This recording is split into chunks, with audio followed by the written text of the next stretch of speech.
Oh, goody.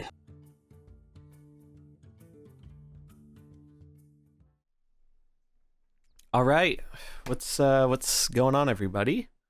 Zombies here with Mullahu, some of the fighting pit crew. Unfortunately, Wizard Beast could not join us today. He had a last minute work thing come up, so it is just going to be us duo casting this. But I'm looking forward to it. You know, the Pauper 2 Electric Boogaloo. It's been a long time, and because that was right at the start, right? You know, when we first did Pauper 1, that was a very long time ago. So I'm looking forward to seeing how it has changed in this time. We are still getting our players here all set up and everything, but I'm just going to run over things real quick for anyone who might not already be informed.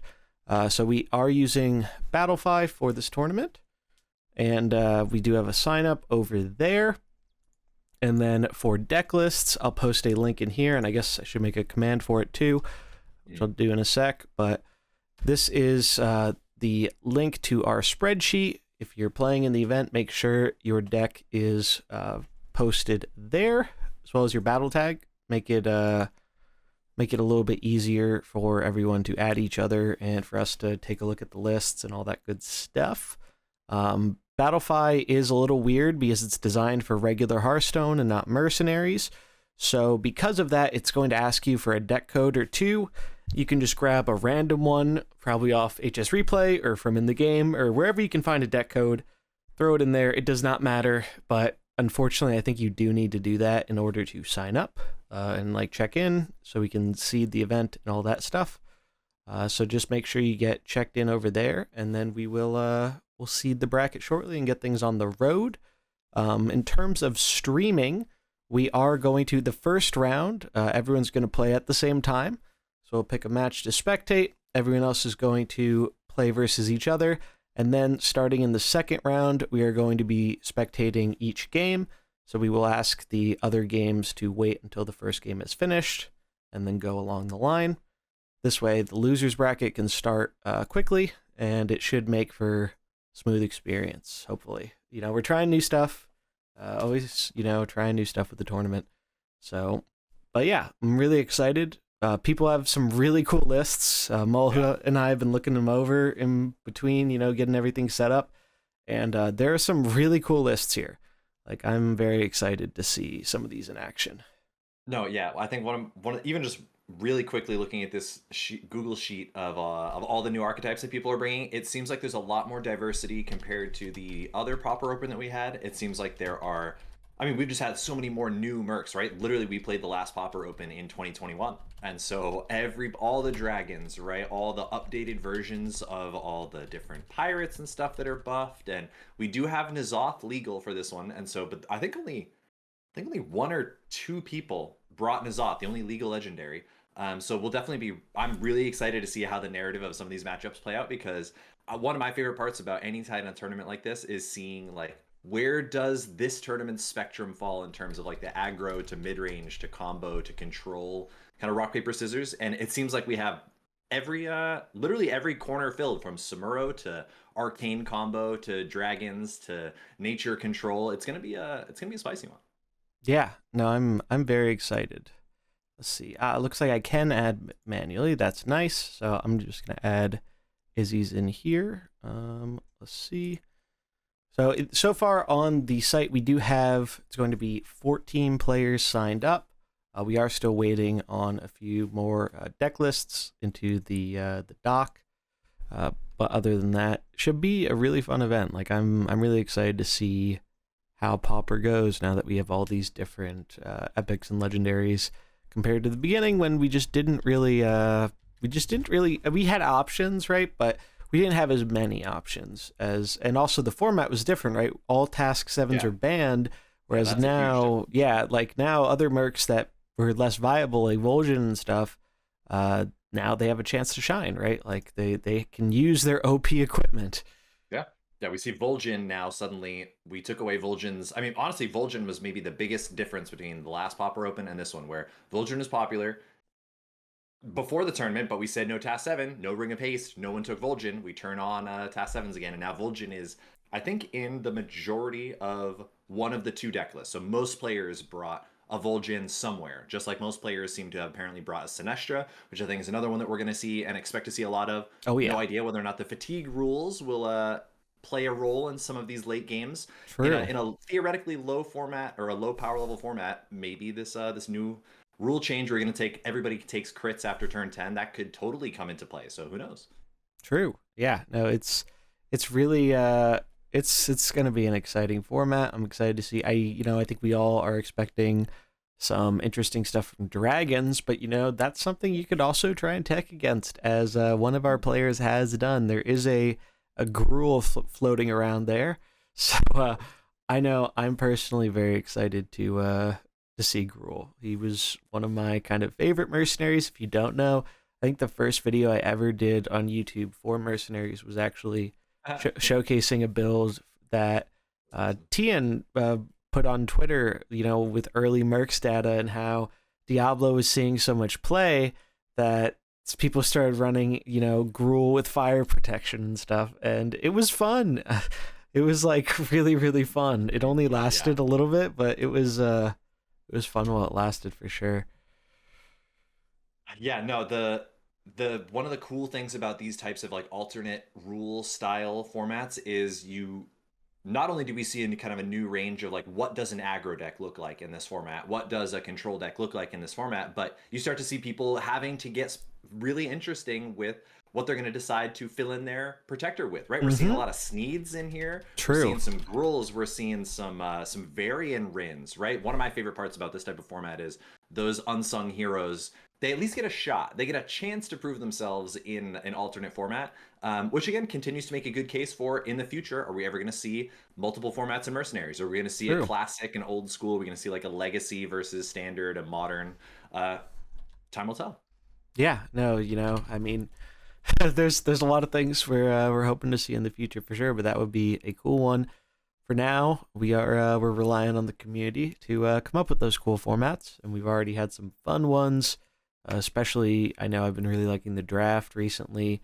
That's been a great way to just kind of get a similar experience that we're getting here with the limited kind of format of like some of these mercs that from ladder just are not allowed, So how does the format function when all of a sudden you don't have to plan for Trigor and Valera and Localar? So it should be a lot of fun. I know we're all kind of looking for a breath of fresh air to hold us over until we get the patch notes and the patch next week. So it looks like there are obviously, because we have I think 10 players, there are going to be looks like 2 buys. Let's see, we can get this up so the stream can see it. It looks like there are a couple, like even Battlefy does this too, where there's like, instead of pairing people together, it gives like a ton of people buys, and so it looks like we're almost like split over the course of like round 1 and round 2, with some people getting scooted straight through to round 2 in that sense. Yes, yeah. So what we'll do here is we'll ask for the round 2 competitors to wait until round 1 is finished, and we will go as planned for round 1. We'll just spectate one of the games, and both will go on at the same time. So that way we can just move to round 2 as quickly as possible, because that'll be the most amount of matches, pretty much for the whole tournament. And I think we'll probably want to do the same through round 2, just because that's going to be 4 different games. So we'll spectate, and then we'll hop to another one. And then round 3 and onward, we can spectate all the games. If there's some downtime, we can always spectate one of the losers brackets. I think that'll be the easiest way for us to do this in a relatively timely manner. All right, so I'm going to start. I'm on Issies. Perfect. And here we go. So let's see. Looks like Issies has the 3 casters.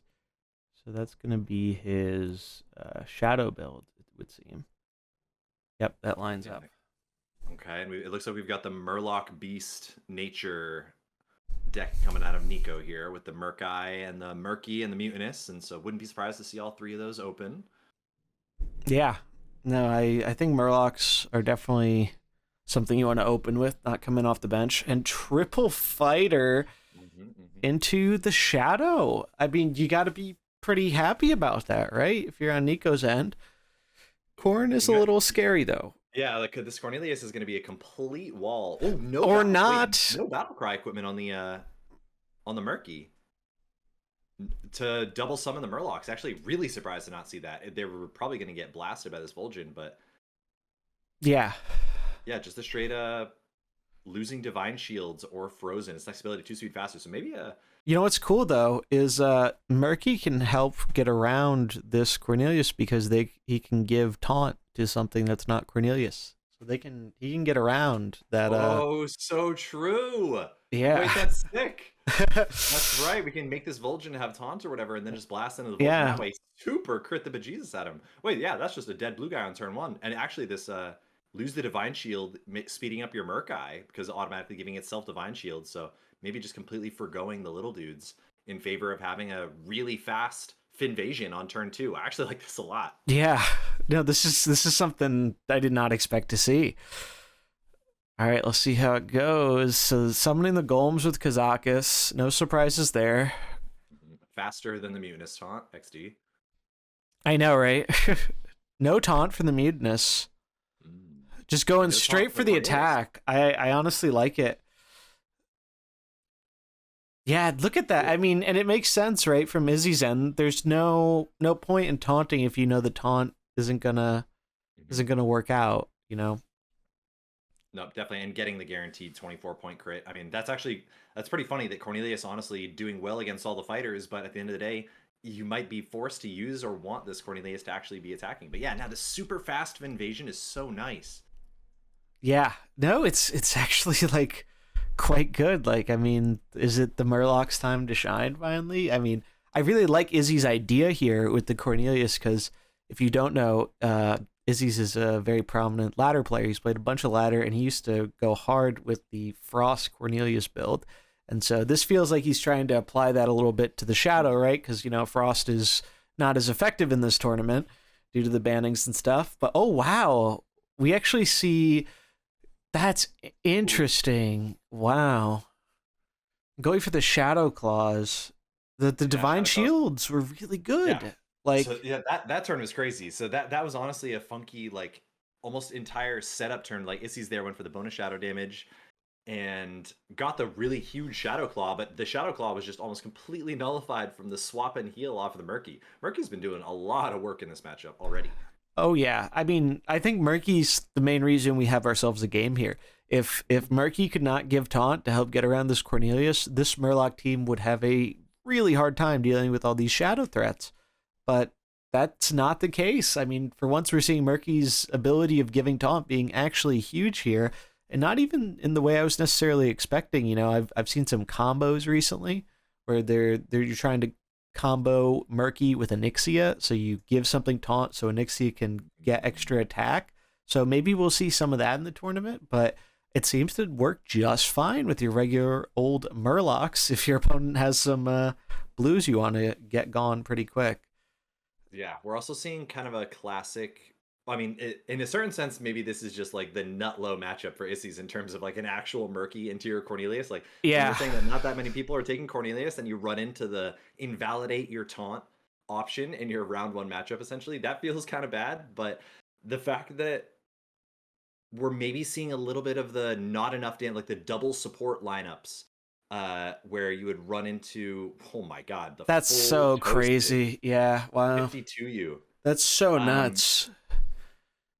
And then 23 back even on retaliation, so that's great. No, but the idea that like these Cornelius decks can sometimes, if they get disrupted in the wrong way, or your opponent has a good enough matchup, you find yourself struggling to do enough damage. And we're kind of seeing that here, where the pure life total still up on Nico's side is starting to become nearly insurmountable. The Karen finally here. I'm surprised we actually didn't see the Karen to come into Earth. Yeah, me too.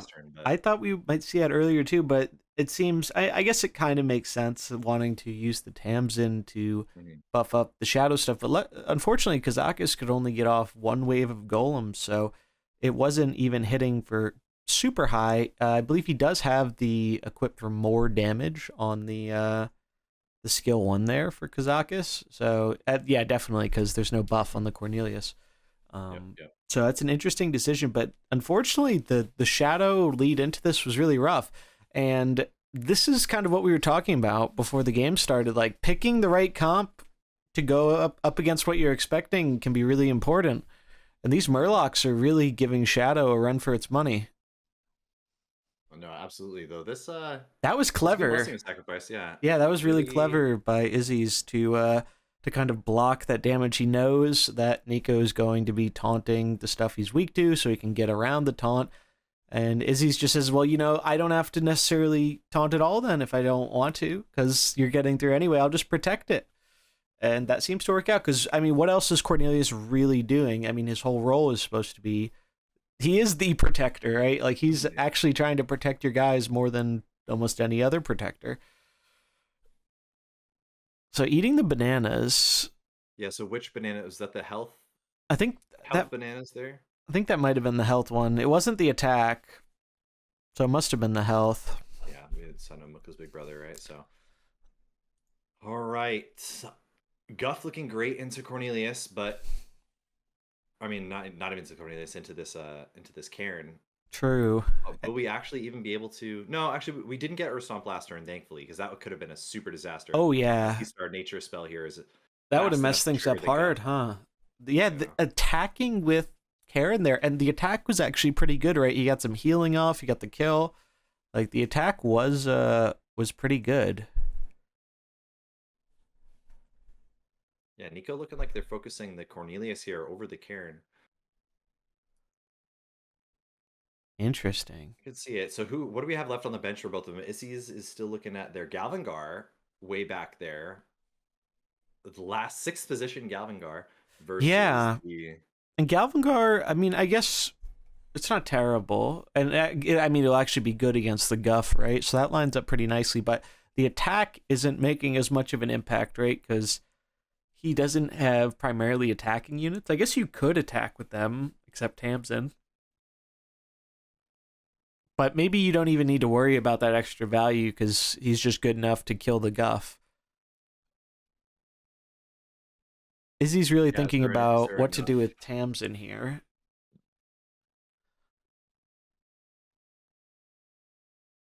But the Murlocs, they're looking very strong here against this particular opener. I love that play with I just love the using taunt to get around taunt. I think that's so fun. Yeah, I had not really seen that be effective at all yet. Because again, when was the last time anyone was taunting on turn 1? Exactly, because it's just not like a thing, really. Like, taunt has kind of fallen to the wayside in Mercenaries outside of maybe Kazakis Golem. You don't see nearly as much taunt as you did in kind of the beginning of the game. And the Mutan is still sticking around, like, showing just how crazy that damage prevention combined with not being able to be crit. Like, he took, what, like 2 damage or something last turn? Like, he took, like, no damage from that Karen stomp. Whereas Murky took, like, 20 or something. And now Nico is slow, right? So... yeah, Nico's very slow. Honestly, this is starting to look like Issies is definitely turning around, especially when you realize that this 25-25 is going to be coming down. And... yeah. That, again, when all of the power level of your mercs goes down, some of the baselines for these summons... they get better, way better, yeah. When your mercs are weaker, and so when you just look at how are you going to interact with the 25-25? We have Newzow, Mutinous, Murky. So many of them just have to attack to even deal with the 25-25, and we are not at life totals that can really afford to get tanked to take just 25 off of it. Galvangar with the bleed 10. You're right, not with the he doesn't have the attack. I'm shocked. I'm actually shocked to see that. I noticed. I'm like, wait, that Galvangar looks a little bit smaller than I'm used to seeing, but it doesn't seem to be bad necessarily for Izzy's, right? Like, it seems kind of fine. And at least getting off the big blast here, but yeah, and even in Pauper, we're still seeing a little bit of an issue for Mutanus because he's a great wall, but that's really all he can do, you know? Like, he he walls really well. And if you have Murkai out like we saw, that was pretty good because you get in that additional damage. But once Murkai goes, if your opponent has a way of getting around that wall, they're in a pretty good spot. However, Nico does still have the Mercenaries advantage. This 25-25 is scary, but his Mercs are down to pretty low health. And Issies are looking pretty safe. He's got a full HP Galvangar. He's got a mostly full HP Karen with a reincarnation. And this 25-25. It's looking pretty scary, honestly. I think Issies might be turning the corner here from what was a very difficult start. Yeah, I think the fact that Karen has been able to do, we've already rotated through 2 Earth Stomps off of Karen and a third one coming, just in terms of sheer actual AoE, right? We're seeing actually no AoE whatsoever from Nico. And in this case, the Karen diff in terms of just pure damage output plus pure numbers, right? If you just count up the health, Issies with over 200 health still represent between their different marks, and Nico with far less than that, but Divine Shield being a lot of artificial health there. That was huge to be able to tank the Void Guard. Oh, yeah. Off the Divine Shield. That's very big, right? Because that's the difference between a alive or dead Mutanus. And so here, maybe it's paying off for Issies having that extra bleed damage, because he wouldn't be getting through anyway with attacks, right? Like, so it's actually like, he's not losing out by not having that extra attack as much as I would have initially expected. Nuzhou's scary, though. Nuzhou's really scary here. 5 less damage is a ton. Oh, wow, and they eat... Wow, that's crazy. He eats it, but dies immediately after. Ooh, that sucks. Yeah. What is that? Pufferfish? That's a crazy visual, or a crazy art for that. Yeah, so Puffer Fisher is Death Rattle, deal damage equal to this minion's attack to 3 random enemies. Like, that's a lot. Now, I don't think it will hit twice, right? So they're only 2, but it's not going to hit something twice due to how it's worded. Yeah, so you get again. So we got Earth Stomped again. I mean, the also the just whenever you lose a Divine Shield, speed up your next ability. That equipment has far overperformed my expectations so far in terms of how many swaps and heals and Divine Shields we've gotten. Yeah. Again. Wow. This is a very funky, interesting grind out here. Again, we're now back to roughly. He's still with the health advantage, and both sides attempting to crit each other back and forth with just double red or a red and a green on both sides. But these Divine Shields being able to nullify entire swaths of damage are seeming to make a difference at the moment. But these are going so crazy. There we go. Holy! Oh, wow! Damage. What the heck? What even did Nuzhou do? What was attack an enemy if it has higher attack? This Merc deals 16 to it instead. Didn't that do like 64? I could have sworn I saw 64. Yeah, wait. That was. Wait. I am so How did it deal that much damage? I'm so confused. The crit got doubled. Are we actually in fatigue? Oh, wait. We're in fatigue. No, something does show up. I didn't see a pop-up, though. Nope, that crit. Yeah, that crit. Oh, so now it's at fatigue. I did not see that show up before. I didn't even... Maybe I wasn't paying close enough attention and I missed it. I don't know. But the fatigue... It makes your crits double as Yeah, well? It does. Yeah. What the heck? Crits are quad. That's actually insane. This is like the first, and the fatigue I think is just gonna win it for Nico. That's insane. That's absolutely insane. That was also just a hard Murky gap. I'm not gonna lie. Murky was there in the beginning and he was there in the end. No, but without that fatigue, like I think that's our first time seeing fatigue actually make a significant difference in a game. Like I haven't seen it come up before. Game 1. I'm honestly, I was really surprised to just like have missed the animation for it actually being in fatigue. It's unbelievable to me that there isn't something like big and stupid and obvious on the screen at all times when you're in fatigue. Like this is already a game where not having a deck tracker is essentially a death sentence, and to have more missing information like that is it was kind of cool to see, I suppose, in real time, but it feels a little bit bad. But hey, GG's, that was a cool game, because that was absolutely looking like that was just being able crazy. to turn the corner, but the Murlocs do prevail. Again, but a good bring, I think. Yeah. Oh no, I mean, wow. What else is there really to say about that? I mean, that was a crazy game to start off the event, like Murlocs of all things, and it was looking really dire, and then boom, the game went a little bit longer. And so I'm pretty sure the fatigue does have a pop-up. I'm not sure if we get that in spectator. I know for a fact you do get a little pop-up because we tested it, but I didn't see that, so maybe it's a spectator thing. They haven't figured that out yet. Like, I saw it show up once, like it had like the skull with the red eyes show up, but I happen to miss it. And like, again, that seems like one of those things where like, yeah, you need to know. Players don't miss it. Like, I was looking at my screen and I didn't see that we were in fatigue, so there should be some kind of announcement like that. But we'll try to pay a little bit more attention to that as we go. That seems like another, again, you implement that in a deck tracker, but not in the actual game itself. Okay, so I was saying it did pop up, so I must have missed it. Yeah, it just too zoned in on like all the other stuff going on. We do have some updates though. It looks like let's see who reported here. So Kpar lost to Hagart, so I'll update that. So dragons and the two N'Zoth players paired up right away. Ooh, that's kind of cool. So I'll update. Scabs victorious. Let's go. So that, and then I think, was it Rodri who reported the other one? Let's see. No, it was Ricochet. Yep. Ricochet. Yeah, I cannot believe that they buffed Scabs even more. That guy was, I swear to God, that guy was playable, and they juiced him. I know, you're our resident Scabs fan, and I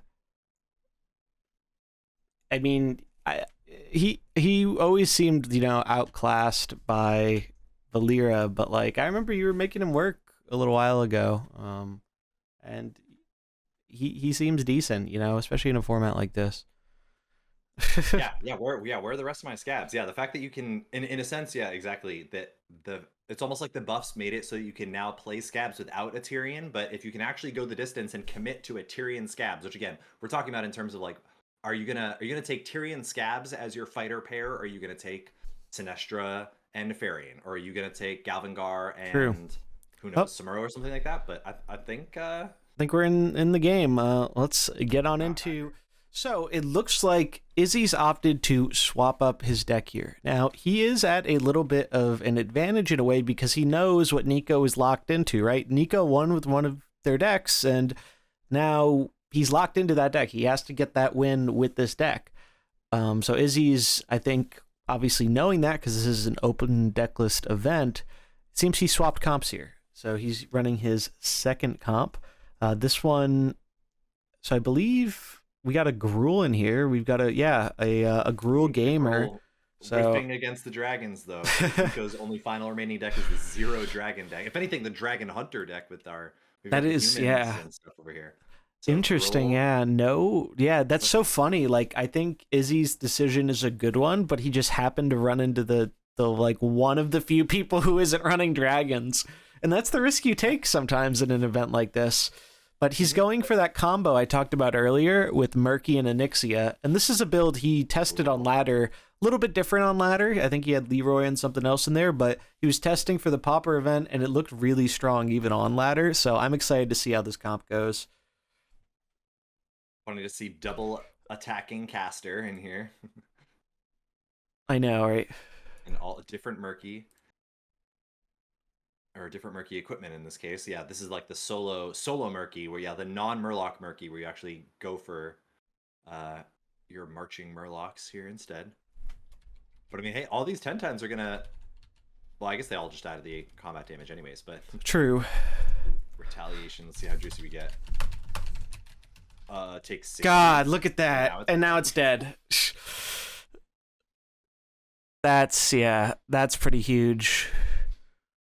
Ooh, Divine Shield. Wow. Worth. Wow. That was destructive. Holy moly. Yeah. Wasn't kidding about that crazy damage. Like, Yeah, retaliation. it's a combo and a half. Killing itself, but yeah, I mean, that was kind of what I thought was going to happen with the retaliation. All right. We got a bracket command too now in chat, so it's Pauper to bracket. Yeah, but wow, that's really that's a tough position for Nico now. Obviously, he does that Tyrion, but if anything, Tyrion's what you wanted to die, right? Tyrion is not the merc you want to be living a little bit longer with that divine shield. And maybe we'll have ourselves a bit of a reverse sweep here. It's definitely looking possible. Also, the Yulon coming in here is pretty big because that's allowing Nefarian to kind of take way less damage, and it doesn't look like Nico has a very effective answer for it. Like Cariel, I guess you can try and protect a bit, but it's not looking great. yeah, I think the only hope from Nico here is that basically the Murky is relatively dead on Issies' side, with no other Murlocs to really combo with stuff. We're getting some value, but she's 2 minutes. I mean, how are you going to deal with these summons? These Nefarian summons seem crazy when the AoE is at an all-time low. We were talking about Earth Stomp, but there's literally there still is AoE, right? On this team. We do have in terms of Nico's decks. Oh yeah, no, what he has right now, there's really not much at all. Like that's kind of one of the things, not having, Vol'jin or some of these other big AoE powerful characters. It does put you in a position where summons are actually looking pretty good, and that's one of those things I think we've seen a lot in these different formats is summons seem to do a lot better than they typically do on ladder. And now, like we saw with the fatigue, Zoth legal too. That changed everything, right? Like also true, yeah. Summons are better in fatigue. Like that, you could view that in a way as a buff to summons. And look, now he's making the big Nefarian, just getting a big Cariel coming in too. Look at that, the dragons don't even die. Oh, they're so tanky, man. They do not even die. Yeah, with no Diablos to punish any of these summon heavy comps too. I mean, literally, the N'Zoth might end up becoming way more powerful than we thought. We allowed N'Zoth to be legal for this, but N'Zoth stealing some of these dragons would make a huge deal. No, it really could be. So maybe we'll see some hype N'Zoth action for the tournament. That's his namesake.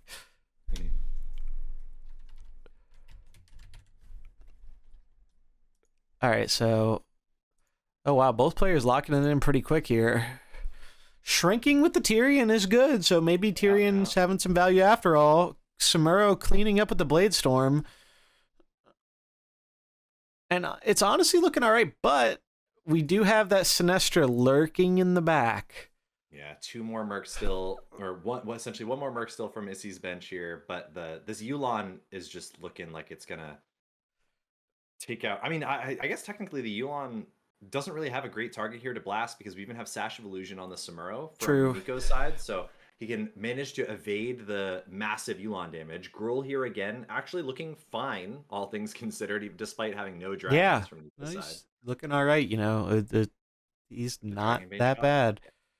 But I think really if you're Issies, what you want to be doing here is you just got to get rid of that Cariel, right? If you get rid of that Cariel, I think you will have no problem with the Sinestra. But you do also have to be a little scared of that fatigue, right? Like between Tyrion and Samuro, if we get to that fatigue point, it can be a little bit problematic for Sinestra, right? Like if you hit with Tyrion and then you get that double hit in with Samuro, could that just do it? That might just do it, right? Like probably. And especially, I mean, the Sash of Illusion also goes crazy with fatigue. Yeah, able to have those summons that get the double summons that get double crits essentially in that sense on everybody. Well, it's cool to see. Summoner. Interesting. So they go for the summons, continuing to buff up herself.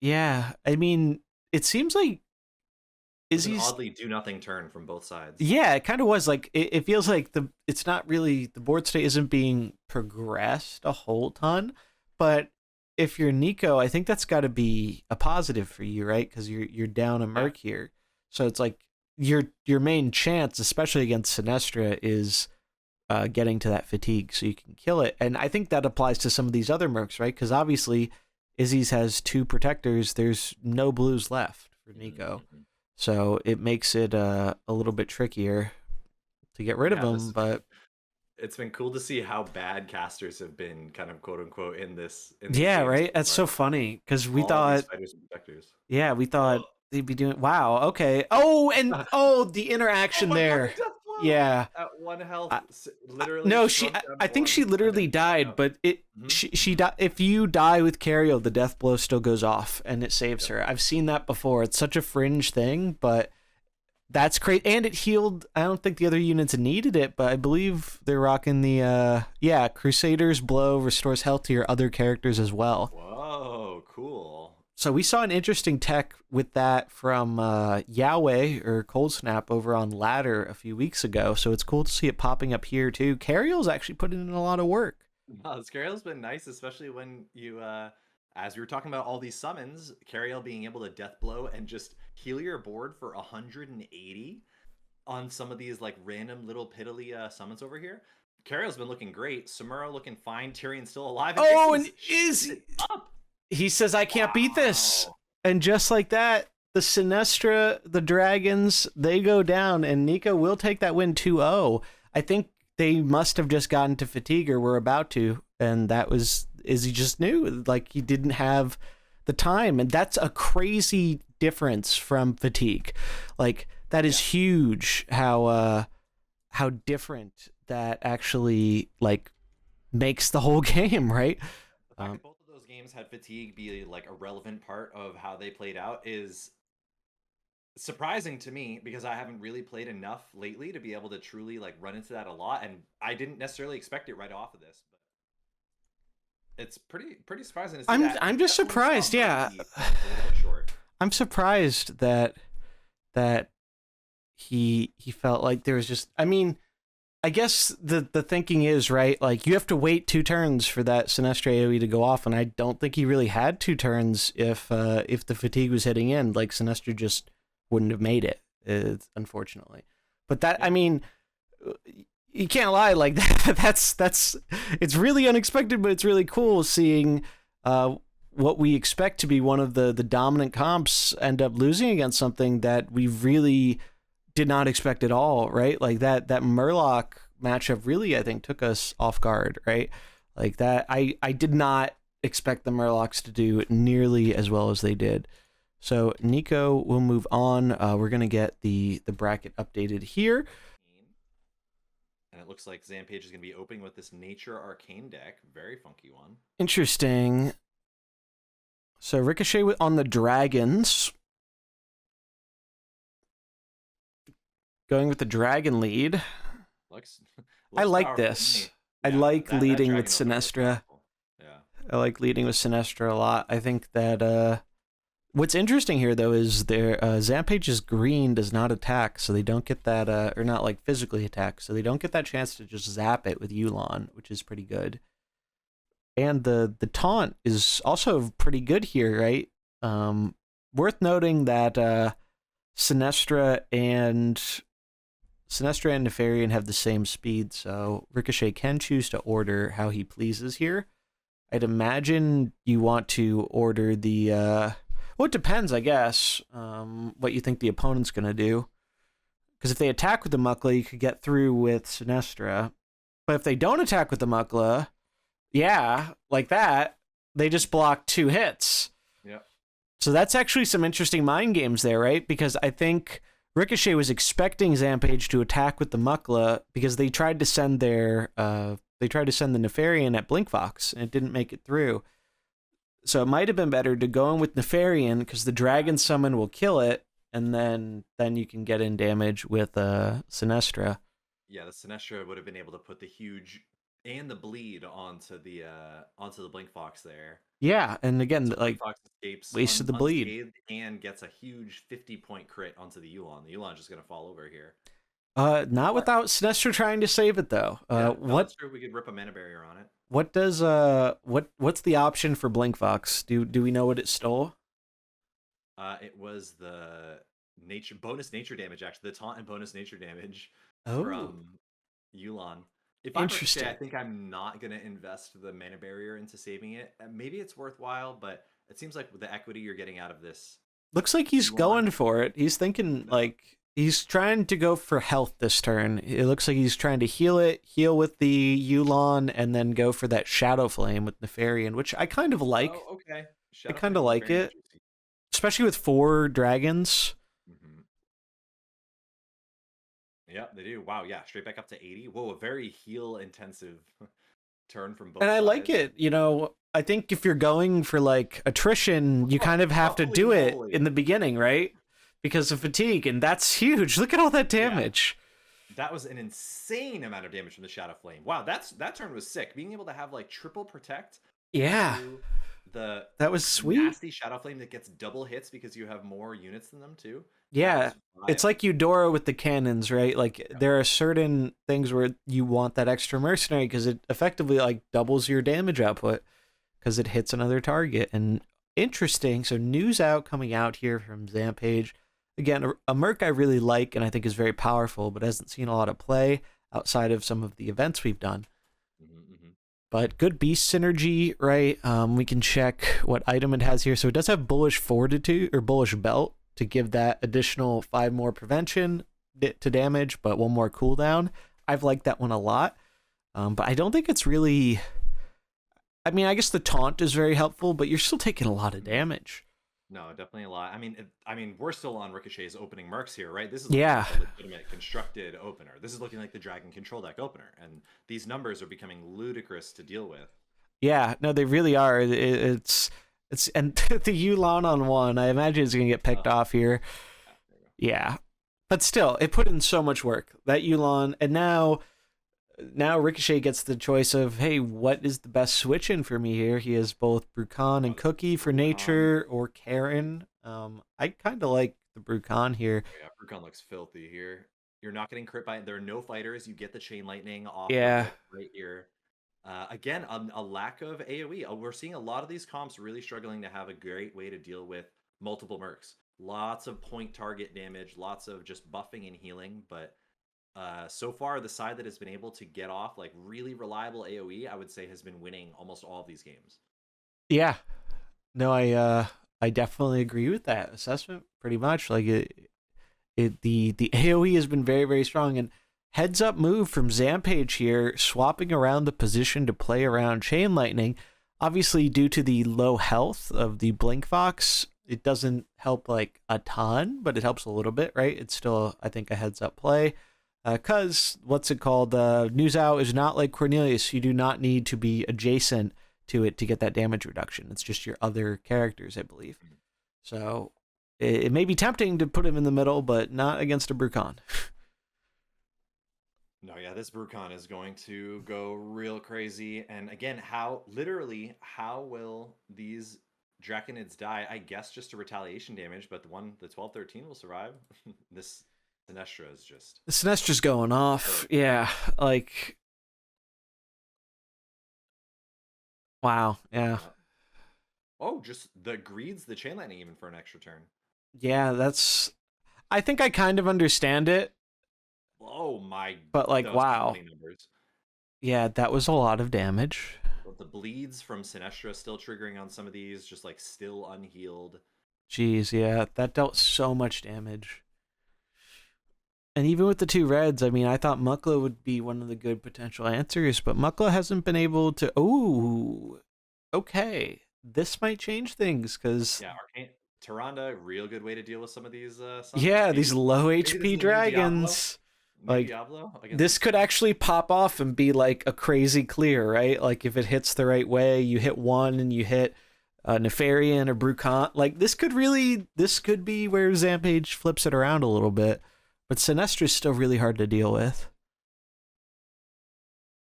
Yeah, and this is again even a Sinestra that opened and is literally just at full health and is getting ready to do another wave of AoE, and fatigue is coming right around the corner. Yeah, I mean, I do wish we had a turn timer. Maybe that's something they can add, or even just the deck tracker can add, because it is hard to keep track of how close fatigue is. And clearly, as we saw in our first games, it's important to know that. Yeah, seriously. Yeah, the fact that it's not visually represented on the screen is kind of crazy to me, but we also see some good clearing off of Ricochet, killing off some of his own mercs or some of the low health summons to be able to fade the Tyrande kill, but the muddy footing from Brucon, like literally, we subbed in this Brucon and it's had the juiciest chain lightning, and we just haven't even needed Yeah. it. We went for stack of lightning bolt into the muddy footing to push off the arcane salvo from Yeah, and I like it. many mercs. I think it's a smart play. So now it looks like two whole mercs surviving on Ricochet's side with no great sources of damage. Yeah, and 3v5, like, especially when you've got Sinestro with all these powerful just like heals and AoE, and that chain lightning really hurts. Oh, the chain lightning. That's yeah, good. nature abilities. Forgot about that. That actually is pretty sweet. I mean, I like it. I don't think it's gonna be enough here, sadly, but it remotely close. it was really cool. I mean, no, because Brucon just slows him. This Brucon has been just really, really good for Ricochet. Being able to slow it. A lot of similar mercs in of the games that we've watched so far. Basically, all four players have brought various combinations of the same mercs, but in very different versions. And there's kind of been a version that has seemed better from both sides. That it's almost like just players that are winning the mirror match on a specific merc, or getting really good value out of one merc where their opponent doesn't get really good value out of the same merc, has made a big difference. Again, in this case, I don't think it's really the Brucons that were truly changing the game here. Nefarian. Yeah, the dragons, I think 100% are a big reason this game went how it did. It's just, that's so unlucky, dude. You've got to feel for Zampage. It probably wouldn't have mattered because he still has 2 on the bench, but if that rolled a little bit differently, I think that could have been a full clear. It was really close. The fact that these Draconids have... Like, if it hit correctly, where it only hit one of the things and then Sinestra and then again, I think that would have been a full clear. So, but again, you know, Ricochet has 2 mercs on the bench, Cookie and Karen, and Zampage, even if he did clear this full board, it would just end up losing to those. But it's still like, it's still interesting to see. A little bit of salvo justice at the end, but yeah, and Sinestra's just going to take it home. So Ricochet is going to go up 1-0. He will have to switch decks. Zampage will have their choice. They can keep their deck or they can swap to the next one.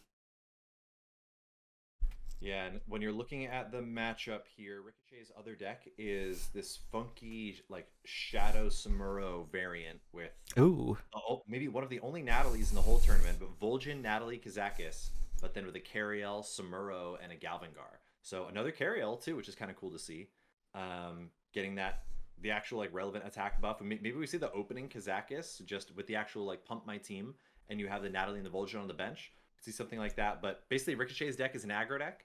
So Zampage can either run back this kind of, I mean, you've got a Nuzao in that last deck there, but I'm not sure if it's going to be good enough against some of the real aggressive options of that Samuro. Their other deck, Zampage's other deck, is the Dragon deck with Brightwing, Yulon, Nefarian, Sinestra, Voon, and Nixia. You got to imagine that Zampage will probably classically swap it up. I think so too. Yeah, especially after just getting tossed around by dragons throughout your own. Yeah, I think the swap is definitely fairly likely. And I like that too. Let's see, what does Ricochet have for their other one? So their Ricochet's next comp is that Cariel, Samuro, Galv, Vol'jin, Natalie, Kazakis. So yeah, kind of weird Shadow Samuro, Pauper Shadow Samuro, if you will. And looks fine. Honestly. Yeah, I mean, I kind of like it. Like, I like it. I think it's a pretty smart build, and like we saw from the first matches with Issies, it was really surprising how well Cariel did. Like that was one that really, really surprised me. I did not like. I think Cariel can do well in this format, but in that matchup, I just didn't see how that was going to work. And then fatigue changed everything. So it's really cool, and I hope that is something we will see more of maybe on the ladder too, once the meta changes a bit and allows for possibly some slower strategies like we saw in the last meta with the dragons. Like fatigue would have happened way more last meta, so that could have changed a lot. Like that really adds a whole nother element to the game. No, that's definitely, fatigue has played a way bigger role than I could have possibly expected, basically. And honestly, I forgot that the Mukla does have the Mukla's big brother. So Zampage didn't swap into the Dragons deck and went with the kind of one of the classic OG anti-Samuro options of block with the taunt. But Yeah. Ricochet doesn't even bother to lead with the Samuro, keeps them on the bench, might be a Sash of Illusion. But look how many numbers there are. Good God, look how many, just the pure number difference on board right now. Getting the sweet Galvangar plus Kazakis combo like we were talking about, being able to pump up all the little goblins. Yeah, I just got in. I think I had a spectator bug or something. I had to refresh it. All right, now, yeah. All right, so now I just got in. I guess I missed the first turn there because I was waiting and spectating, but it didn't throw me in. Weird. Anyway. Yes, basically, yeah, the Kazakis went for summon a bunch of little golems and popped off with the Galvangar bonus attack to take out the Mukla's big brother. And then we just kind of buffed it up and healed along the way and put Galvangar real low. Interesting. Yeah, so this is the plus attack Galvangar, which I like with the Kazakis. Definitely. God, make this summon a Nightmare Viper like 6 speed faster, please. What is this 8 speed summon? I know. The summons, launch summons were... I feel like I wonder if they thought summons would be stronger. So they go for the Fatal Strike on the Fox.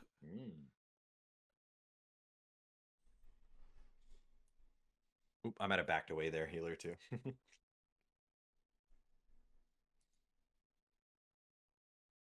The fact that we've gotten multiple triggers of the Kazakis plus Galvangar combo has been really nice.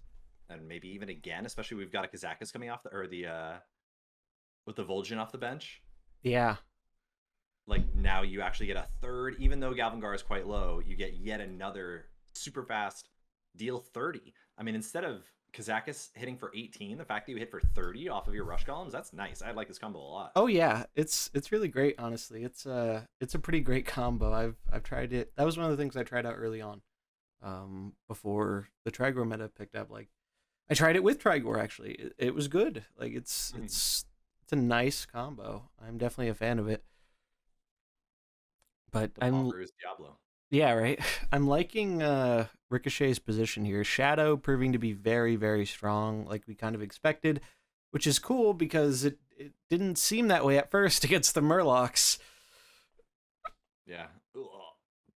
The 0 speed summon, but literally doing nothing, essentially. Oh my god, full cleared. Woo!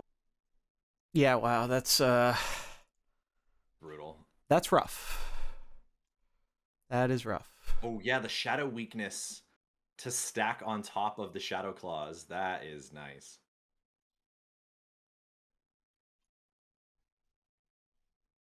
All right, so they got the Nature Arcane Nuzao in, but it's still looking like a very good position for Ricochet because I guess it's a speed tie, right? If he goes for the Vol'jin AoE, but it looks like he's gonna opt for the slow actually on Tyrande. Interesting. We go for instead of the AoE combo. The Shadow Surge. And he's thinking about Kazakis. Unsure what to do with Kazakis yet. Yeah, I mean, this is definitely one of the classic, like, okay, how do we just not punt when you're on Ricochet's side? You're up so many mercs on the bench. Fatigue is somewhere nearby. Yet another Galvangar that gets to Galvangar Golem combo. Wow. Oh, yeah, that's so much damage. We get short.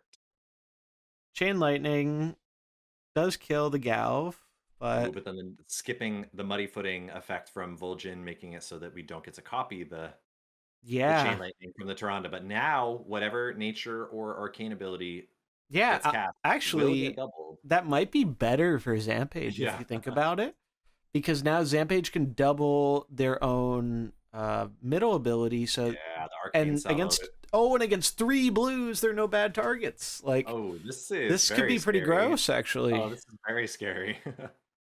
But Can that you do is you have enough damage? it's 5 speed though, and Yeah, can I you get I there? don't know if Zampage is surviving with Tyrande to 5 speed. What do we have? 8, 14 plus 20. I think it's going to come down to the RNG on the Shadow Claws potentially from Kazakis. It could. It very well could. And this Kazakis does have the attack, not the bonus Shadow Claws damage, but it's still a ton of damage. Oh, Yeah. we forgot Oh, no, that's the right. the damage prevention, but that goes away, I believe, because of Nuzao dying. Ah, And oh, but it yes! still goes off. Oh, No, but it it's doesn't. still not enough to kill, though. It's Wait, let's just see. shy. It's still good. It's still good. Oh my god, so It's squeaky. just God. shy. If it was just a few more damage, then or if there was a little bit more damage on that Vol'jin, maybe something could have happened there. But it looks like Ricochet's gonna lock it up with a clean 2-0. Yeah, I mean that one honestly, Nuzao has been fine, but really nothing to the power level that we're seeing of things like Nefarian and Kazakis and Sinestra. It's kind of really starting to show out that the narrative here might be the mercs that were very constructed playable are turns out still very good. And the ones that can, again, in my opinion, one of the biggest standouts here is the fact that how much AoE access does your deck have? I think a lot of people Mm-hmm. maybe started to play too many supportive mercs, kind of almost assuming that the power level of the format would be lower or that there would be more people attacking. Like we're seeing lots of carryels and stuff, but um, some of the healing and the like repeatable AoE effects have just been terrorizing whoever doesn't have them. Yes, definitely. So we are going to hop into the last game that's still going on here. Ehud versus Nico. DGThunder did come up 2-0 over Rodri, I believe. So, oh, the Murlocs again. We get to see the Murlocs. I mean, I don't want to be too biased as a caster, but I've got to say I'm rooting for these Murlocs. Like, how sweet would that be if Murlocs ended up taking it home?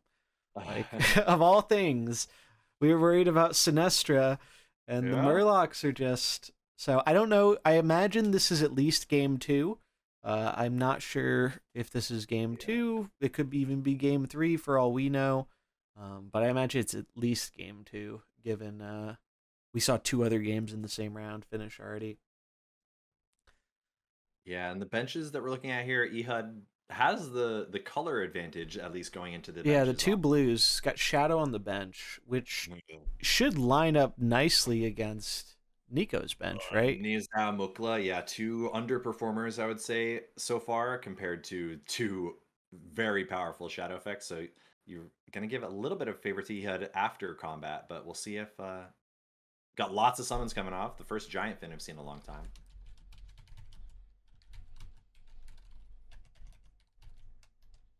So yeah, as kind of expected. Ooh, nice, juicy, frightening shout. Oh, and another death blow from the Carriel. It's just like the good old times. Yeah, right. Quillbores and getting healed for 20 or whatever. I know. No, I mean, Carriel has been doing work, right? Like, Carriel's been, we have seen a few different people bring her. So, I mean, I guess I'm not that surprised. She does kind of fill a role of a big red that, yeah, a lot of comps seem to be lacking. Yeah, I think we were sleeping on that. Because she Also, scales the fact that like so nicely. Galvangard bringing +5 attack is so nice. No, yeah, the fact that she can just, if you want to take a turn to set up, she's got the heal, she's got the plus attack. If you want to just taunt, I mean, this one with the +12 attack when they're taunting. Wait, did that get buffed? Wasn't it +8? Oh yeah, I think it did. I think she did get. I think she did get a. I think Juicy. Cariel. No, I think the only buff. I thought the only buff Cariel got was I thought they gave her a little HP or something. They gave her like the smallest of buffs or something. But she's looking pretty mean here. 21 attack. You definitely want to get rid of that Murky, but Vol'jin just cleans that up with AoE. So that shouldn't be a problem. The Vol'jin killing the Murky to turn off the nature combo from Guff that would have otherwise killed the Cariel is real disastrous. That really hurts, yeah. Again, Bullish Fortitude being too slow. Oh, wow, but Guff swings, predicting it. I mean, I think it's right, but it still does not feel great. I don't know. You take so much retaliation. Yeah, it's a lot. Yeah, you're probably right. You probably should just zap with it, huh? And now Mukla. Yeah, this is looking kind of rough. No way to combo the Vol'jin, but Vol'jin good enough here to where you don't really need the combo in a lot of ways.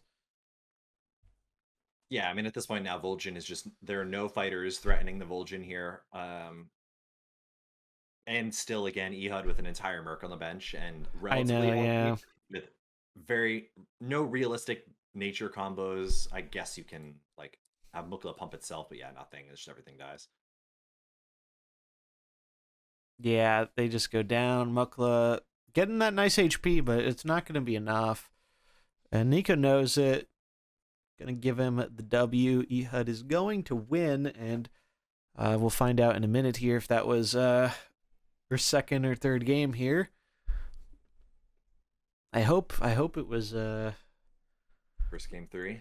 Yeah, I hope that was game 2 because I want to see more Murlocs. Yeah, if that was from round 2 though, I think you're right in probably saying that's probably the end of it. Yeah, I think it probably was. I'm just gonna put the audio here.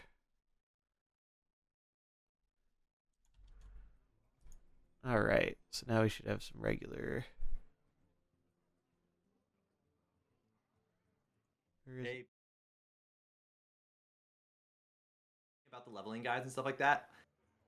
The honest answer is I also just started a new job recently too over the summer. Who knows? But the honest answer is those guides took so much time and energy to set up that it would just take so much time to then be updating them so regularly. For 20 mercs. Recently, yeah. Oh my god, yeah, forget about it. We would get 5 mercs and it would take me like hours and hours and hours to be able to do them. But I appreciate that they've been your saving grace. And I wish that I could honestly update them fast enough. But if there was an 8th day of the week, potentially. But so unfortunately, no, to answer your question. That was game 2? That was game 2. So is there a game 3 or was that 2-0? But welcome to the game mode too. Was 2-0. Gotcha. Okay, great. I will update the bracket then. We'll take a look at the bracket here. So we have some bracket updates. Pauper over Issies.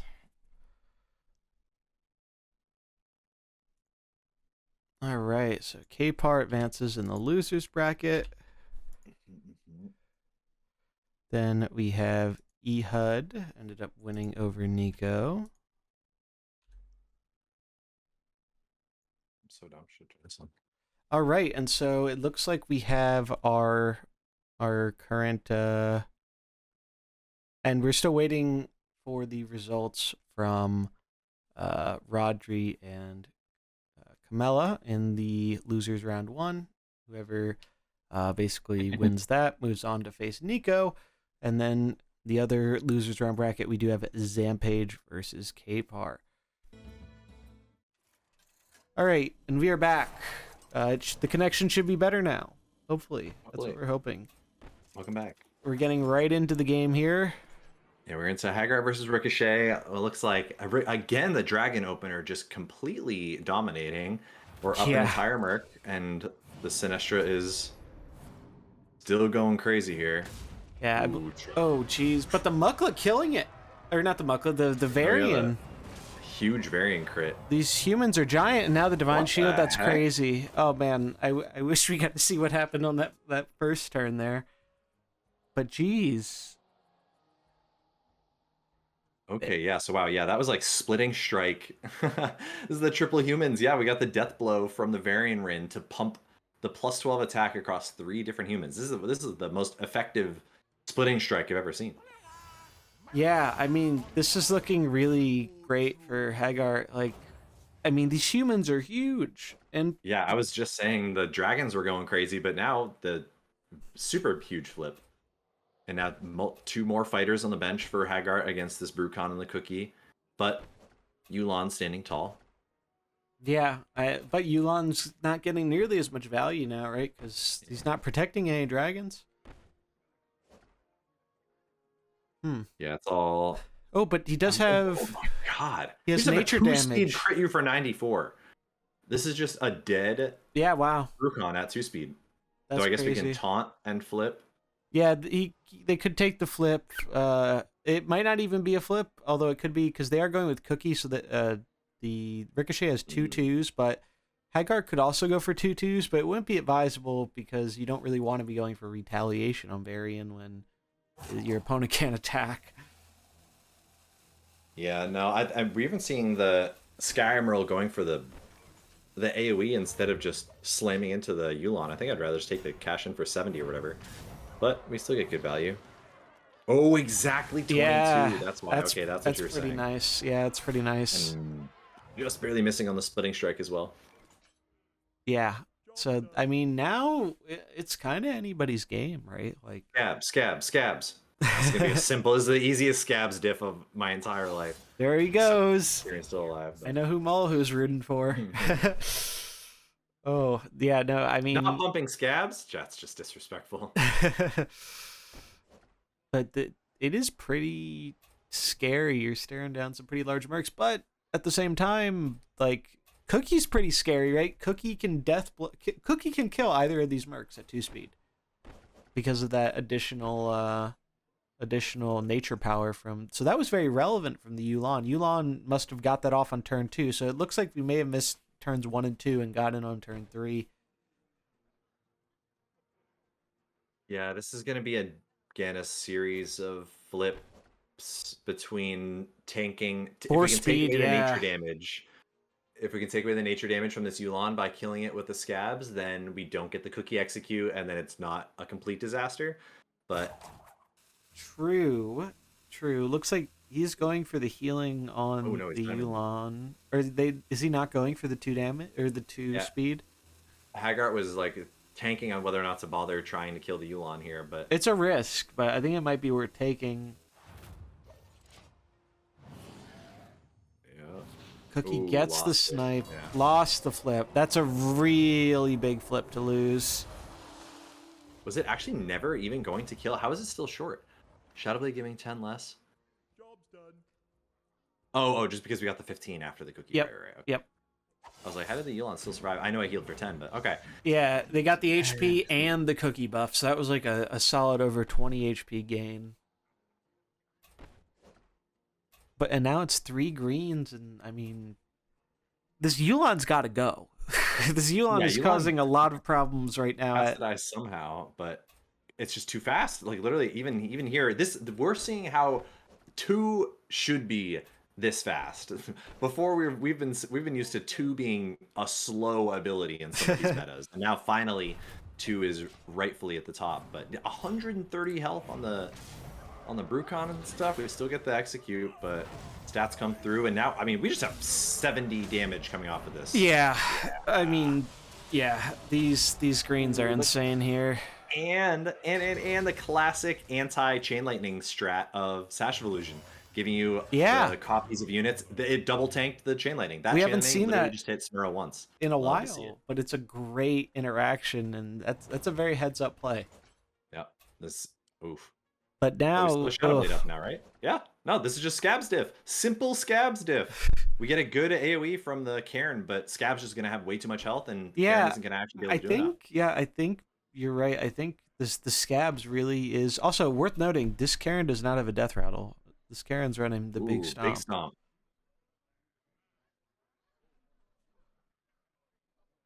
Big Stomp, yeah, with the nature stacking. That's a lot. That's cute. I mean, I like that. 20 to 30. So it goes from 20 damage to 30 damage, and maybe that makes a difference. I mean, because they can.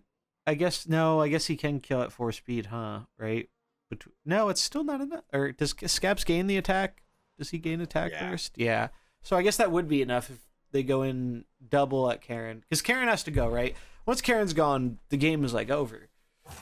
Because I think it gets close. I'm skeptical of sending into the Karen. I'm trying to kill this Brucon. Yeah. Here. Now we tank that. Oh, that's smart with the immune. The immune's really smart, and now he's got the stealth too. The stealth is actually very nice. Yeah, stealth is truly, again, Scabs make you realize like what Valera should have been in terms of realizing like, oh, like the stealth is actually like really powerful. It just dodges damage every other turn, but you can kind of play around it, and it's not always a thing. But he does just go into stealth and out of stealth really quickly, like very easily. So it's pretty sick to see Scabs doing work kind of as intended. But it's hard to get your. He's got a slippery little. 49 attack here. Yeah, I mean that's a lot of attack. That's a huge amount of attack. Also, the Karen not having Death Rattle. I mean, would Death Rattle make a difference here? Probably not. I think it actually is the right call having the big stomp, but it's a little awkward when your opponent's units are this big and you only have a Cookie with that speed up, and Cookie doesn't even care about the speed up, right? Like he's already fast enough. It feels like that Ricochet's stuck with 2 support mercenaries here without any power behind them, kind of. Ooh, I do like that Stomp exactly kills Summon Fish if you have the bonus damage on the Stomp, like the Thunder Assassin. Oh, that is pretty cool. That is pretty cool. I mean, look at this. This is, I guess Scabs is faster still. But if Scabs wasn't faster, that would have come down to like 1 HP, right? Because the other one would have died. Yeah. But no, Scabs is faster. So it looks like Hagart's going to take game 1 here. And Scabs, Scabs taking it home. Big attack. Big damage. Scabs OP. Blizzard, please nerf. They buffed him. They had the gall to buff him. I know. I mean, I can't believe that. I mean, I can believe it. You know, he's buffed. He's a strong Scabs. That was really cool. I'm happy we got to see him. I mean, he hard carried that game, right? Like, he actually hard carried that game. Yeah. How many other? Again, technically, this is being played in a deck where there could be a Sinestra. Hagart is one of the players that isn't bringing Sinestra and is instead. We got the Scabs, we got the Samuro. Honestly, the Samuro is also pretty good. When you were thinking about the idea of like Scabs and Samuro, even Sinestra, they all kind of represent mercs that they're fighters that have like this incidental healing as a part of their kit, maxed with all this other damage. Like the fact that Scabs goes invisible regularly is essentially as if he's healing or bubbling or shielding damage or just going immune. We've got the Whirling Blade from Samuro there that blocked 30 to 45 damage or something like that, and then Sinestra also gets just mana barrier in here all the time. So we're seeing a cool little trend of fighters that are really performing quite well that get to have this toggled immune, which I think is a perfect part for a fighter kit. Yes, I definitely agree. I mean, it was what I love about these games is there is a lot of back and forth between them, and like there've been multiple times now where it's like we think one person really has the advantage, and then all of a sudden the things just kind of swap around a little bit. And that's one of the great things about this format is it's very hard to predict how some of these comps end up going or how some of these matchups, like I would have put all my money on Dragons versus Murlocs, and it looks like they're getting into the game here. So we're going to get into game 2. We'll get this one from the start. I was going to say can Scabs take it home, but we know Scabs won, so we're not going to be seeing any more Scabs. Not in this round, at least. So yeah, Hagart now has to play their Shadow Sneed deck there with the N'Zoth. But N'Zoth might be able to do some good work against this. I'm excited to see it. First N'Zoth of the tournament, right? Ooh, they hold it. Diamond N'Zoth, by the way.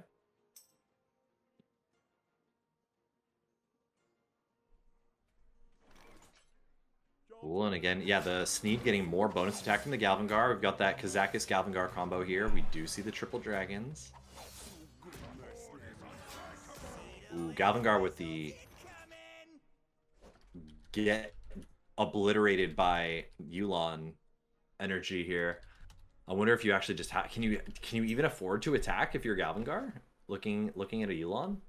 I suppose Sneed and Galvangar have to essentially attack. Yeah. This is really interesting. I like the Sneeds at the Galv. Yeah. Fatal Strike, that's tough. Getting it down right away, so no Sinestra healing. Oh, and they block the taunt instead. Huge damage from the Sneed, holy moly. Jade Gust still hitting for 40 is crazy, but yeah, I don't know. Would you rather have the Galvangar be able to survive for a turn? I guess now you kind of get to guarantee that your Galvangar gets to Frightening Shout and just slow everybody down. Or yeah. Try to block some things, but you block a couple. I mean, the 3 cooldown is enough. True. I mean, I like if you can keep your guys alive and get it off, it's shutting down some of these dragon abilities is very, very powerful for sure. But at the same time, you could also ask, do I just go for the kill? Do I like? But you got to be worried, right, about this Sinestra heal, and maybe you can use this as an opportunity to focus the Sinestra. You know, distract it while they're distracted trying to heal the Nefarian, just gang up on Sinestra. Because Sinestra can't heal itself, right? Like, we know that. Hey, Wizard Beast. Hey, how's it going? It's going well.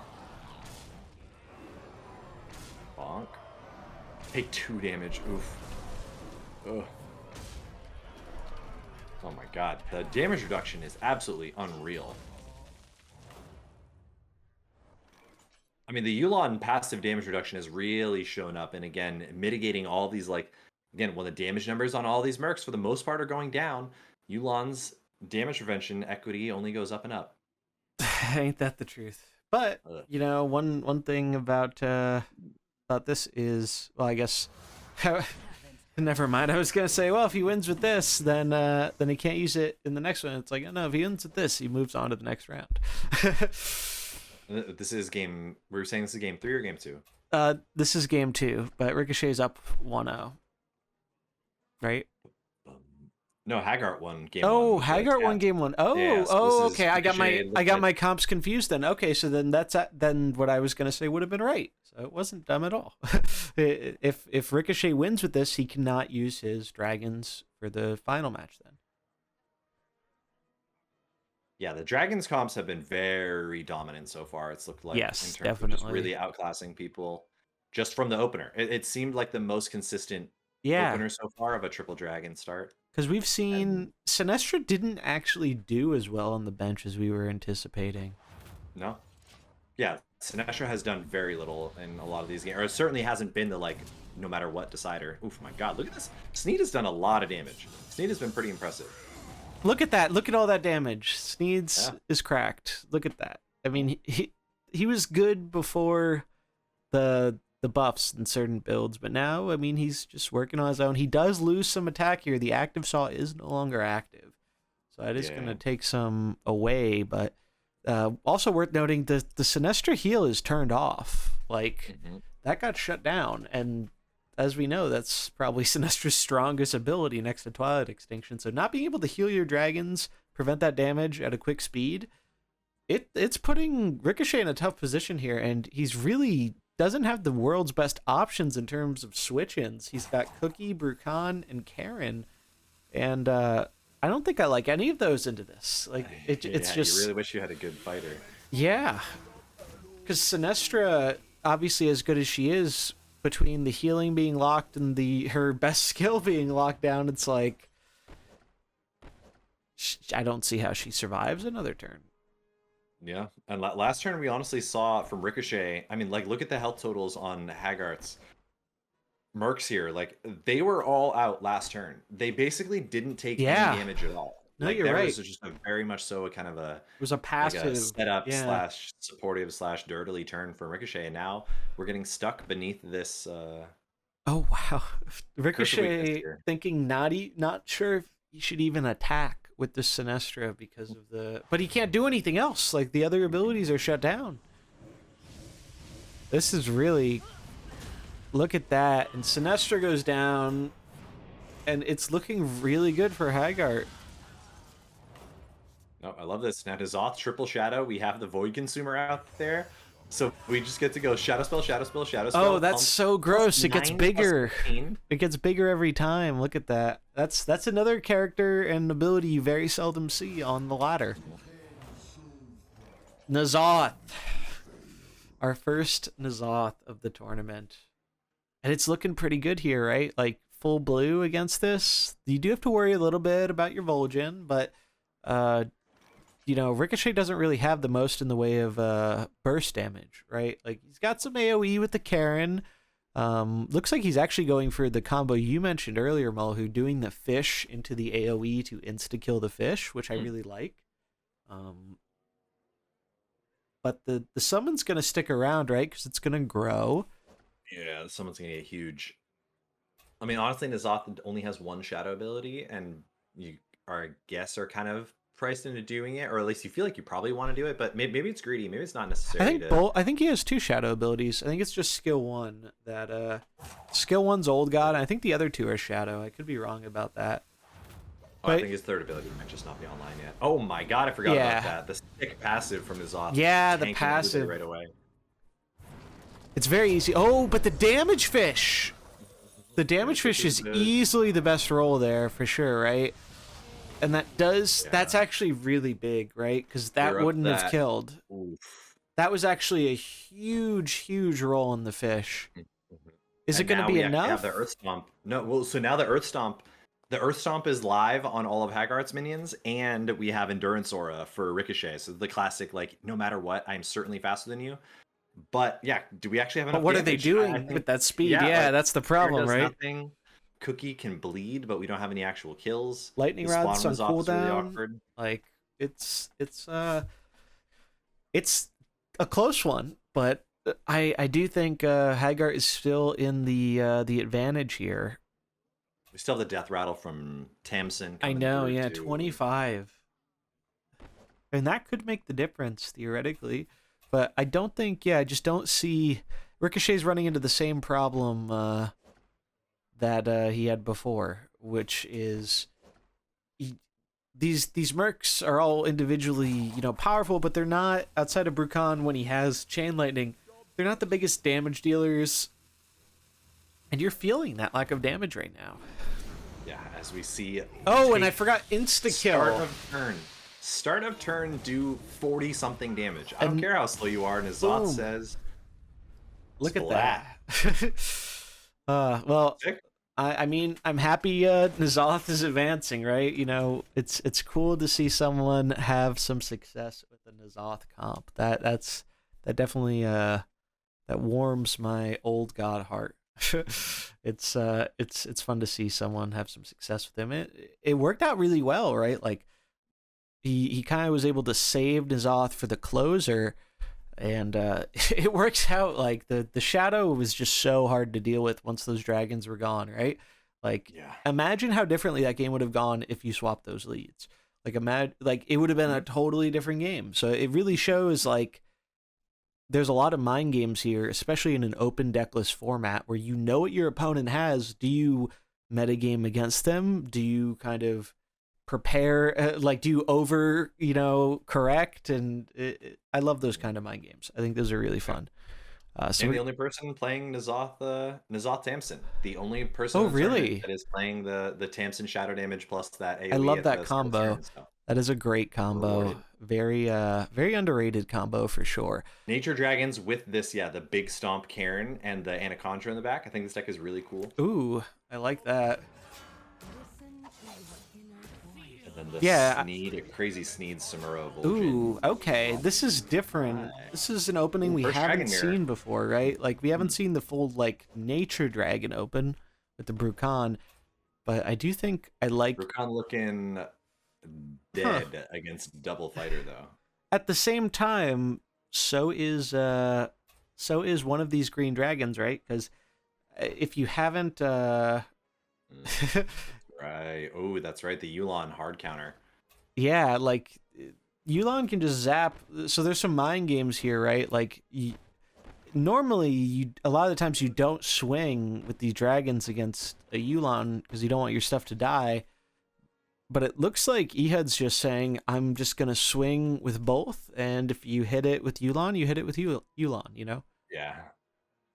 No, I think I like that. You basically have to say, you have to guess correctly and not do anything, even if, like, I don't know. It certainly feels really bad to ever like just not attack.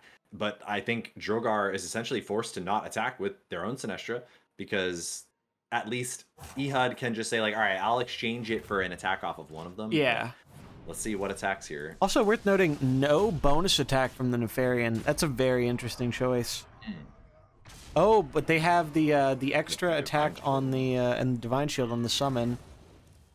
So that's actually pretty huge. The Brucon lives, however, it does have a big bleed on it, so it will die the following turn. There's also a cookie too, if Ehud and the so snipe, chooses. yeah. He does swap in the cookie here, it seems. So probably is going to go for that snipe.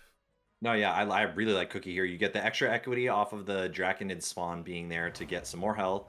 Their Sinestra is basically not really going to do anything. It's going to die to the Yulon, essentially guaranteed over the next 2 turns. Either Sinestra Twilight Extinctions and dies next turn, or just tries to heal right now and still doesn't really get to do anything. So I'm liking Ehud's position here. Yeah, I think they're in a pretty nice position. It is a little scary whenever your opponent has their Sinestra survive and yours doesn't. Worth noting, though, and I just realized this, like, they're really going all in with the nature stuff because they aren't even running the your other dragons take less damage equipment. They're actually opting for the nature equipment on Yulon here. So that's pretty interesting. We're also trolling that, and maybe Ehud forgot it too. Yeah, we can Jade Film Buffet and pump this over the Fish Feast, but we have the Yulon nature damage to and counter it's it. Still just enough. Yeah, look at that. Yeah. Important ordering there too. You got to order them right. And oh wow, the Shadow Flame, pretty good there. Pretty good. Yeah, still cleaned it up. Dodged the Yulon damage. And that summon is pretty scary, right? A 2024 that's taking less damage. Like the Nefarian summons are actually pretty scary with this equipment. Like Nefarian himself is a little less scary, but like you have to worry about. And now I think ironically the nature combo is going off for Ehud here instead of DGThunder. Yeah.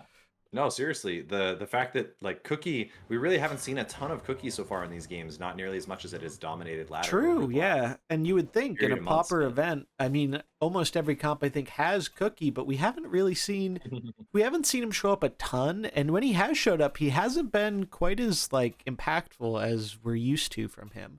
He hasn't been stealing as many games with those snipes as, like, you used to see on ladder, which has been surprising in a format with very different kind of like power level to it. Yeah, I mean, he's just kind of almost getting. I mean, I think a lot of players were just.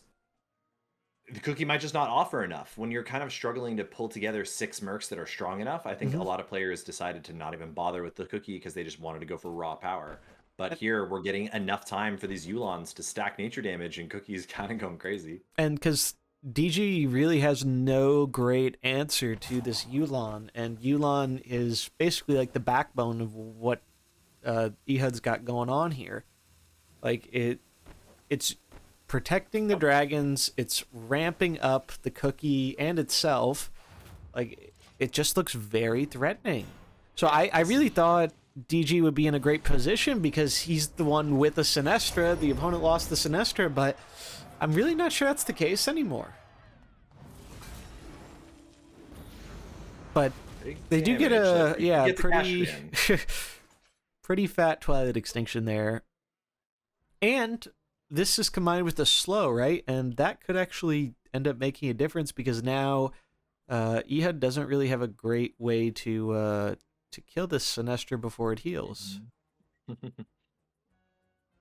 Yeah, the Sinestra now actually being able to survive might be enough. I mean, again, so what does Ehud have on the bench here? Still, we've got the Brucon. Yeah, so we have on Ehud's side, we have Karen Brucon, yeah. Anaconda coming out.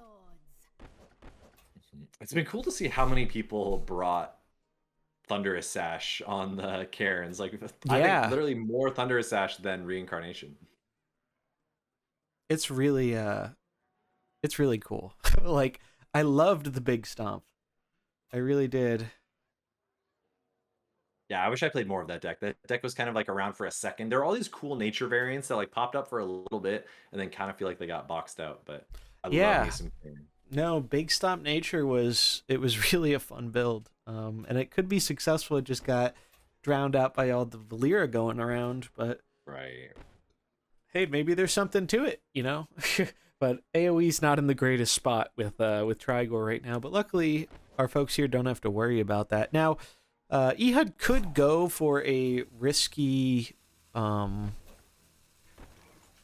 go for ramping up again and just like giant cookie damage, but it looks like he's just trying to kill the Sinestra, which I think he's going to be able to do. Yeah. Even after the healing, Yulon gets there. Oh, it looks like he didn't even need the Yulon damage, but that's actually great because now that Yulon damage is going elsewhere. Oh, and he gets the lucky roll, so that was a random... Oh, but Nefarian dies. That was a random hit there. It could have hit the Karen, or it could have hit the Anaconda. Kills the Anaconda. That's pretty good for Ehud. Still looking like in a dominant position, especially now that he gets the Brucon swap out. Still has all this nature damage. Still has the speed. Holy moly. And Yeah, Cookie humongous. from DGThunder, this isn't the spot you want to be seeing Cookie in, right? Like, yeah, you can get a snipe, but it's not looking too great. Oh, especially when you realize he has Ehud has the chain lightning available too. Yeah, this is just like a 200 damage chain lightning. No, this Yulon, It carried. everyone was talking about, yeah, Sinestra being the biggest problem in these in some of these dragon matchups, but this was a complete Yulon gap. There was just nothing, no real blues that could threaten the Yulon enough. Yeah, that the lack of like shadow or something like that to be powerful, even just something like Rogers to help clean this up. And it's funny because DG did start with a blue, but it just didn't have. It was Brucon, and Brucon just doesn't have the damage output or the fast scaling to really deal with some of these threats. Yeah. Oh man, I wish Brucon would get buffed or changed in some kind of way. I love Brucon, but he just feels a little bit too slow. It truly feels like a Merc that was designed as a rare from the beginning of the set, and from the entire beginning of the game. It's just a little bit too much, too slow, and yeah, face double greens even in the face of a Yulon. Brucon just went down instantly, and going down a whole Merc this quickly in this type of format where again you're struggling for playables in some cases, especially against dragons, yeah, you just fell way too far behind right off the bat.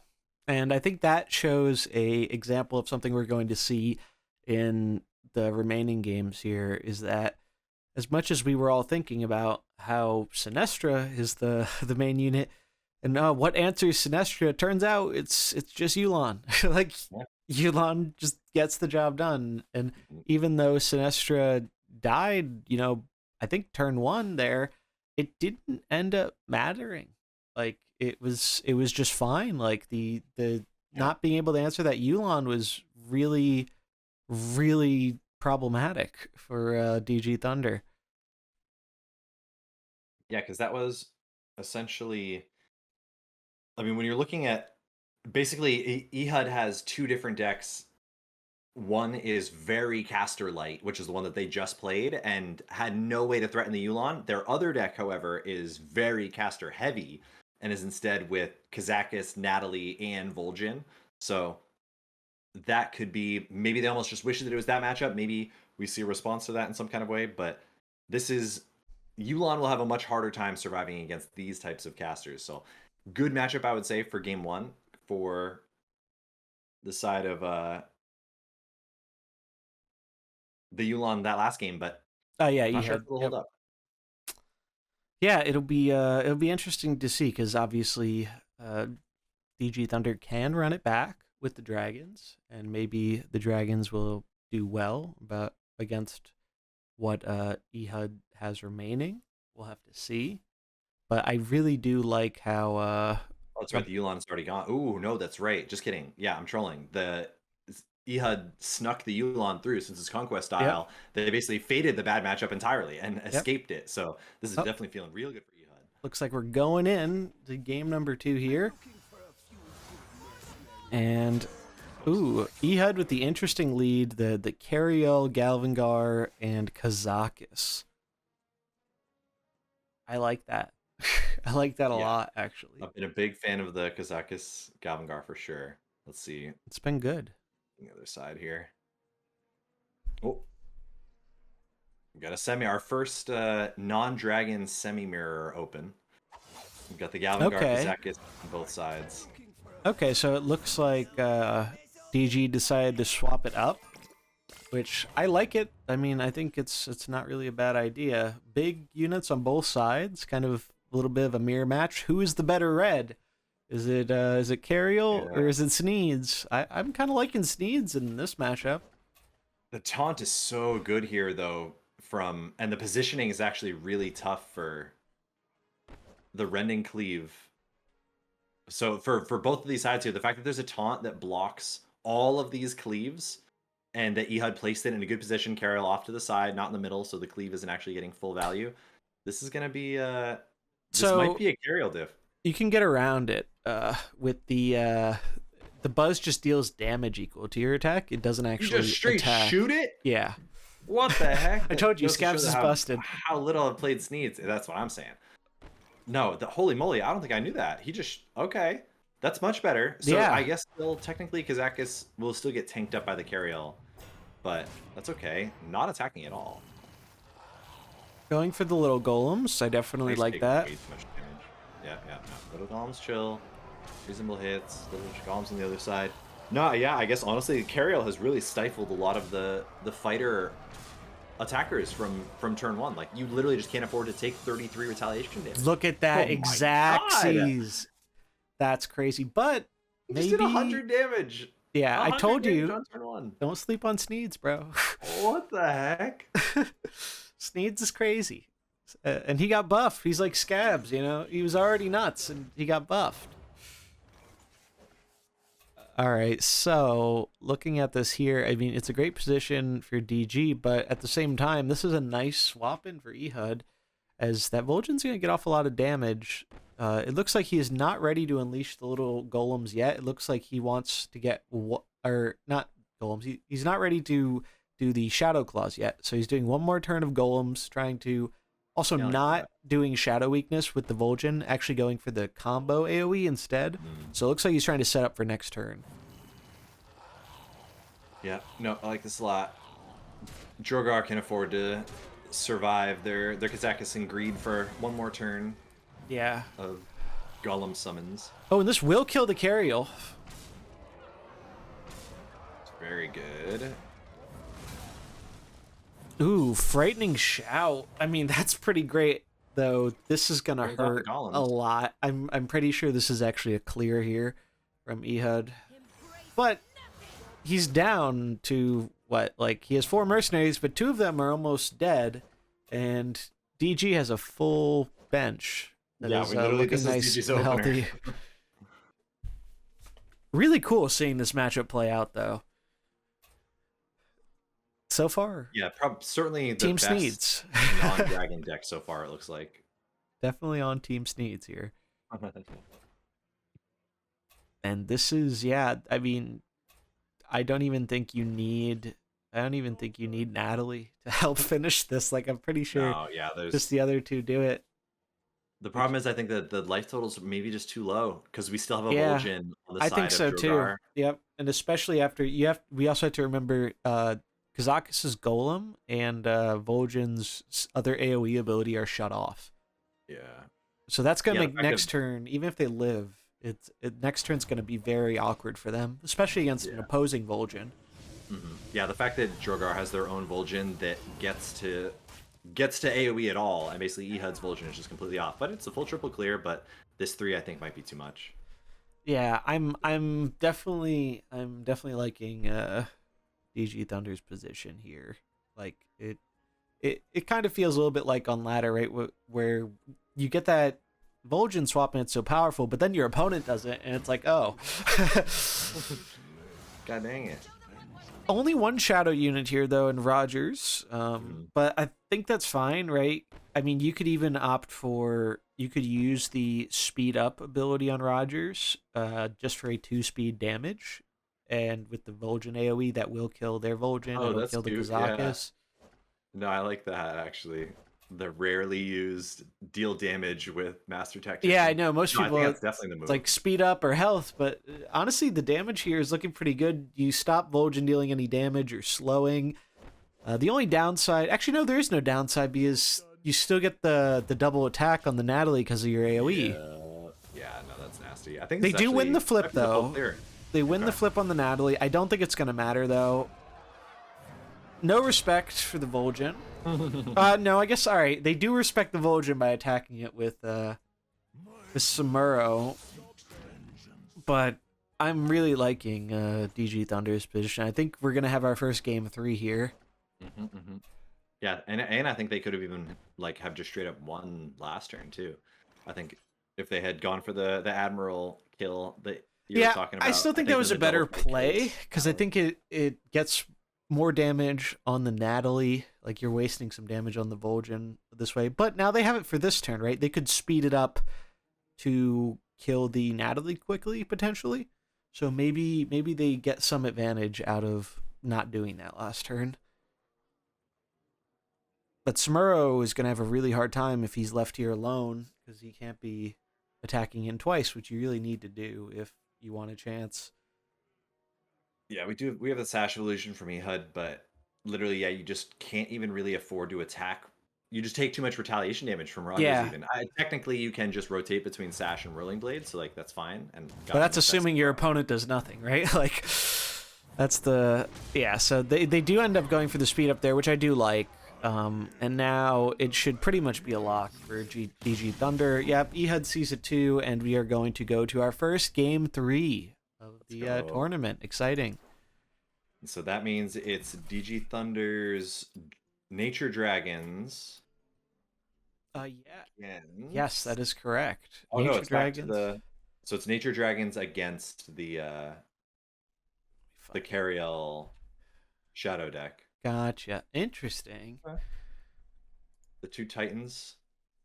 That's kind of tough. I mean, they both were pretty good. Like, I like both those comps quite a bit. I think they're some of the. I mean, we've seen some great comps, but I really like those two as two of my favorites. Samuro's been pretty great. I mean, Shadow Sam, you know, coming back with the vengeance. We haven't. And like Shadow Sam on the bench, it's like an inverse Shadow Sam. Where Yeah, you've right. got the Samuro and the Vol'jin on the bench instead of the opener, so that's really cool to see. Yeah, no, that's awesome. So let's see. Oh, looks like they're back in. Let's get it. Let's see. Game number 3, round number 3. So it looks like Ehud's going for the Shadow Sam opener. Ooh, okay. So this is one of the alternate openers we were talking about. Yeah. That they were talking about in chat. Yeah, Ricochet mentioned in chat that Ehud and him play tested this comp a lot, and the nice thing about it is you have a variety of openers, so you can kind of swap up your strategy to adapt to whatever your opponent is doing. I definitely like it. The leading Brucons have looked quite weak so far. Yeah, because there's not a way to protect it, right? Like, your Yulon can't protect anything turn 1. Neither can Sinestra, so it's just like if your opponent has a big scary green, they can zap you. But at the same time, we saw how crazy Yulon could be in that first game. So maybe Ehud's thinking, you know, as tempting as it is to delete this Brucon, do I actually just try and delete this Yulon? And it looks like that's the way he's going. Yeah, I think so. I think that Brucon has shown itself to be too weak. And pick it off I later, honestly like right? footing. You're not as scared of it as you are of Yulon. Yeah. And this is just a fantastic, easy kill. Like, look at that. Sinestra's really not as scary on turn 1 because all she can do is attack. And now you're, I mean, I guess Yulon wasn't protecting her, but you don't have any no nature damage scaling for this Brucon outside of his own lightning bolt. And like, yeah, I really agree with what you said before, Malhu. These lead Brucons have kind of felt underwhelming so far. Like it just feels not really threatening enough, and there've been just so many big greens between Nefarian, Samuro, uh, Sinestra. Like he just gets killed very quickly by these. Even the big Tyrion we saw before. That Tyrion was huge. Yeah, the so many of the decks seems like they're back to opening again because ladder you're not allowed to open with fighters on ladder basically because Trigor and Local are just Yeah, completely they just roll ruin you. your life. But we're seeing a return to nature here with these fighters that are opening and threatening all these casters, and we're seeing a very green-red centric open instead of these kind of Definitely. like blue-red that we've seen on ladder lately. Yeah, I think this is one of the first blue opens we've seen of the whole event. Mhm. We had the one from Issies, and maybe there were some more in the games we didn't spectate, but it's definitely been a little bit different than what I was expecting in terms of where we would see Shadow. Because Shadow's been great, right? Shadow's been an all-star Yeah. of the tournament for sure, but yeah, look at that. So yeah, Birkan is just dead. not killing the Vol'jin is a spicy one. Yeah. I definitely agree. Though at the same time, do they have a way to kill that Sinestra? That's true. I guess if you're gonna assume that the Sinestro will be dead, or that the Sinestro is gonna kill everything next turn, potentially you're just trying to set up for Yeah, that's what I'm the lethal. thinking. Because like, Samuro gets to dodge the Whirling Blades, lets you survive the Sinestro AoE though, which is tough.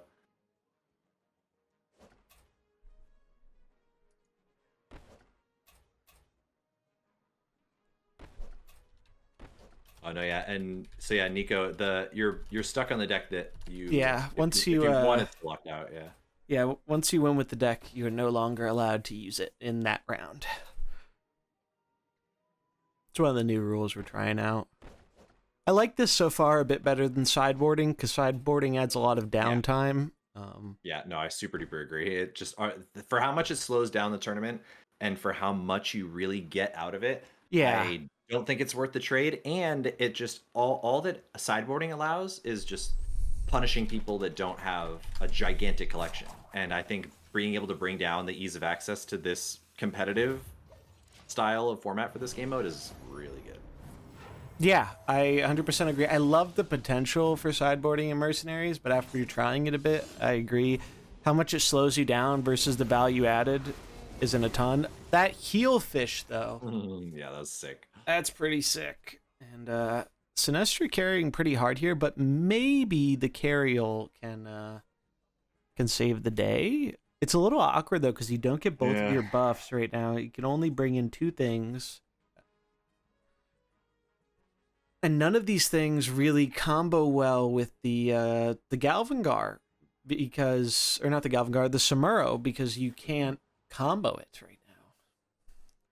Yeah, the fact that Shadow Samuro normally Shadow Smurrow would have what like Karen Diablo on the bench or something like that, where you would kind of transition into another deck after having your nasty opener with the actual full Shadow lead that just trades like 1.5 for 1 or 2 for 1. But now, yeah, we're seeing just not really. Most of these decks don't really have a coherent second deck that's kind of on their bench in that kind of way.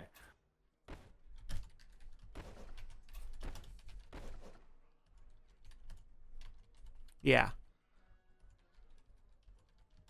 And the Galvangar on the bench looking certainly worse than the opening Galvangars. The Carriel from the bench also looking worse than the opening Carriel. Yeah, it definitely is.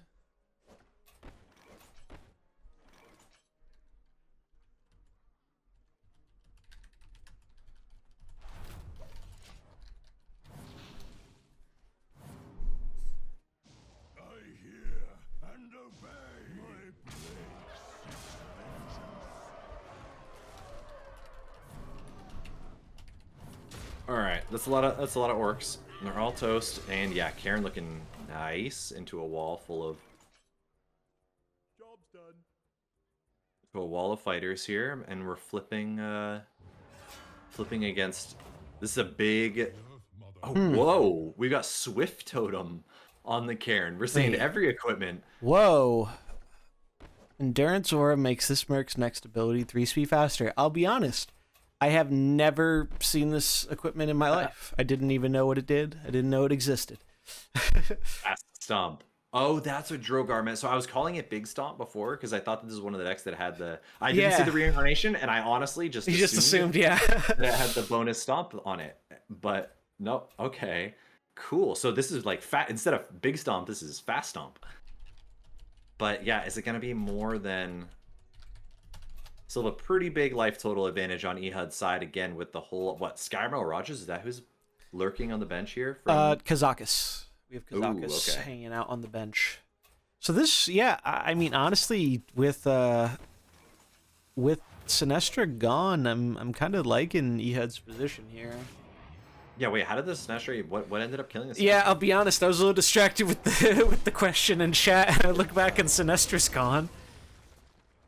But I think it had to do with the slow. They slowed it the turn prior with Vol'jin, so I think maybe that opened up the potential for a kill. Yeah, I think the carrier must have just tried to bump straight in, but we missed it. Oh, we're buffing the fish, baby. That's a 9/9. Look at that. Shimmerfish. That is the buffest pog fish you've ever seen. Did they change the art on that? Did they add the jellyfish? No, it's always been there. It's just the fish is so glorious it distracts you. I have certainly clicked many cookie buttons, and I easily would have bet that there were no jellyfish in that art. Yeah. Well, I guess it's a good thing you're not on Hearthstone Jeopardy. Yeah, right? Whoops. Yeah, great plays here. It really, it just feels like Ehud's locking it up. I'm surprised that he was able to get through the Sinestra, but I guess our fears were a little unfounded as we haven't had a Sinestra draw yet. Knock on wood.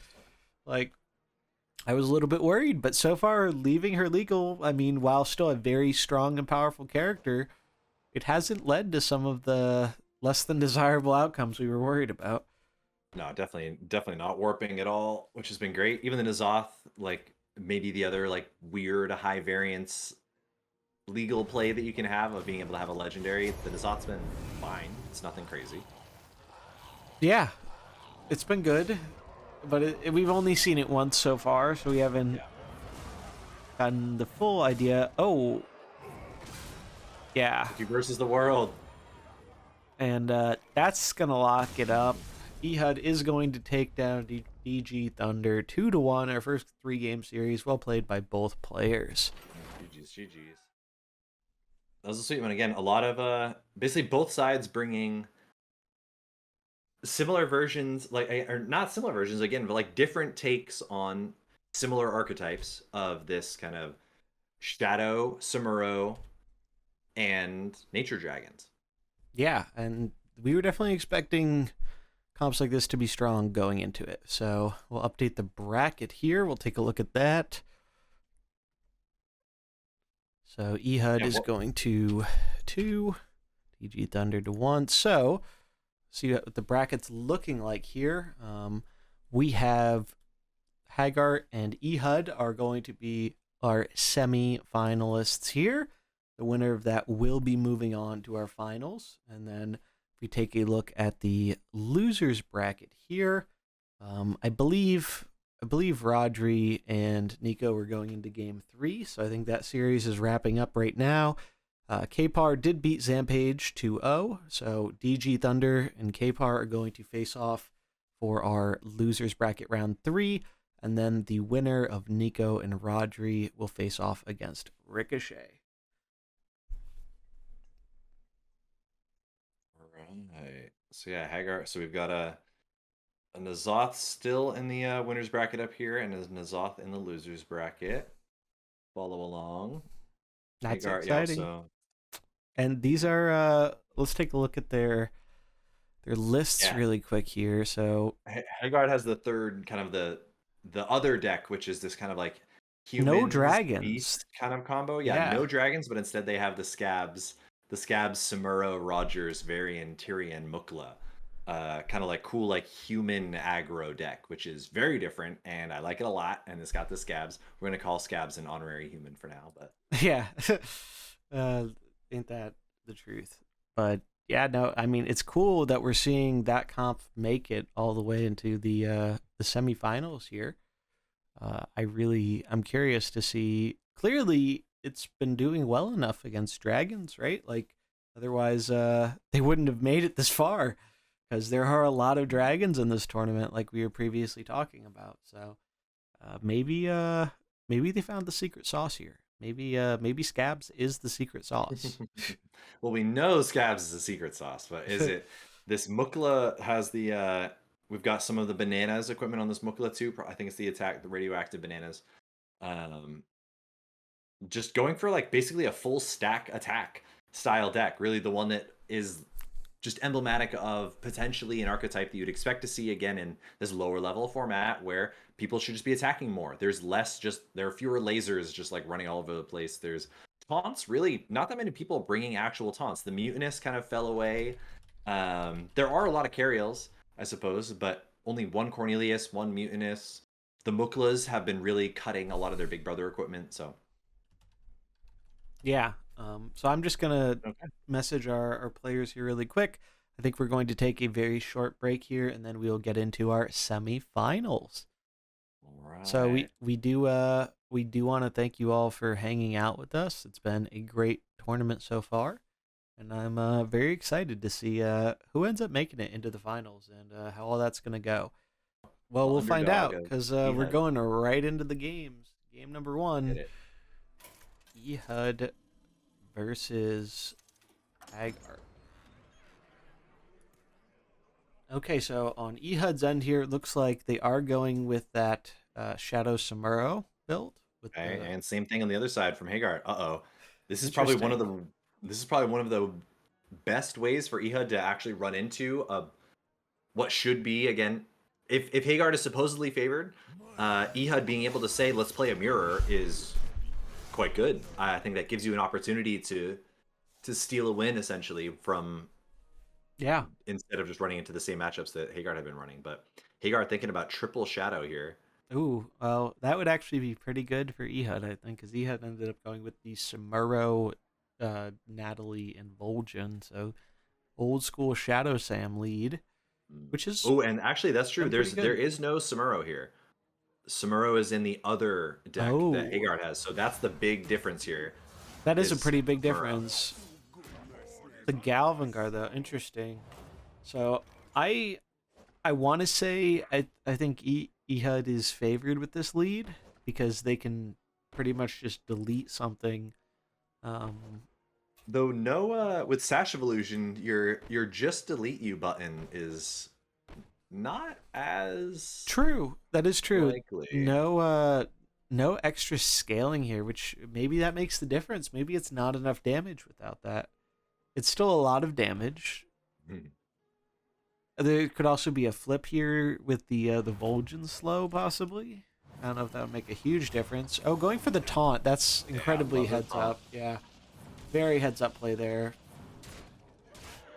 Got the bleed. We just straight didn't attack with the No Samuro at attack. all. Wow, the read. Yeah, reads the taunt straight up. But That's a I heck mean, of a read. I mean, it was right? Because otherwise that Samuro would be sitting at 6 health from bonking into the Golem. The Golem wouldn't. I mean, you could make an argument where the Golem would die to the AoE, but they have fast Natalie AoE too, so they don't really need to kill the Golem that quickly. Samuro's just dead here, though, basically, it seems. yeah, no, So Samuro I guess basically I didn't called get it to do wrong anything. there. Like I was thinking, Kazakis not doing a whole lot, but the taunt Golem doing quite a lot. And managed to get the bleed. The really cool synergy, honestly, from the Shadow Shock from the Vol'jin on Hagart's side, setting up the bleed from Galvangar because they got to slow the Samuro, made it go really 7 speed, 8 speed, 9 speed, 10 speed, or whatever.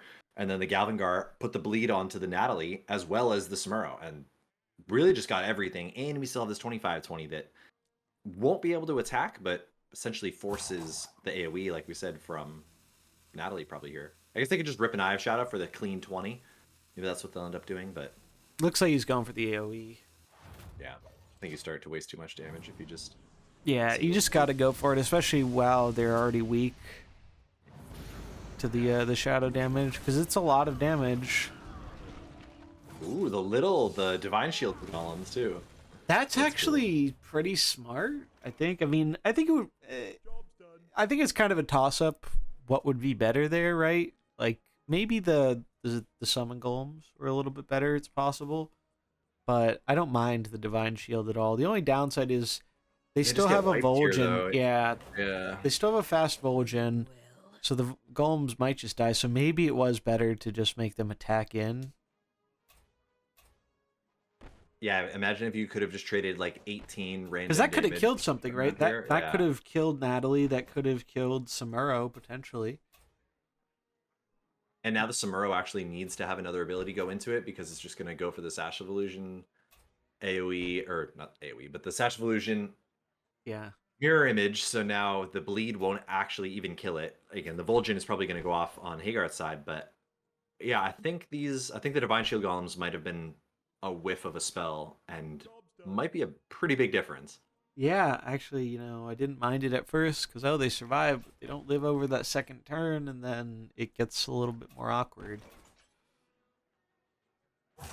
So I think, yeah, going for the rush golems might have been the right move there. Oh, they go for the shadow damage, though. It's not enough to kill Natalie. Yeah, so imagine if she was at... I mean, she's Yeah, still like... that makes... dying, oh, but she does die, traded. but still, yeah, she got way more value, right? However, at the same time, Ehud gets a really clean swap into his bench here. A full triple swap in. You're pretty happy to see that, I think. These mercs all work very well together. Cariel, Kazakis, Galvangar. Okay. Though the Kazakis, I don't know, the N'Zoth to... Yeah, start that's getting this true. AoE. Now maybe we'll see some... yeah, the N'Zoth AoE goes off every turn. You could steal their golems, potentially, because the golems are slow. Yeah. So if they try and make a taunt golem, that's getting stolen. But maybe they don't need one. You know, Cariel's theoretically a taunt here, but the fact that the... apparently the Sneed just doesn't care about taunt, so we're just going to go around that, though. Yeah. Sneeds, Juicy. as we yeah, saw, getting the battle cry is nice. a lot of damage. Yeah, I mean, these are some buff units. The question is, who do you think the priority is here, like, from each side? Who do you think they have to deal with? Like, I think it's probably Galvangar, right, for Ehud, because I mean, you have two blues. You're not appreciating that 20 damage a turn before crit. But from the other side, like, what's the best thing to target from Hagart? Are we scared of the shadow, or are we more scared of the Sneeds? I'm not really sure. I think the fact that we're gonna get you just get to do so much damage here. I mean, literally compare It's a the ton. numbers on this side. Yeah, it's a whole different world, it feels like. I mean, Sneeds is still doing a lot, and they don't really have a good blue way to punish that, right? But look at that. Look at that N'Zoth damage, because the shadow damage on Tamsin is making it scale, too, so he's dealing even more damage with that N'Zoth. So I think you gotta get rid of their little shadow combo, because they're gonna start going nuts with all these... Look at these spawns! Oof. No, blocking that taunting to beat the Galvangar hit. That's was hugely huge. important. That's actually insane, right? Because how much shadow damage? They only have the +5, so it's dealing 9. So it's just under enough to kill Cariel start of turn. It's like it's 18 instead of 22. Yeah, honestly, actually, Harris cute trying to go for the shadow damage again, but I don't know if your Tamsin's gonna actually live. Like, there's this I don't weird think it will. anti-synergy with like the start of game being faster than your buff. I know, and yeah, so you can't combo just at don't that want turn, enough. that same turn. It's still a lot of damage though. 9 is nothing to scoff at when your opponent is this low. Oh, and he gets the kill. That's huge. That is absolutely huge. That was a speed tie too. Oh, brutal. That was a 3 speed, and that was a random attack from the Sneeds, by the way. And the anti-healing stops the Crusader heal Wow. from Cariel. And just like that, it looks like this game has been turned around, and N'Zoth, with Hagart being his champion is looking like it might win this game. And we even get to slurp up the 25-25 for value off of the huge old god ability. Oh yeah, you can do that too, huh? That's pretty hilarious. Yeah, they go for it. I love it. I love it. All right, and Hagar gets it started with a 1-0. Okay. Love seeing some N'Zoth action. Wait, And disarm we were isn't saying that random? I thought it was the 3-speed yeah. one. Maybe Maybe I was wrong. No, yeah, the disarm. I think he did direct it to the Oh, to the okay. Smurro, but like you were saying, it was I must still have been getting the abilities confused. a speed tie. I think you might have been mixing it up with Garrosh's 3-speed protector. I thought Sneeds has a something random attack, but maybe that was his third ability. But that's okay. I mean, that was quite a game. Like No, that was a really cool back and forth, and we were saying that we were kind of I was predicting potentially that Hagar's favored because he's played against a similar lineup already, but then the Samuro diff seemed like it might have made a difference, but Samuro was just completely useless. Galvangar was way more effective that game, and all kinds of funky taunts coming in out of nowhere. That was a cool dance back and forth. Yeah, no, I mean, it wasn't over until it was over, right? Like it really that was quite a game. You love to see it.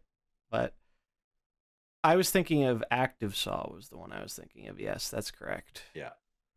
I got my Sneeds abilities mixed up. But yeah, that's right. Disarm is not random. God, I didn't realize he had two 3-speeds. It looks like they're going in for game number 2. Let's see. All right, so human mid-range against the shadow deck again from Ehud. This is a great looking crit setup theoretically for Hagart, where you have these double reds into the Galvangar, but honestly, the fact that Cariel just gets to block them is pretty good. Strong. And pretty good. The Kazakus is just like not really a blue merc, which is I know cool. That's he's really so not weird. Actually putting out blue damage.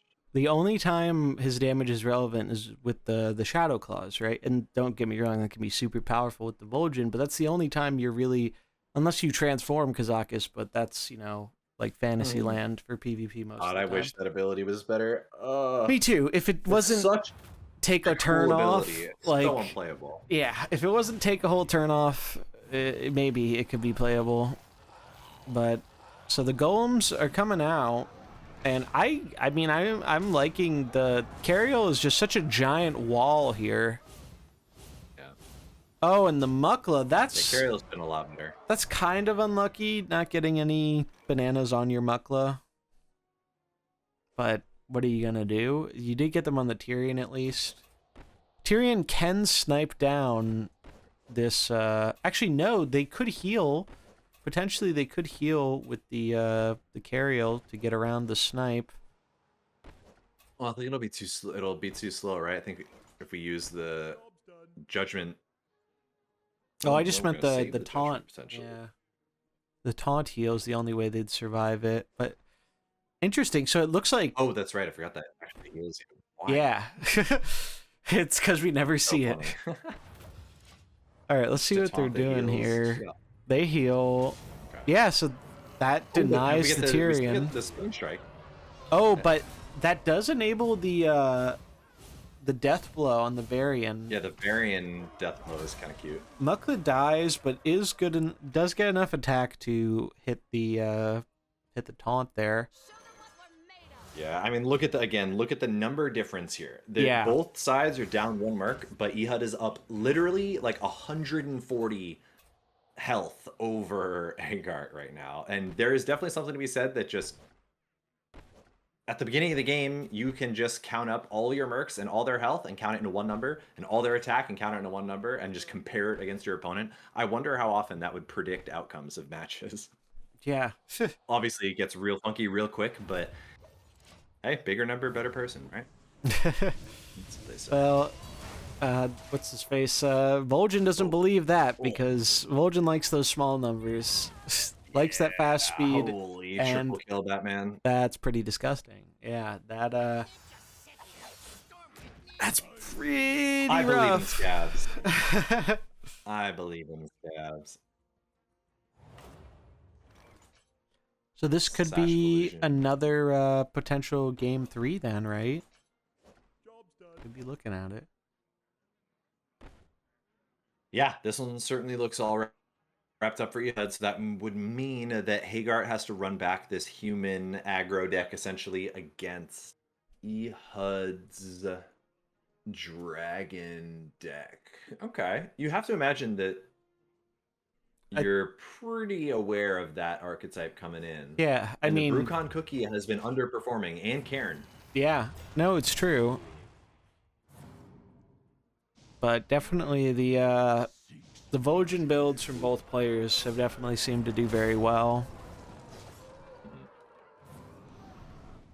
Going to 8. Frightening shots, nice and juicy. Adios, DG. Thanks for playing. I like your decks a lot. Yeah. Yeah, this is just a this is a pretty We rough spot. play around the. Oh yeah, no, we are just. I think even if the bench were a couple Empty. little air elementals, Yeah.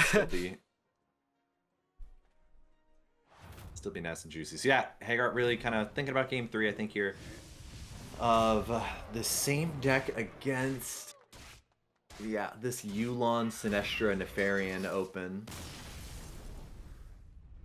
Yeah, I mean, Vol'jin absolutely one of the tournament MVPs here without a doubt. I'd say even more so than Sinestra from what we've seen. Oh yeah. Yeah, it turns out basically the only real speed manipulation in the entire tournament has been the Vol'jin, and he's certainly been in every lineup somewhere. Did anybody not bring a Vol'jin? I don't Yes. actually. Did anybody? Yes.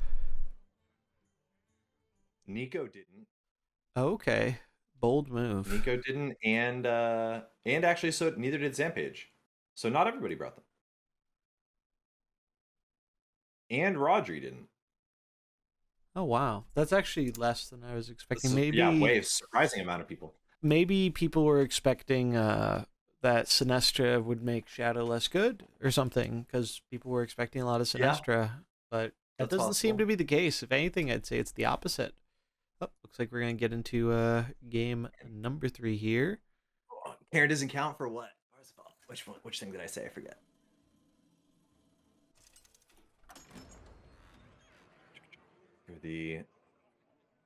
So yeah, that nature, Karen. the nature opener. dragons. Oh, no speed manipulation besides Vol'jin. Yeah, but honestly, I'm yeah. not even sure if we've seen Endurance Aura cast yet. We have, I think, once. I think we've seen it once because there was a taunted Karen. But I don't even think we saw it on the person who brought their speed up equip on the thing, which is kind of funny. Yeah. So I'm interested to see how the dragons do here. It looks like Ehud's definitely taking their time, as you should on a best of 3, right? Like, because this one is for all the marbles. The winner of this will be advancing to our finals. Yeah, this is our semis. Yeah. And Kparzival's sitting down in the semifinals of the losers bracket, waiting for the winner of Rodri versus Ricochet. Yep, I believe that's going on right now. So it's been a great tournament so far. It really, everything's been going pretty smoothly. The games have been great. Everything's been great. So thank you everyone for being here and participating. Couldn't do it without you. That's been sick. And Hagart has the color advantage here of double reds into double greens. But dragons have just been... That variant is terrifying, though, on turn 1. Yeah. This variant is... this is disgusting. Oh, wow. Oh, and see you, dragon. Bye-bye. Bye-bye, Sinestra. Bye-bye. Take 62. Oh, no, we didn't get the Divine Shield. Oh, was it 1 short? It would have been 1 short. He would have hit for 8, I think, and not 9. Wow. That was a turn. That was... Slobber knocker. A turn. We have... Wow, that's... That's Varian going absolutely ridiculously hard against Nefarian like that. Holy moly! Being the fact that Varian heals for so much with the retaliation now, like the fact you actually gain health yeah. essentially instead of just flat attack, meant that a whole extra trigger essentially just got to stack it up and be fine. Yeah, I mean, this is, I think, the best we've seen from Varian since probably that first game versus Issies, where he got really big, but he didn't really do a lot in that game. Whereas Yeah. it's pretty huge what he did this game. You're No, forcing the Sinestra heal basically, and there's a chance that you can just kill, right? Like you can actually stack more twos as Hagart. Yeah, you Oh can do yeah, all look at kinds that. That's so disgusting. That's Pump it up, pump it backbreaking. up. And I guess it may have been... No, it wasn't even a flip. Wait, did Tyrion do nothing? Tyrion Judgment of Humility, the Yu'lon. Gotcha. Okay, so the it was stacked in Hagar's favor. No, it was a flip. They had... Did they have twos on... No. They only had 1-2 on Ehud's side, I believe. Whereas they had 2-2s on Hagar's side. Yeah, there honestly, Hagar had a lot of options there of going for the Divine Shield or the give everybody flat attack, and ended up going for I Pummel My liked their Human. line. Yeah, I think the Pump the Humans line is pretty good. But now this is actually pretty scary from Ehud because we're gonna get that speed up you were talking about. Speed up the lightning, chain lightning rather. Yeah, and we've got +3 nature damage. We could do it again. No, we did that last turn. Okay. So 19, we got the Earth Stomp off last turn as well. Yeah, I mean, this is gonna... See, this is when the Divine Shields have been so nice and juicy, but we still should have... I mean, what, we're doing 36, 70 something to the Cairn. Yeah, I'm not sure if this is actually enough damage from the Brucon. I suppose the Varian ends up ultimately dying, but I think Rogers always lives and always cranks in like an insane amount of damage where he might just not have enough left on the bench. What's the cookie on the bench still? Yeah. Yeah, I believe that is the cookie hanging out there. Yep. Yeah. So let's see. Speed up. That's big because that kills most of their stuff. But that is so big that Rogers damage is huge. Love the firing position there. Yeah, that was really nice. Honestly, I wonder if you would have preferred to have nobody subbed in here, but I mean, it's just Cookie. Cookie's fine. And now we just have double greens against double blues, and basically a guaranteed dead Cairn as well. Hilariously, actually, the taunt manages to block all the good stuff from Scabs and Samuro here, but... And this is, I believe, the big stomp. Yep, big stomp, Karen. So that's a lot of damage, but 2 healthy greens against this board. And I think we're just going to see it again where the nature comp without Mouth just doesn't really have the sustain to kind of get that little bit of buffs and kind of deal with some of that oncoming damage. Like, nature backline used to be one of the best backlines in the game, and now it's not even seeing play on ladder with Mouth.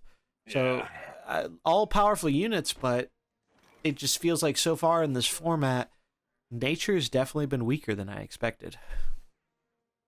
Except with Yu'lon. Yu'lon seems to be the way to go with nature. It seemed like all that you needed. There were some Guffs floating around the tournament too, but they seemed to fall away relatively quickly. I kind of wonder if Guff might have been better than Brucon. Yeah, honestly, I could see it. Ooh, crap. Yeah, I think that's gonna be the nail in the coffin for Ehud. Yeah.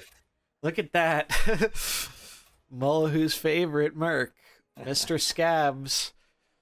Better than Valera and Pauper? Who knows? Yeah. Strictly better than Valera. Boom, and that's gonna do it. Props to both players. They both played some excellent games, but Hagart is going to take the win here and advance to our finals. Ehud might be able to run it back up the losers bracket, but hey, that's what we were talking about through our analysis at the beginning there. Hagart has basically just been running through this lineup of the Shadow Galvangar variant or compared and combined with the Nature Dragons. Hagart's basically played against it 3 rounds in a row and has just sliced on through. Yeah, I mean, it's been really, it's been quite impressive to watch, right? Like, looking at all these lists, everyone brought something a little bit different. A lot of the same mercs, but all the games have played out. Like, I don't think we've seen any mirror matches or anything like that. The closest we got were those Kazakhstan games. But really big props to Hagart not even bringing dragons and making it to the finals. I think that's something nobody would have expected. I certainly was not expecting that. Yeah. Took advantage of our N'Zoth ruling, but hey, trade it. If you could have told the players you can play N'Zoth, but you can't play Sinestro, who would have taken that deal? Not many. I don't think many players would have accepted that. And I don't think so either. I'm up. I think there are a lot of people who would have put in Sinestro for that last spot, but maybe N'Zoth is the secret sauce. The whispers of the old god are carrying him to victory. So we're going to take a look at the bracket here.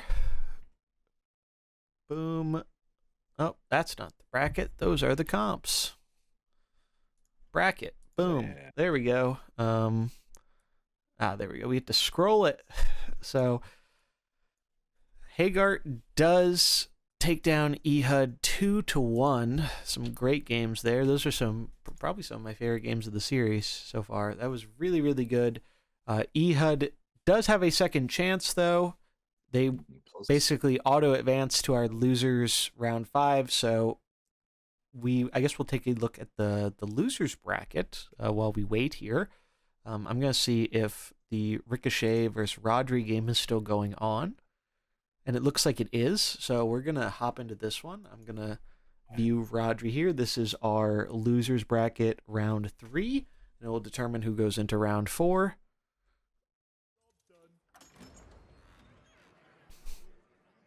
I imagine this is at least game 2. Ooh, Hagart and Kparzival talking about their intense practicing for this tournament. I'd love to see it. Practicing for most tournaments is so sick, honestly. All right, what do we got? Dragons versus Shadow Samuro. Ooh, got it after the heal. Feels bad, man. My god, tickling. Absolutely tickling. Yeah. 2-0. 2-0. But look how many hit the Yulon. That kind of balanced out a little, but like I think it's looking pretty good for Rodri here. Yeah, can the shadow ban? Is Rodri also sitting on the Let's see, Rodri's bench is Cookie Brucan. Ooh, that has been a classically failing bench here. If Ricochet can squeak through, and God, maybe Sinestro is just such a terror right now. Yeah, though. And no reds left from Ricochet. Pretty scary. We have one short on the Yulon too for killing it with the Natalie. True. You can't be happy about that. The max making all the difference there. Yeah, right? Is it? Yeah, 885. I suppose they could always hit him with the Jade Flame. True. The Jade Flame buffet. Oh, I want to... it's buffet, obviously. But I wonder if we'll actually see Yulon canceling the stealth on Scabs later. I don't think we've seen it come up yet, but there is an opportunity. Yeah. Now the Dragons, the Dragons have been performing well so far this tournament, but clearly, as Hagart has showed, that you don't need them to win. Apparently, their build, and they were saying it in chat, they had a lot of practice going in beforehand with Kparzival, which is great. Practice does pay off for events like this because you don't really know until you try the format, and if you're just trying it the day of the tournament, you're going to have to learn a lot on the fly.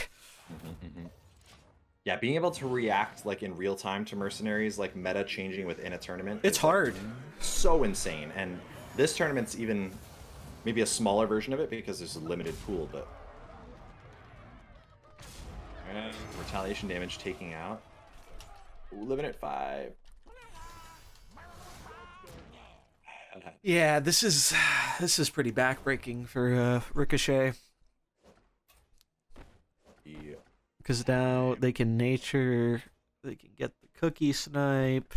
There's still no answer to this Sinestro. The only hope they even have with this Sinestro is fatigue, but fatigue. Oh yeah, no, we were just talking about really impressive how that practicing for an event like this is it definitely pays off. Not having to learn the format on the fly, which I'm sure a lot of our competitors did have to do today. Yeah. 28 damage cookie snipe. So what nuts. The heck? What the heck? 18 bonus nature damage on this Yulon here. Yeah, that's just that's a lot. Vol'jin coming in, but 2v4, I don't think it's gonna be enough. Yeah, the Vulcan gets a good like multi-kill here, and I mean I suppose you technically also still can go like double striking onto the cookie. The mirror image tech, the Sash of Illusion, has only been okay so far. Honestly, Sumuro's been fine, but this has kind of been showcasing us the value of, or the lack of value potentially of a Sumuro on the bench. Like, right, it's kind of being this Yeah, like it's been man kind of Sumuro that has a awkward. Sash of Illusion, but it's only been fine. And some of the most dominant Sumuro decks have always been like the opening Sumuro decks. The Yeah, ones that just go straight Burning Blade and just murk you right away. But seeing a little bit it the damage just falling off. yeah, it feels a lot worse off the bench, right? Because you can't guarantee what you're doing. I mean, they do a lot of damage to the cookie there, but still a healthy Brucon. Maybe fatigue can play a role here, but without it, I just don't really see a way for this Sinestra to be dealt with. Yeah, even the cookie gets to act again. Yeah, I'm just getting a little bit of chip damage. We're also bleeding. Less damage, but it's still free damage is free damage, right? Yeah. It is closer though than I thought it would be from looking at a few board states ago, but I still think Rodri has a pretty solid upper hand. Yeah, finally Sinestra. Honestly, this is maybe the only game where the Sinestra really kind of exploded and like truly just kind of like closed out, won the game. A lot of the other Sinestras have been falling short. Yeah, it's been very interesting. We saw it in the beginning off of the bench, and it didn't really work well there. And then we saw it as a lead, and it was okay, but it wasn't really that great in many of the games we've witnessed, which is really shocking to me. Like I was worried we were gonna have to ban this character at one point, and it seems to have just been working out fine. I don't know if the format's helping with that. I think it is. Oh wow, look at that! That was That's a nice heads immunity. up play. That is a great play. Wow, denies so much damage there. Mhm. Yeah, the Sash of Illusion Samuro is so anti Chain Lightning. We got the immune one way that blocks damage. We got the Sash that blocks damage. Yeah, This is just barely short. Interesting. it does kill Didn't Brucon, count. but then it's gonna come down to Sin v Samuro, and I think we all know how this one goes. Fatigue or no fatigue. Samuro just does not have the damage or the health to kind of get there. Again, it is kind of cool that technically they do have the version that lets them rotate between abilities like this, and like, yeah. So this is they're doing Yeah. the cheeky version where you AOE the Yep, I ran you into AOE this to block, before.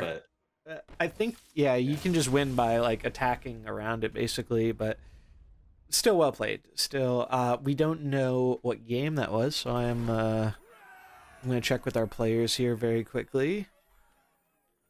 Let's see.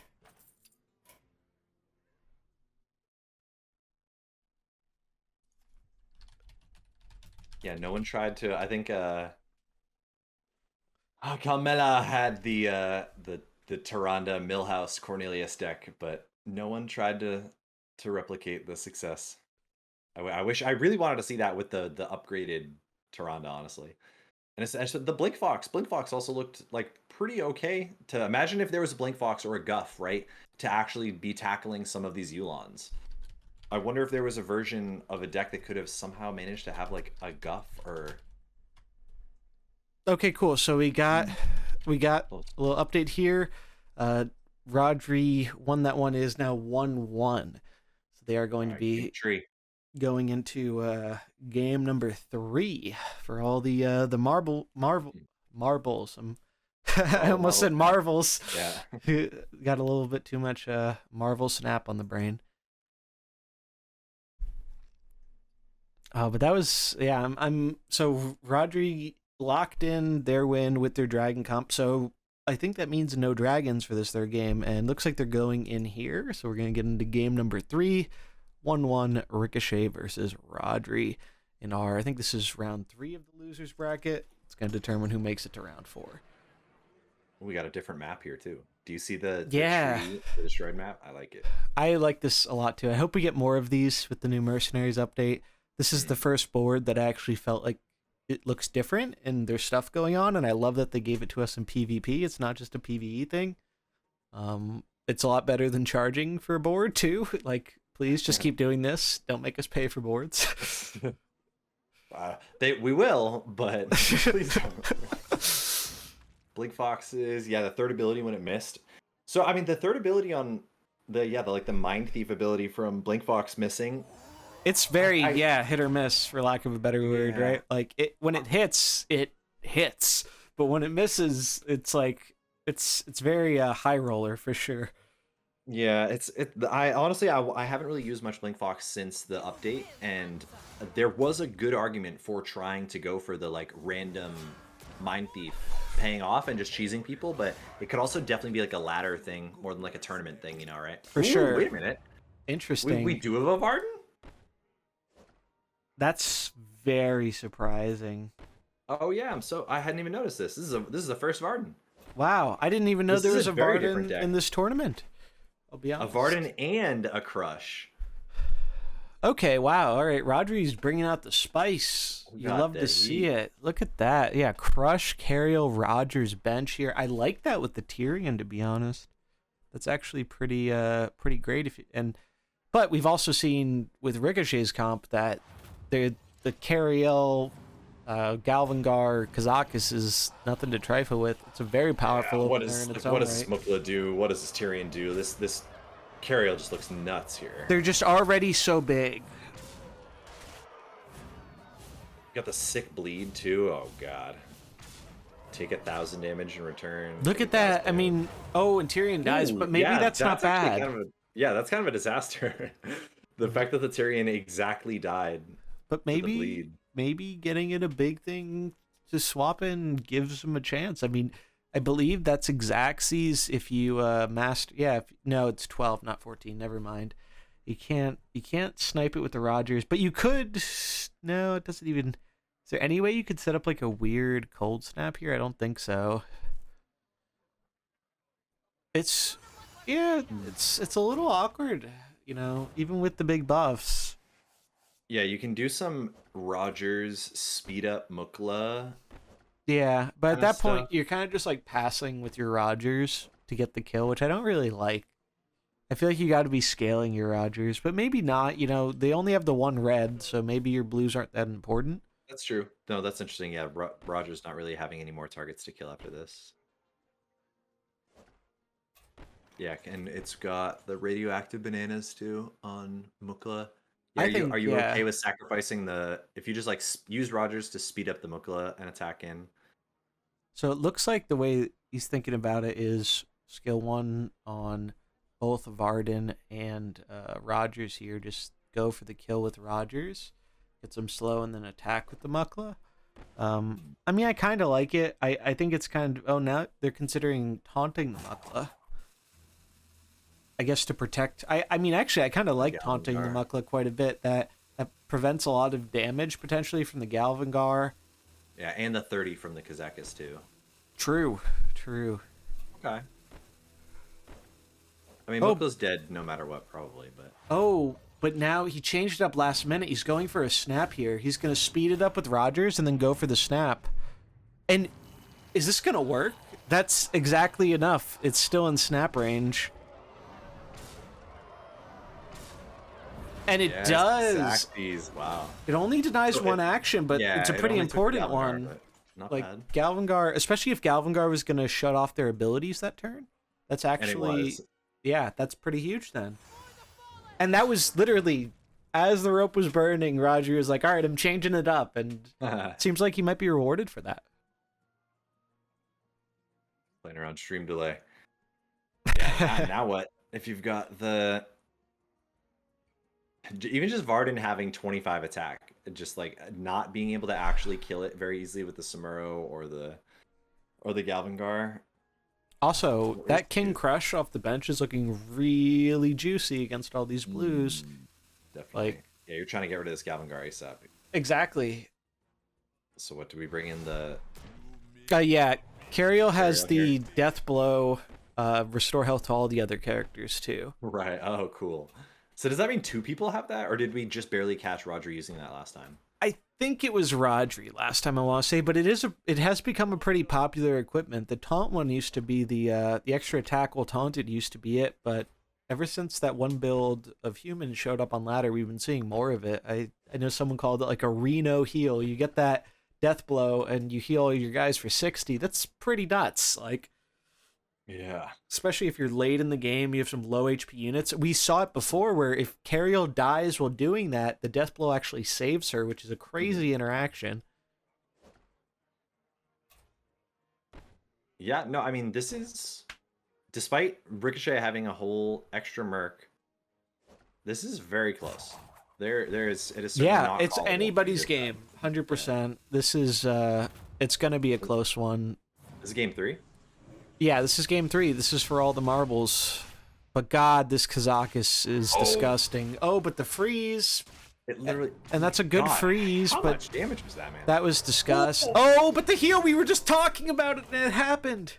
Look at that. Like 100. That's insane. That might be it. That might have just flipped the game in Rodri's favor. Because they went from going down 2 mercs to fully healing their Rogers and giving a bunch of health to that Cariel.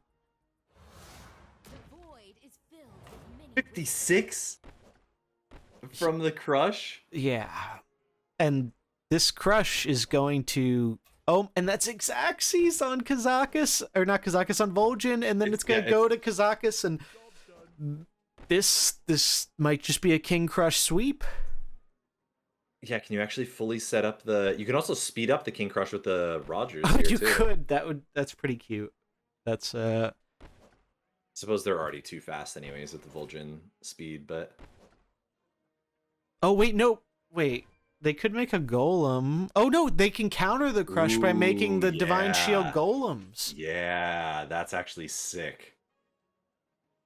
And then crush can't get the death blow and it can't repeat. So Divine that Shield is wild. golems might be the saving grace here. That's gotta be the move. That's too cool. Yeah, like you got to be scared of this crush. I mean, it still is scary, but those golems definitely throw a wrench in their plan. I still like Rodri's position, but it's still anybody's game here for sure.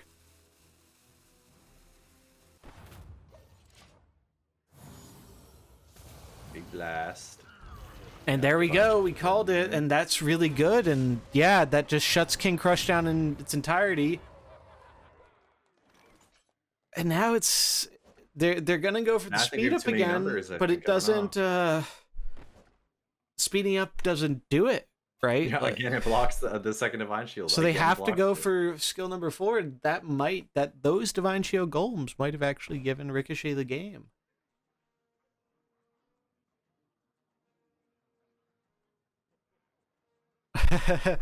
That's how this deck lost to me too. Divine Shield to OP. Yeah, apparently. I mean, you're giving the Divine Shield golems a little bit of crap earlier, but they might have just won a game.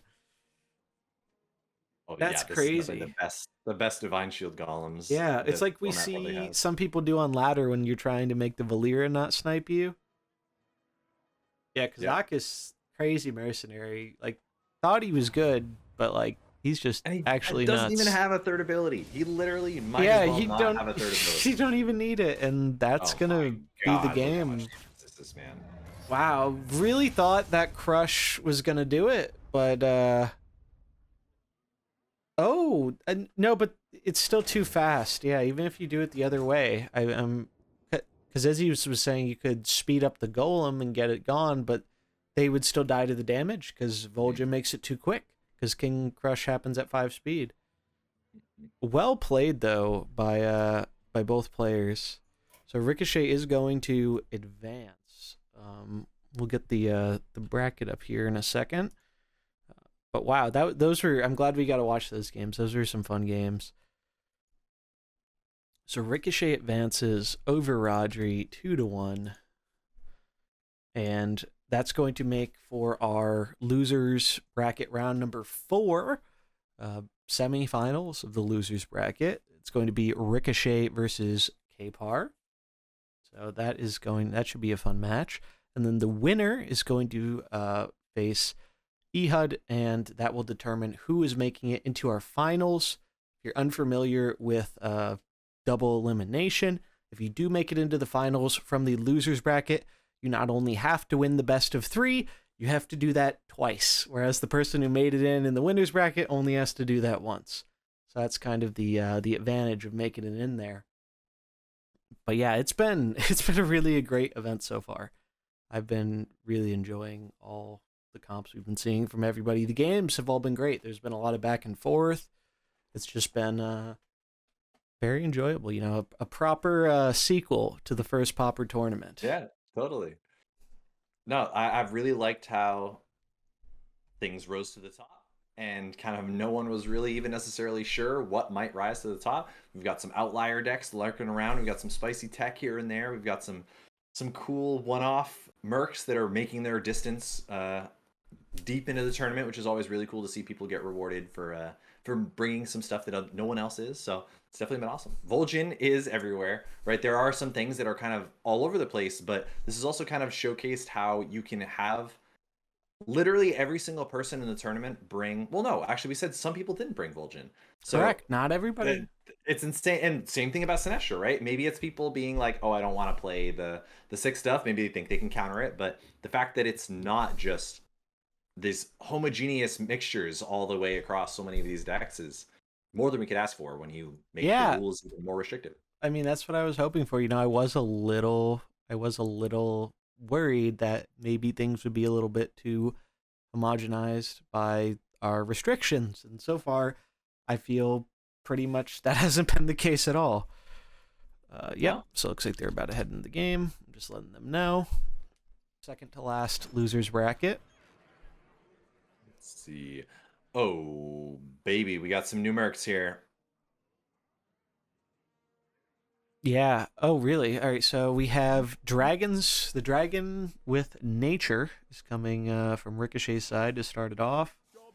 Kparzival also with dragons, but all right. So we get to see. I think this is our second dragon mirror of the tournament. Oh. It's with the Voon though. Voon looking a little underpowered compared to the triple dragons. The no Sinestro here. I'll be honest, I forgot there was a Voon in this tournament. Yeah, I think there might have been multiple Voons. I do like. Which is crazy. I mean, yeah, I like Onyxia quite a bit here, but it's rough against double greens. You know, it feels like the odds of it falls over, right? Yeah, surviving a turn are pretty steep here, especially when it doesn't have any other protection. Compared to we got Yu'lon on the other side, and anytime, I mean, I think just off the openers, I think you've got to be pretty happy to see this as Ricochet. Yeah, it probably feels like you're in the mirror, but you have a better opener. Yeah. Oh, that's cute. That's right. I forgot we got the extra 10. Oh, look, that actually is enough. That's actually pretty huge. That's actually pretty huge. Onyxia dies, but that's a trade. The only scary thing is the Sinestra's got to get dealt with, you know. Otherwise, they're going to be some pretty big problems for Kpar. Yeah, and this Yu'lon looks real juicy from Kparzival here. In theory, where what Ricochet's got, this Brucon cookie bench, still can't chain lightning here. Yu'lon looks really protected. I guess you can't actually. I mean, I guess you take 40 or 50 or whatever damage from the rest of the attackers, but you also have to imagine that Sinestro from Ricochet is going to be going for the Twilight Extinction for the AoE. So I think a Yu'lon from Kparzival is pretty safe. And a Cairn to tackle the double greens. Interesting. Yeah, I do like the Yu'lon swap. It's very interesting to me that they didn't lead the Yu'lon. I wonder if they just felt that was a better decision for getting it in off of the bench, which is possible, but at the same time, maybe the Yulon, Onyxia, Nefarian could have also been good. From Ricochet's side?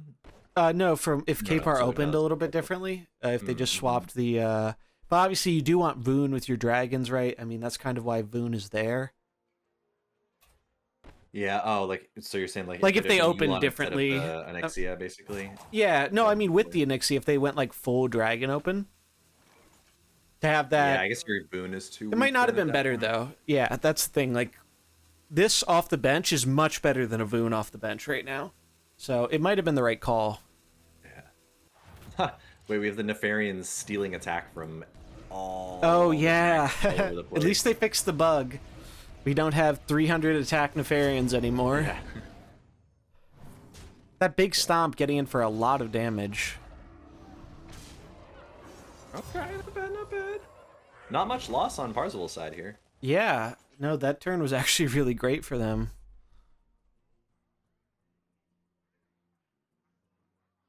But now we are Earth Stomped. We did get Big Stomped. What can Ricochet do here? We can go for some Chain Lightnings, I suppose, but we've got the Evasive Worm blocking. The Evasive Worm taking less damage because of the Yulon equipment. Very cool. Would literally survive attacking into the Draconid or the Cairn or the... Ooh, Cookie instead. Wait, why Cookie? Is there even a kill? Do you have nature damage here? No. Not that I'm seeing. But what was their other option? Brucon? Maybe they just... Yeah. Maybe they were more okay with the Cookie getting smacked instead of the Brucon, which I could see. But Nefarian is pretty slow. You could also speed up to enable the taunt, so you're kind of protecting yourself a bit this turn. Even though the speed isn't really needed, like maybe the protection's worth it over just punching in, because you're not doing a lot punching in. But you're really not doing a lot speeding up. You'd be more doing it for the taunt than anything else. Also, the world's smallest dragon summon. Yeah, right. 2/3. Yeah, that's the standard card. Yeah. One of the River mini Crossroads. set cards snuck into the game here. Yeah, the Sinestro from Ricochet is just getting a little bit too much value compared to Parzival's Sinestro. The fact that you basically just haven't done anything with it and then won't really ever have time to feels like Yeah, potentially missed opportunity. it's not feeling the greatest for sure. And yeah, they do go Do for the nothing, do speed up, nothing.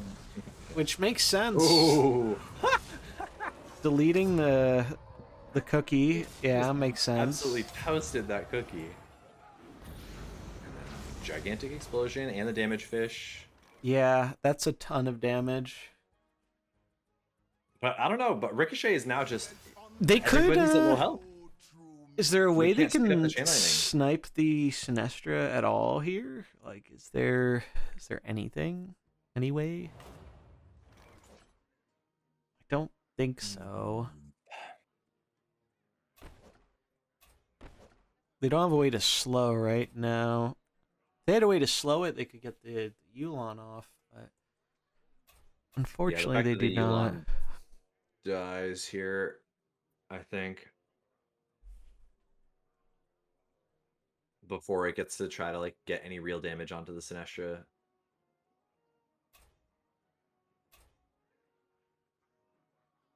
Maybe axe throwing far left like that. Oh, it only goes to one of the neighbors. What am I thinking of that full cleaves? Okay. Oh yeah, they lose stealth. They just randomly tacked on. There's not even a period after they lose stealth. Yikes. On the axe throw, if you hover the boon. Yeah. Oh. Act on the line of text without the period. I mean that the Karen Big Stop has been really good too. Yeah. Like 30 damage, nothing to scoff at. Yeah, reincarnation would have been like borderline useless in all of these games, it feels like so far.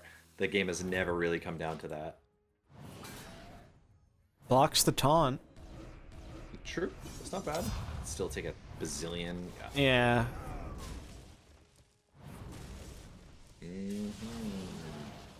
Ooh, now set up for the Karen kill though. Yeah. 0-9 Yulon.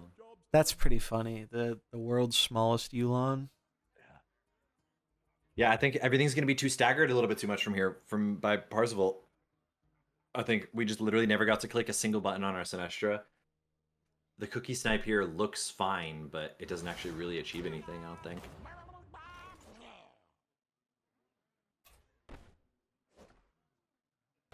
Chain Lightning comes in. We had the stack nature damage. We can even Endurance Aura the Chain Lightning, but I guess we cookie snipe anyways. So. Yeah, I mean, this just seems incredibly difficult to come back. We're finally seeing the Sinestra really do what we were thinking it was gonna do in some of these other games. I mean, the cookie snipe's nice, but I mean, maybe we're close to fatigue. I'm not sure what turn it is. Oh, okay. Take 94. But unfortunately, This it is gonna be a dies. fatiguey thing. Job's done. Huh. This. I feel like there was a way to do that where you didn't have to take a million damage from the. I didn't realize that there was another Sinestra on the bench. No, yeah, that's what I'm saying. Is like Parzival's Sinestra has just been like hanging out, and now. Maybe this ties. What happens here? Yeah, like. I feel like that. Depending on how they order it, it might not there. tie though, because like we were talking about before the event started, if you get out of order with these Sinestras, look, they are on the same time right now, so they are doing the same skill, and so I believe because they both have the cookie buff, they won't die to fatigue. So this might actually be a tie. I don't know. The Swordfish could change it potentially.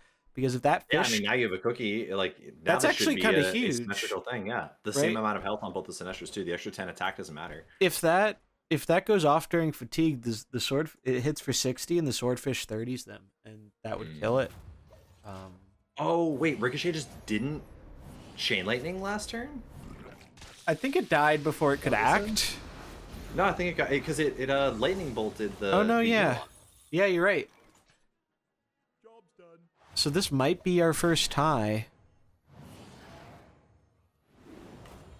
In the result of a tie, we do have the players replay the match. Nobody gets a win. If they tie a second time in a row, then it is decided by a coin flip. Yeah, I think if one of them punches here, it would not be a tie. Fatigue. All right, fatigue is up. Okay. Well, actually, I think Ricochet might win because of the. No, it might still be a tie. If they both swing, I think it's a tie. Yeah, having the 29 attack actually does matter, but I'm not sure if they're gonna be familiar enough with this. Maybe he will now, though. Now he knows. I don't know, though. Maybe it's just too new of a scenario. 29 is. Oh, good. It's too slow. It's one speed slower than the yield from the Twilight Extinction. Yep. That's so funny. But Twilight Extinction only heals. It heals 30, right? Does it heal? Oh, right. And then you're gonna hit for right, but yeah, but then it would be just no. It heals for 20. Doesn't it heal for 20? Oh, it only heals for 20. Yeah. Yeah. 30's the equipment. So if Let's see. So this is a speed Ricochet tie. Attacks, right? Or no, Ricochet attacks, he just wins. Ricochet gets the read. Ooh, Look at that. Bails himself out. Gets bailed out. Whew. Didn't No chain tie lightning, today, but squeaked it Sinestra. back. Wow, yeah. All right, I love fatigue. That's so much more interesting. Like that was really great. What a game. So much better than a tie. A lot faster too. Yeah, I think if both swinged, if both just swang in, then it could have been different. And like we said, the chain lightning making it potentially a little bit harder. I'm not sure. Maybe it was on cooldown. I didn't think it was, but it's almost like they thought that the Brucon was going to live for another turn. They could get away with chain lightning in the turn afterwards, but yeah, Ricochet squeaking it out. Yeah, no, really well played. Yeah, if both hit 50-50, it could be a tie. Yeah.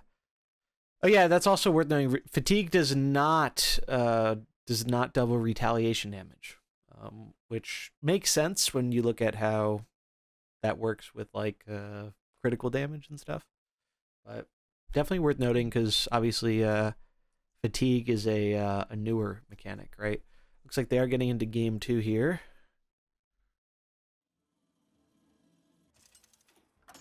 Oh, that's right. That was only game 1, but yeah, that's right. that was.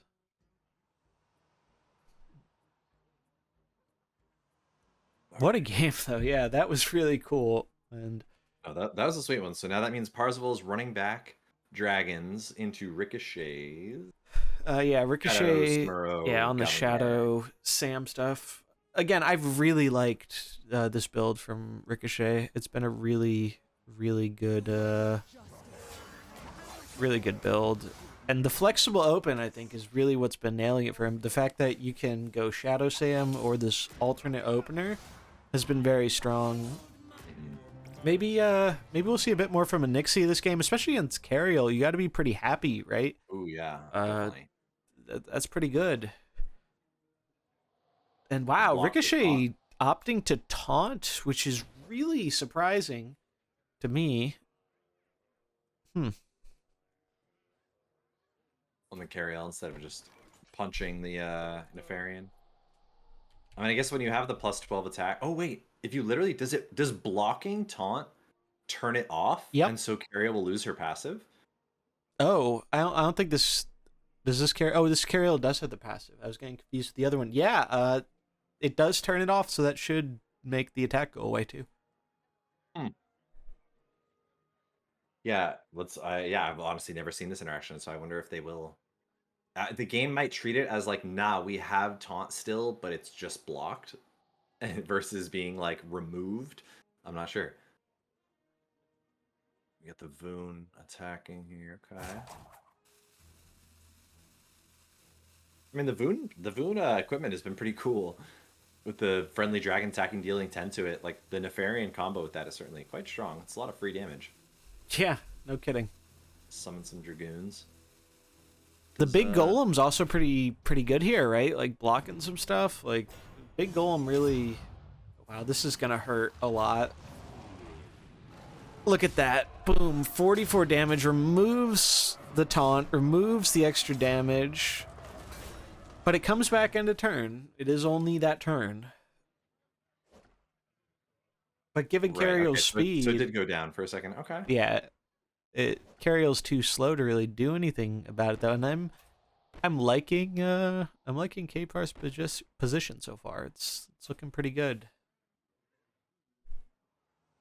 No, this is definitely, yeah. I mean, the Dragon Gan looking pretty strong. Actually, in looking back in the... I think it didn't block the damage. The Onyxia ended up taking 33. Oh wait, did it really take full damage? I guess it occurs after the hit, so you don't get rid of the residual damage. Right, attack an enemy if they have, but it says attack an enemy if they have taunt. First, gain +6 attack, and then block taunt. That's weird wording. Does it literally go like try to attack, and then if they have taunt, a line of text appears below and above the attack text, where it's like bump the attack and then attack them and then block taunt for the rest of it. Yeah, but she took the 33. That's really weird. I wonder if that's an intended interaction or not, because it sounds like it should be happening first before the damage is going through, but maybe not. Yeah, I would think so too. Slurp.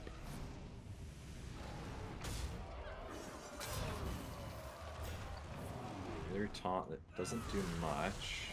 Kazakus gets roasted. They just threw him on the Barbie for dinner, like boom. Yeah, that fire breath has been so nice. It one shot the cookie, it one shot the. I mean, what you ever gonna afford to attack a Voon? When can you ever attack a Voon? Like no one has any protectors that are opening that aren't Yu'lon essentially, and then Yu'lon isn't getting the double damage from the Voon because he's not attacking. Yeah, the Voons look pretty good. Yeah, no, I'll be honest. The first time I saw it, I was a little skeptical, but I'm starting to get it. You know, I'm starting to see. Now this is interesting. Ricochet goes for the double shadow swap in, which I kind of agree with, given what they have on the bench. You know, the other unit is Samuro, and Samuro's not looking very nice here. Yeah, Samuro has still been a little underperforming when it works. It's great, yeah. But when it doesn't, it's like it's all or nothing with Samuro. It seems. Yeah, no, I mean it's been it's certainly not just a straight up a bad Mercure. Like I would say so far, the underperformers would be maybe something like the Cookie and the Brucons, if there had to be some that were like always only okay. Samaro at least had some strong performances for sure. Yeah. No, And I yeah, mean it's so been a good Merc in the tournament overall. It's just it's crazy how it's either really really good or not impactful. Like I feel like there hasn't been much in between. yeah. Oh, apparently Voon was really good against DGThunder. Yeah, I'm sure there's some matchups where Voon absolutely just wrecks things, especially against like some of the shadow stuff. Like destroyed that Kazakis. Didn't even care about trying to get around taunts or anything. Just boom, gone. Kind of like what we saw with the Sneeds. Like that Sneed's ability to get around the Yeah. taunts was huge. Yeah, that's been a weird background story of this tournament. Is like there have been so many taunt plus skip your taunt interactions, whether it was Onyxia or just Voon going around it or Sneed going around it or just getting it stolen temporarily. There's been so much taunt interaction, like kind of as the game is intended, right? Where taunt is like a legitimate huge taunt part of the game. matters. Yeah. Going for shutting off the Sinestro heal, incredibly smart here. Because you know you can't do it next turn. Oh, but the Vol'jin lives. Wow, I was worried for a second there it was gonna die. But no, the Vol'jin's still sticking around. Still such a looted Shadow Flame is a crazy ability from Oh Nefarian. yeah, it's pretty Every good. single time that has been clicked, it has done It's so been much. very good in the tournament so far. And yeah, that is a good point. The ability to kill Yu'lon on round 1 is a very big deal. We saw that last game, I believe, where they were able to use the Voon and Nefarian and whatnot to actually kill Yu'lon on turn 1. That was a pretty big deal. Like, Yu'lon's huge with the nature comp, or the dragon comp. Yeah, Yu'lon, 100% an overperformer, I would say, of the tournament so far. Yeah, I mean, I'd argue he's potentially performed better than Sinestro. From what we've seen, at least, they're having games we didn't see in the beginning in some of the losers bracket games, but at least from what we've watched so far, Yu'lon's been very, very good. But Sinestro's gonna eat the dust here. It looks like, because no healing allowed, and that could give Ricochet a chance to just clean this up, but that Nefarian and Voon are still looking pretty scary, especially against these double blues,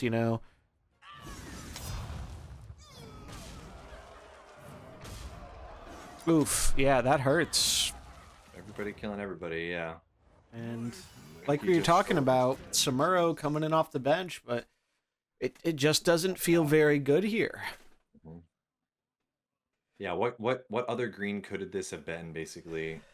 In Ricochet's spot. I don't even know if there is a better green right now other than maybe Sinestro or something, but we know that's in their other comp.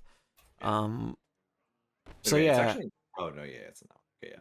There's just really Scabs, right? Maybe Scabs saves the day. Gigantic, enormous, never worse. Yeah, no, Scabs honestly might have been a better option than some For of the here, Summerals. yeah. Again, without the Tyrion, but that makes it for sure worse. But yeah, it's definitely looks like it is going to be a win for Kpar, so that is going to make this another 3-game series. So it is nice we're not getting all 2-0 sweeps. There were a lot of those early on, but it is cool to see some game 3s. Do like seeing that. This is our second to last losers bracket match. We have one more after this, and that'll determine who's making it into our finals.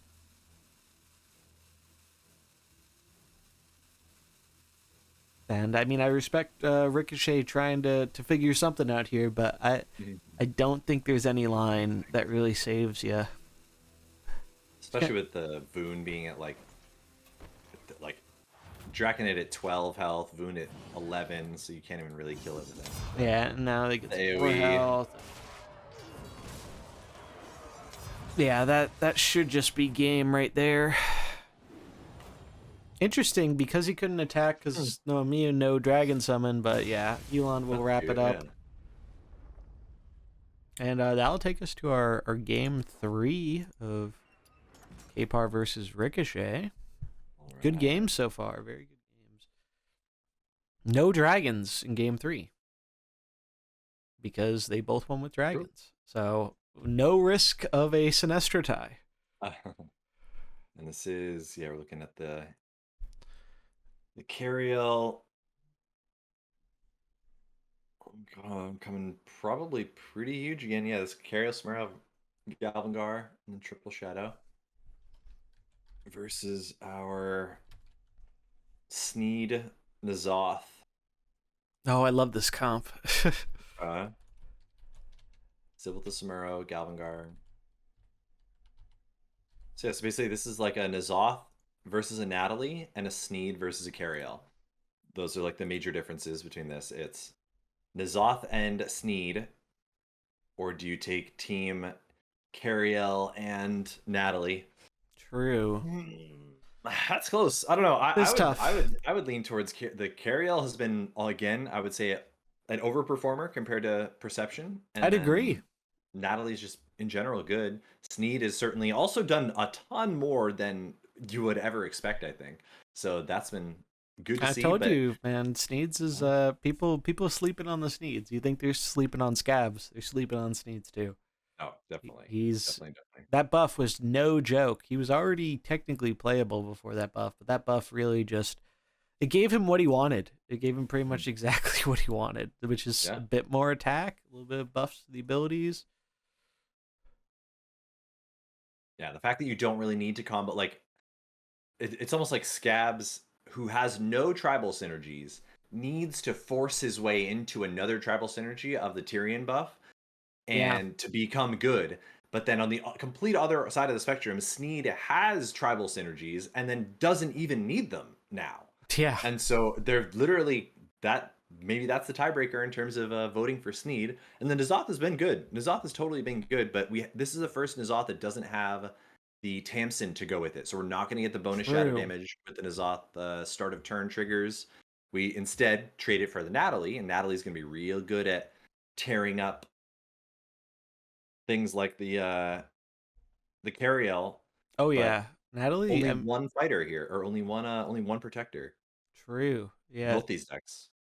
Interesting. Yeah, I'm very curious to see how this game 3 is going to play out. It's been a good series so far. I still that Sinestra almost tie was pretty wild. It's pretty great though. I mean, so far it's all worked out in terms of Sinestra really hasn't been causing too much problems in terms of ties and stuff, which is nice to see. And I mean, I'd argue she's not even as dominant as we were initially thinking. She's still good. There's no question about that. But I think part of it is also we're seeing so much Galvangar. I think that was not only just a good merc on its own, but that's definitely a meta call versus all the potential Sinestras. Yeah, no, I think you're probably right. And it has it's come up. There have been fatal strikes. It's been relevant. On Sinestra for sure. It was relevant, I think, last game. Like just boom, you cannot heal with Sinestra. Sorry. Or you can try, but it's not going to do anything. Yeah, it's tough when the Sinestra does have the option to, like, it's almost like the Sinestra in the full dragon lineup, like the full dragon openers, gets to be a little bit better against the Galvangar because you can redirect the mana barrier to someone else. So you still get the good heal onto another dragon, which plays around the Fatal Strike a little bit. So the Fatal Strike only really ends up blocking the gain 20 from the Twilight Extinction, but that's still good. And again, if you can ever grind it down to a position where it's just Sinestra or she needs to heal herself, then you block. And it's been cool to see these interactions that kind of, as soon as we saw Galvangar spoiled, we were kind of talking about that. We were like, whoa, this is a way to be able to interact with some of these major heals, but it just never played itself out on ladder in the same way because Galvangar just got overshadowed. But it's cool to see things working as intended now. Yeah, we, like you said, we talked about that a long time ago, and we never really got to see the effects of that in ladder PvP and stuff. And it looks like they are going into game 3 here, so we're going to jump right on into it. This is going to determine who makes it to our final round of the losers bracket and who gets to face Hagart in the finals. All right, so I'm curious if Ricochet's going to stick with the lead they led last time or if they're going to go with the Shadow Sam lead. I definitely like the idea of a Shadow Sam lead. I do too. You know that there's no taunt other than the Kazakus golems. I think it's because we saw how kind of meh it fell off of the bench. Yeah. Obviously, this is a different comp, but throughout the tournament, we've seen Samura off the bench just hasn't been the strongest of performers. Looks like they're locking in Kazakis, but they're changing it. So it's actually full shadow. It's Vol'jin, Natalie, Kazakis, which I don't think we've seen Whoa, from spicy. Ricochet yet. That's pretty cool. I mean, that basically does go around the taunt that you maybe expect Kparzival might try to go for. Kparzival just going with the regular opener. I also love that this is giving the Sneed the bonus damage from the Kazakis trigger too. Definitely really like that. Just even going even deeper on the Sneed. I mean, at this point now, Sneed has just It's huge. between the combination of the buff and like the devs giving it a buff and Kazakis. You just get to simulate a Tyrion buff. Look at on the that. Sneed. +5, +4, +4, +9. That's sick. That's insane. So it's plus 19 or no, I can't do math. Plus No, it's such a 18 nice attack. opener. That's what? Like, are you kidding me? So many cool synergies with this opener. You're pumping all the golems. You're getting the And you can't taunt triple like damage to defend it goes against around it. Taunt. Oh. Like, you just have to try and zap it, but you don't have the damage. I mean, maybe this was an argument for Shadow Samara, but the residual damage you would take with Shadow Samara, plus they could always just taunt it away like we've seen before.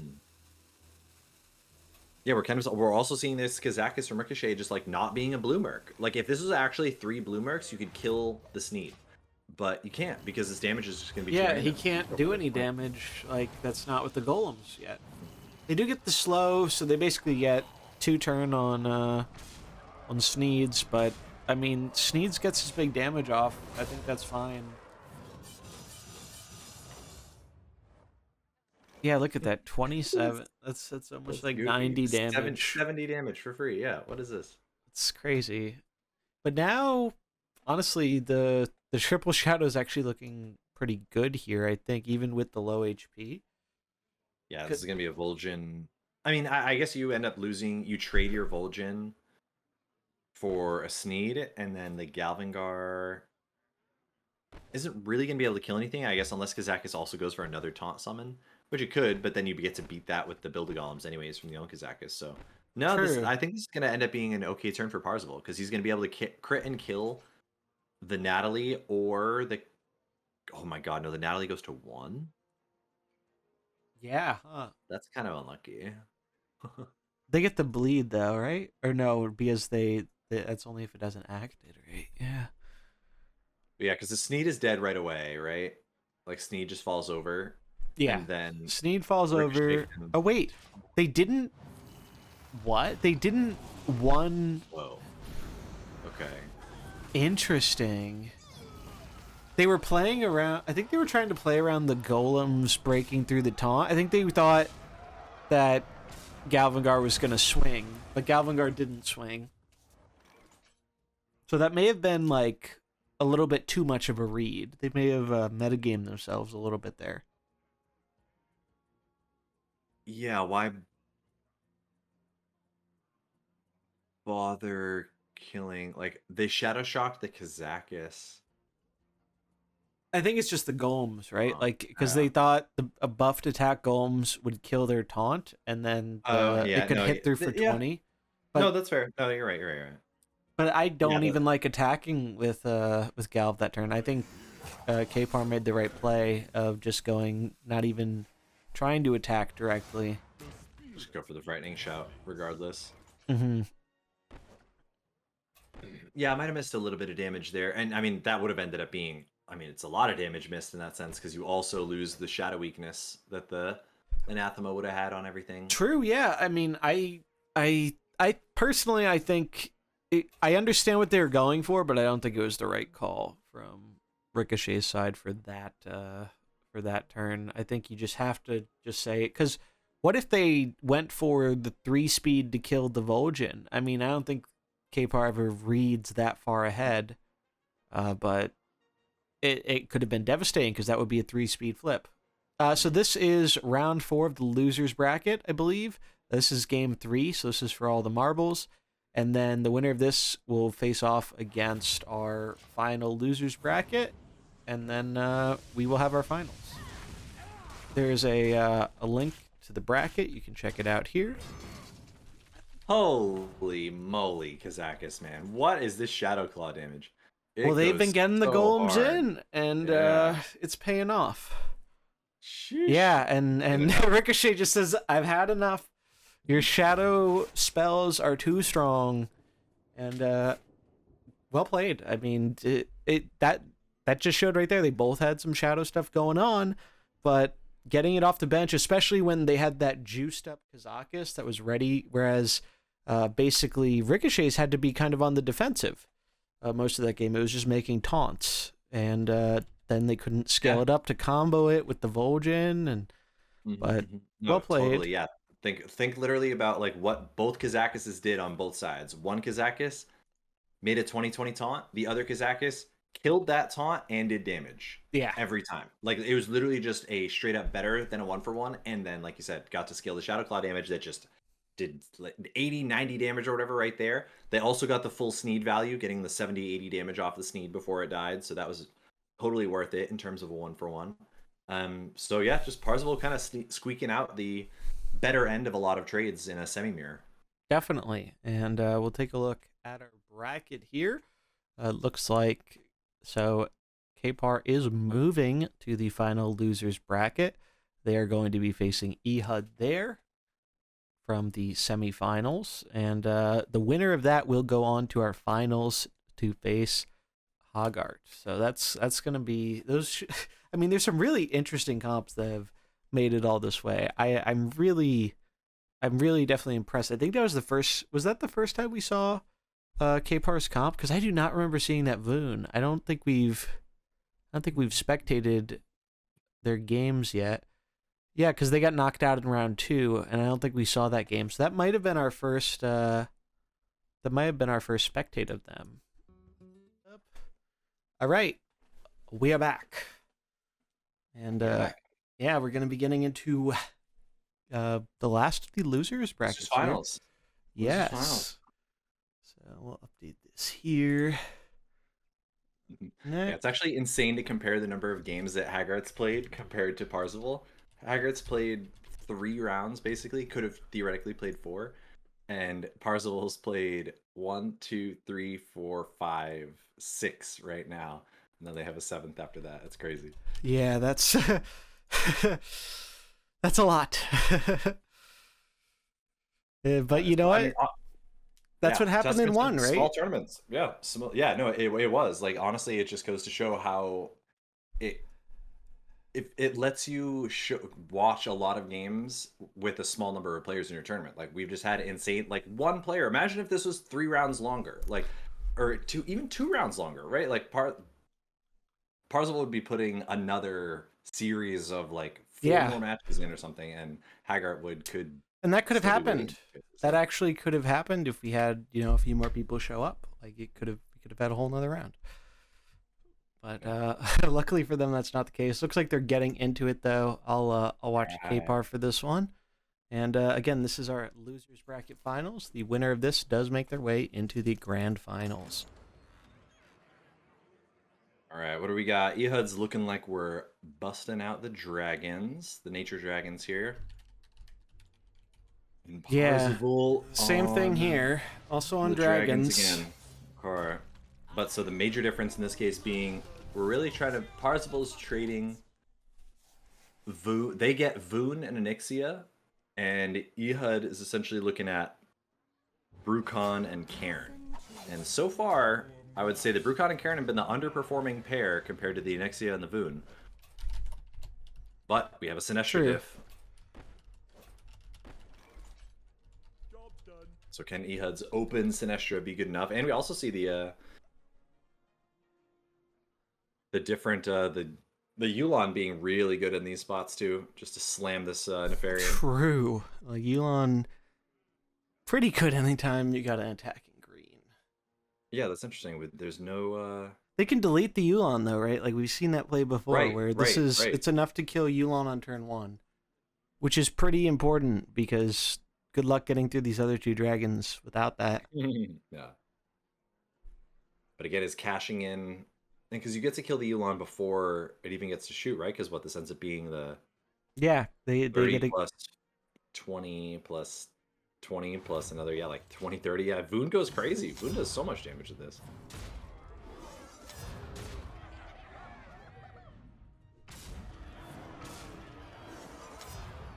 Yeah, look at that. Boom. God. Enough to kill. That's so clean. Very, Exactly. very clean. They trade with the Onyxia, but honestly, yeah, I don't again, even think is you want your Onyxia for Onyxia to Yuan? survive. Like, I think it's better to get this switch in here. Like, now you can throw in your own Yulan, which looks good. You could throw in your own Sinestra. Like, they're both pretty viable options here. Yeah, no, I think you're totally right. I think Ehud, or sorry, I think Kparzival essentially comes up ahead of that exchange, and again, you get to continue to protect the Sinestra, but this also means the Sinestra gets to start doing stuff. Yeah, so start can setting Kparzival really up. afford to put in their own? It's close. Yeah, it's I think I like the Yulan better. I think it's the way I'm leaning, but it's not the easiest decision for sure. We have the Shadow Flame though that's live for, like, I think Yulan might just not be able to actually interact enough because they're probably not attacking. Oh, looks like they're But going we for do it. go with it. Let's see. So Earth Stomp's still looking good. Yeah, Earth Stomp's looking great against. I mean, it does. Yulan does help prevent some of that damage, but not a whole ton. Oh, interesting. Looks like Ehud thinking about the chromatic infusion, just steal attack from Oh all the yeah, dragons. that's always really cool in these dragon mirrors when they're. I mean, we have 2 summons on the field for other dragons. Like it's a lot of attack and some decent healing. It'll be interesting to see if the extra damage from the attack on the dragons matters more, or with Ehud's build where he gets the extra damage and Divine Shield on the summon. Both really good equipments, but not sure which one of them is better for this matchup in this format. Yeah, honestly, I mean, I guess realistically, Kparzival only gets to kill the Yulan on turn 1 because of the bonus dragon attack, which is kind of, I mean, it's a pretty big deal, but I haven't been super impressed by the bonus stats on the Draconid as much, but I mean, it's been fine. The extra 8 attack is also pretty good. Yeah. So they do the steal, they get the slow and the damage off.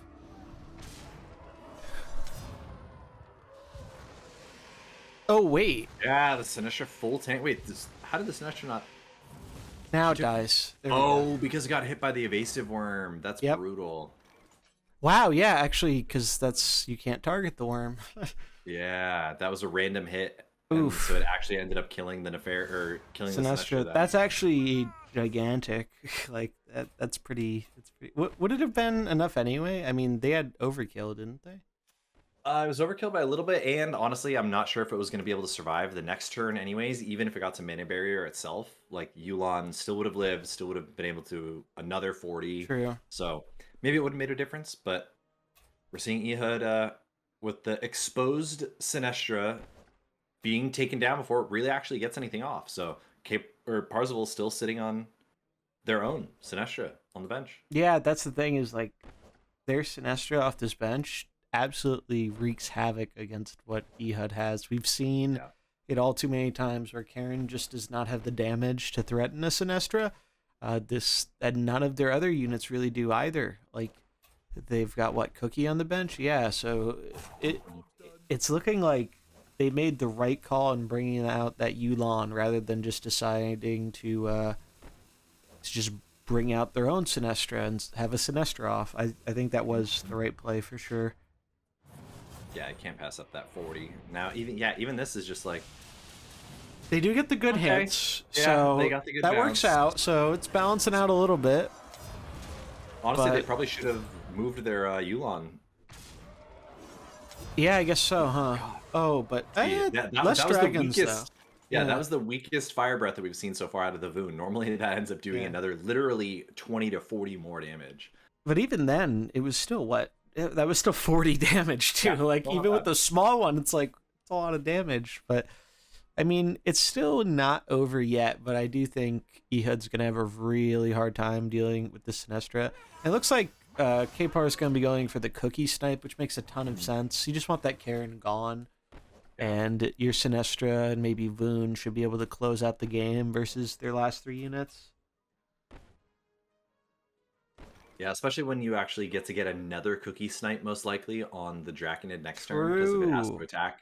Well, I guess maybe you just It's bomb it possible, off yeah. into the Nefarian, but And Nefarian's going to be... Looks like Kpar is going for a steal with the Nefarian, which makes a ton of sense, right? You're expecting it to probably die anyway. Might as well steal some attack on the way out. yeah, no, that's fair. Because yeah, we have the Earth Stomp back up, so yeah, so no matter what, the Nefarian's dead here. Well, no, actually, that's right, because it gains another 15, so it goes to... Oh, no, I'm still... So, Karen dies, so we're going to see Karen die, and then... Nefarian could survive this. It could. So they both go for the steal here. Oh, that actually makes a huge deal.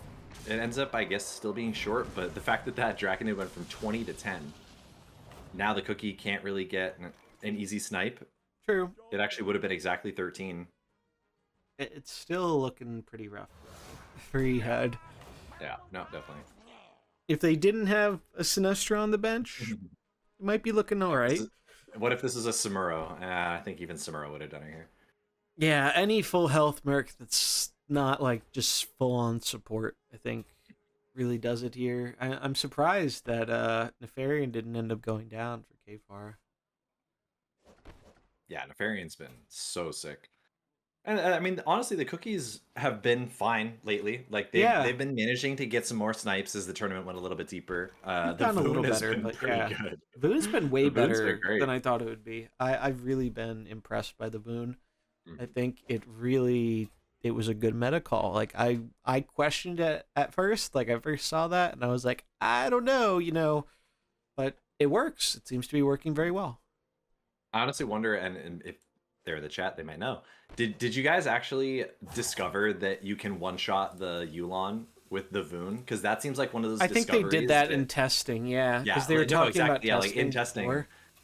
I would not be surprised if they found out, like, whoa, we actually straight up kill this dude, even through the cookie buff, right?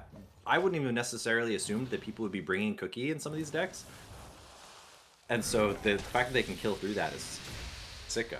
Oh yeah, it's really, yeah, it's been That's so cool. Yeah, Hagart huge, confirming huge that they thing. did discover that. Oh, exacties. Well, through the crit, super exacties, but no, that's so cool to be able to discover that. Because yeah, this Voon's just never died. Like, when can you ever afford to spend spells on Voon? You just can't. Yeah, no, it's just not. That's necessary. I mean, yeah, what do you do to kill this Sinestra? Like, you just don't. There's, you could get a cookie snipe on the summon, but it's really just like biding time, right? It just doesn't help you get there versus a full HP Sinestra off the bench. No, yeah, I mean, truly, this game was 100%. One Sinestra got to do nothing. One Sinestra was protected all the way until the end. And then one team basically had a Voon instead of a Brucon. And Brucon has been, I would say, it's been getting off like one Chain Lightning, and then that's it. He's kind That's of good, it's underperformed, fine, but- I think, this tournament relative to my expectations, at least. Like, Brucon's such a powerful character, but like, just hasn't been doing that crazy stuff in this event. I mean, we have some big dragons here that can get in, and if it was if we weren't fatigued, they could actually probably kill this Sinestra. Yeah, how close to fatigue is this? Because this is like this we need board, a turn if you look at this timer. picture- Yeah, If you look at this picture, yeah, it looks like but it's Ehud gonna might be go able to win, off, but- and then the Bomba is going to be too much, I think. yeah. I mean, you get what, 20, 40? It's gonna be what, -5, so it's like 15 and 15. It's just nowhere near. Oh my god, yeah, the stupid mana barrier reducing the damage by even more. Yeah, and Hagart making a great point. Everything is high priority in this comp, and we've seen that before, like with Frost comps on ladder and stuff. It's tough when you run up against like Varden, Jaina, Lokar. It's like they all are annoying, and they're all gonna get out of control. It's like, what do I focus? And if you make the wrong decision for whatever comp you're using, that can be game losing. Yeah, honestly, I think that's one of the really cool parts about Mercenaries is like that so many of these games, again, in a relatively short span of time in terms of its like competitive history, we got to a point where yeah, it's just like you can squeeze your opponent through your deck building, and that's Yeah. really cool to be able to take advantage of that. Like it's, I was honestly thinking earlier about like I was playing Battlegrounds and I picked up a Micro Mummy, and I remember Yeah. when Pharaoh Cat and Micro Mummy were like the rogue deck for a little while. Yeah. It's like you would like high roll the Micro Mummy off of the Pharaoh Cat for the Yep. I reborn. remember that. I was And playing when that was a thing. yeah, that deck was literally one of my favorite decks ever with the evil miscreants and stuff. Hmm. And you literally just got to, from the very beginning, start squeezing your opponent to be like, hey, if you have the card that answers this, great. But that means that you're not dealing with this other one. Like, you Yep. just won't be able to You can't deal with use it your all. cards enough. Yeah, you literally just can't interact with all of it. And in the beginning of Mercenaries, that we kind of didn't have that. It was very much so like, oh, there's one dude that's important. But now you can build your deck in such a way that you take advantage of all of your characters being important. And that applies a really unique pressure that I think creates some really interesting game states. Speaking of interesting game states, we're going into game number 2 here, and we have our Close up. namesake here of the event. We have Mr. Nazoth. I'm Okay. I'm really excited to see if he does some crazy stuff. I'm really happy. Like, if Kpar makes it, we'll have 2 Nazoth comps in the finals, right? Really? Like, I think so, unless I'm misremembering. Yeah. Which would be so cool. Oh yeah, Hagart. And honestly, it doesn't. It seems like the obvious complaint. Ooh, a very different switch up here from Ehud's opener. Actually. Oh yeah, that's super different. I like it. But in terms of the Nazoth stuff, it really doesn't feel like Nazoth was the reason that they won or anything, right? Like the obvious No. complaint would be like, No. oh, the legendaries won. But Nope. truly, that was not the story.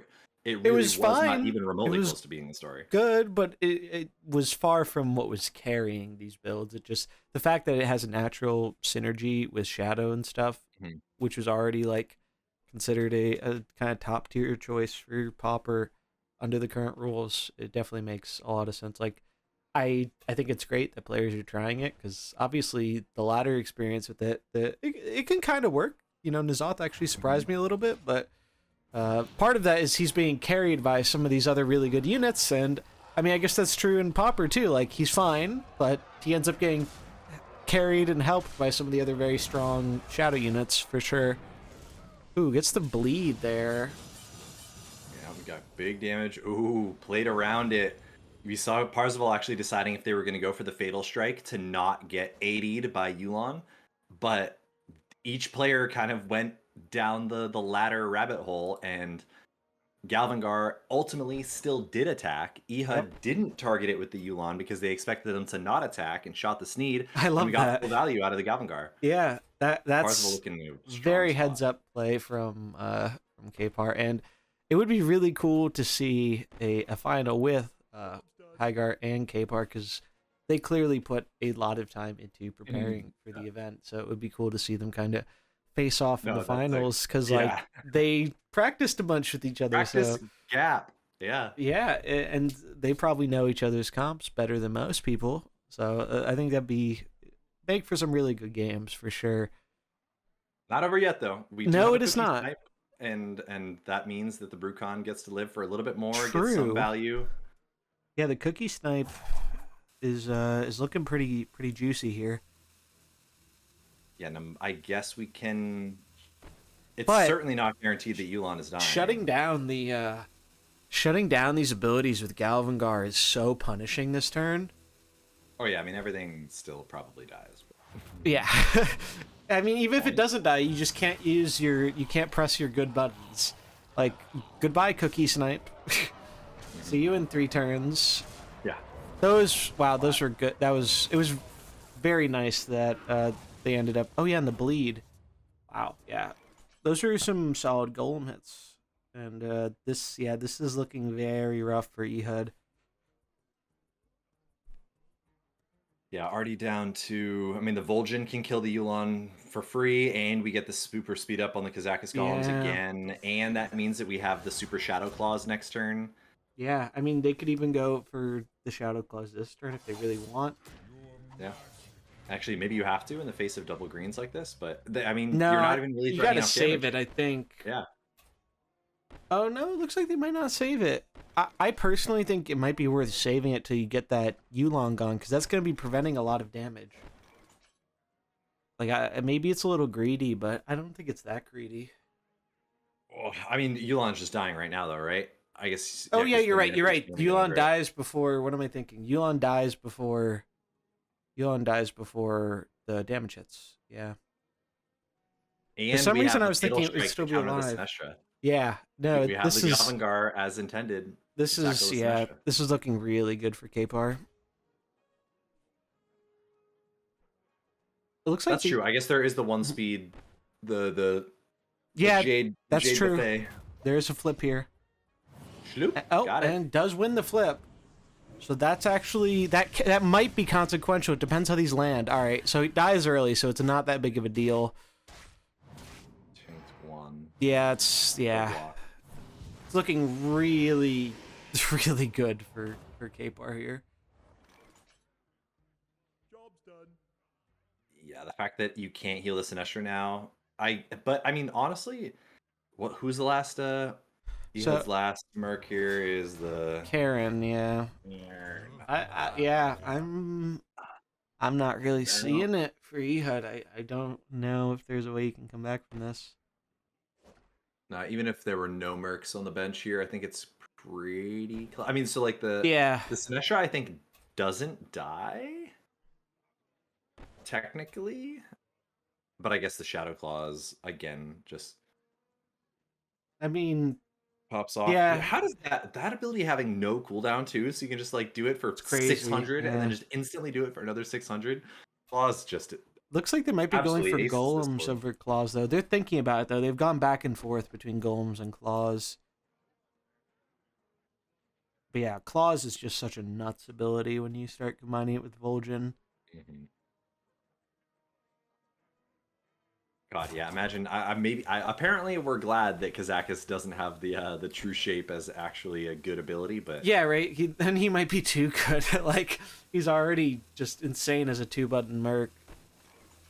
Yeah, 100% agree with that. Like Kazakus just gets out of control. Like he's doing decent stuff, and then if you just let him be and Vol'jin comes in, it's like, ugh. I do like that heal, kind of. It's not bad. Ooh, oh. Potential extreme disaster. No kill on the Sin. No, I mean it ends up doing no damage anyway. It literally blows up on an empty board. That's kind of funny. I mean, it's actually looking kind of fine for Ehud right now. Oh, does the... Oh, they can steal... Oh, no, but it attacks first. Oh. That's such a shame they don't have the Kazakus. Otherwise, they could still... Otherwise, they could steal this... They could steal this Draconid. But now the Draconid can attack first. But it won't die. Or it might not die. I mean, yeah, Sin dies now, so Sin doesn't really matter. But being able to heal the Nefarian next turn might actually come in pretty clutch. Like, the game is not as over as it looked a turn or two ago. Yeah, I feel like something awry went last game. Or last turn. I mean, they did have pretty bad luck, if you think about it. Like, a lot of those hit the Nefarian for 1 damage. That's... Imagine if that damage went on Karen. It could have actually changed quite a lot. And lost the flip against the Jade Flame. True. Health buff. Mm-hmm. But no, this is actually still weirdly close. And yeah, no, that's Star King 100% Kazakus. Oh, it just dies to that. I always forget the N'Zoth goes beginning of turn. I forget about that every time. Honestly, I read that and I was like, there's a Yulon, so it just barely lives. We're fine. But it doesn't. That's a pretty nice hit, killing the Draconid. Yeah, that's huge. But it's still looking better for Ehud here. Like, oh, but N'Zoth can blow up their goal now, but does that really do a lot? I guess it does enable the Samuro to combo. Does that enable a kill? Yeah, it would do 15 to everything, heal the N'Zoth for 10 up to 40. And then that would allow Samuro to double strike in. So Samuro, but if they speed up with Karen, they get the taunt off. No speed up with Karen, that's... Wow. Ooh. Wait, No. Oh no, and now we have the 15/15s that are just gonna go immune, and I think they're gonna end up beating the Cairn. The Cairn won't be I able to do think enough damage. so. I think the summons actually. Oh yeah, especially with the N'Zoth star to turn damage. I think Kpar's just gonna squeak out this win here. Wait, no, it's a bunch of. No, it's not even a flip. It just dies to the Earth Stomp. The Earth Stomp does Oh, exactly no! 15 because it's got the thing. I Oh forgot. my god. Oh my. What The a game! equipment. I Big forgot. Stomp OP. Big Stomp. Big Stomp made the difference. A lot of weird little things happened at the very end of that. So I feel like that. Honestly, I feel like both players That had was the a flip, opportunity to win yep. that at different times. But yeah, Wait, was it even a flip? bunch of different 'Cause flips deciding things. Don't they have? Doesn't Kpar have 2 5s? Isn't N'Zoth No, 5? Kpar's the attack from the minion is a 7. It's 7. Yeah, so it's Yeah. only 1 5, so it is a flip. Yeah. Gotcha. Well, it looks like we're going to game 3 here. Incredibly close. Yeah, it's slower. Yep, it's 7, not 5. Wow. I mean, so that means now, what do they got? Their last 2 decks are. So Hagart goes back. Oh, right, we have the Scabs deck now. No, that's Hagart waiting in the finals. Dang it! All right, no, so we're still not there yet. So Kparzival is just running back. The N'Zoth Sneed deck against. all right, getting into the game here. Or no, the against the Galvangar Carriel deck now. Let's take a look. Yeah, huh. I'm curious how this is going to go. That was probably the closest game we've seen yet. Like, that came down to the wire, and that was the difference. The equipment was the difference. Yeah. Yep, no, that was huge. Alright, let's see. So this one has been, ooh, okay, a funky. There's slightly funky opener going for Blast the Sneed, but again, that we know that the Sneed gets to get off its ability no matter what. Like, we know that we crank for the full 80 or whatever it is, which is cool. Like, honestly, this is really showcasing, yet again, the power of, like, what are you going to do? Not kill the Sneed? Like, I know, you have to send it the Sneed, because if it ever goes off twice, it's just doomed. It's so much damage, yeah, to just leave it unchecked. Like, you really can't afford to do that. Carriel not actually doing a ton of, like, realistic damage here. Basically has to go for the taunt to get the 12 attack. But the taunt literally just doesn't do anything. I guess it technically still blocks the Galvangar, but... Yeah. I mean, I think blocking Galv is kind of important. Oh yeah, you can't just get 40 or whatever. A lot of damage goes into that Carriel, though, from these golems. Full clear. And it just dies. Yeah, it just dies to the Gal... Or, yeah, not Galv, the Sneeds. Sneeds gets cleaned up. I mean, they do have a pretty clean AoE here, but... I don't know. It's still anybody's game. It's got what? So yeah, what's the rest of Ehud's bench here now? We've got the... I think they have the... I think Samuro. Yeah. Galvangar, and Kazakis. Ooh, bench Kazakis. We haven't really seen that yet. Yeah, that's an might be interesting tough. decision. Because that, again, like we've kind of been talking about, of like the difference between some of these mercs when they open versus when they don't. The Kazakis is really shown to be an all-star when they actually fully open. I'm not sure if we've seen them push to the bench yet.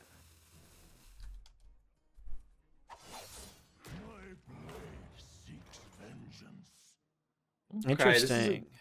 But the problem is you can just Kazak. I guess it could be a coin flip with the Kazakis here to try to taunt up underneath the Samuro, but the Samuro has Sash, so Samuro's going to try to go for probably try to mirror image it. Maybe not though. Maybe you just try to coin flip and try to get the bonus attack from the double strike, and then go for the mirror image next turn, because you know that the Sneed is dead here. Galvangar gets to shut off, like just do damage, but Yeah, it's not much actually really dies from Ehud's side. Yeah, no, I mean it's looking pretty comfortable for Ehud right now. I mean, if they find a way to let this Galv live, I don't think the Galv is living. Job's done. I mean, Maybe wait, he doesn't die. They could this turn. taunt Golem. I feel like they focus it, but maybe they're afraid of the taunt golem. Because taunt golem would mess that up entirely. If they try and attack with the Samuro at least. I feel like you get baited away from the taunt column too often. I'd be surprised if they go for it. Ooh, oh, Yep. we do just fully trade Yep. into it that way. Oh God, lost the flip. That sucks. Yeah, that was a flip, huh? That's a Yeah. pretty big flip. That's actually gigantic. The Samuro would have taken more residual. It would not have killed the Samuro would gal. have. That's Yeah, would huge, have actually. died. That would have shut off. That would have shut off the what's it called ability. The AOE from Kazakus. I mean, it would have shut off a bunch of stuff. Yeah, no, that was definitely a real disaster turn for Kparzival after that. But now again, so we go back to saying, okay, who's got a Merc that hasn't done anything yet? We've got the healthy Samuro versus the low health Samuro. All the good AoE is gone, and actually Natalie is on like super weak mode here. Natalie is essentially off. Yeah. I mean, I guess technically The it's still Kazakus hasn't really 14, but- gotten too many golems in, it seems, right? No. Like they got I guess so they've had 4, but only 3 have died. But it looks like they're still going for the AoE because I think they just have to. It's a chance they have to take that it kills stuff. I don't think. Yeah. Okay. The Shadow Shoots Claw the is so golem. good, though. Yeah. Just Oh, killing so much. Samuro. All right. Those were some really good Shadow Claws right there. If it didn't kill the Samuro, I think it would have been a lot scarier for Kpar. Okay, holding on, and we know that we have the. And a common theme we've seen is whoever can have their Vol'jins stick around to the kind of end of the game here usually is at a pretty big advantage because of the speed and all the AoE stuff. I'm kind of liking it for Kpar right now. Yeah, can you beat another Shadow Claw, essentially? I guess you can't trigger the combo on Vol'jin, which is kind of annoying. Do you just go for, like, summon little golems? They only attack for 18 just to get the Shadow Surge to be able to kill the Natalie here. Yeah, you do need to Sure. combo it if you want to kill Natalie that quickly, which I think you do. They could try and heal Natalie for a flip. Oof. Yeah, the fact that you can't kill... Nothing can tackle this Kazakus.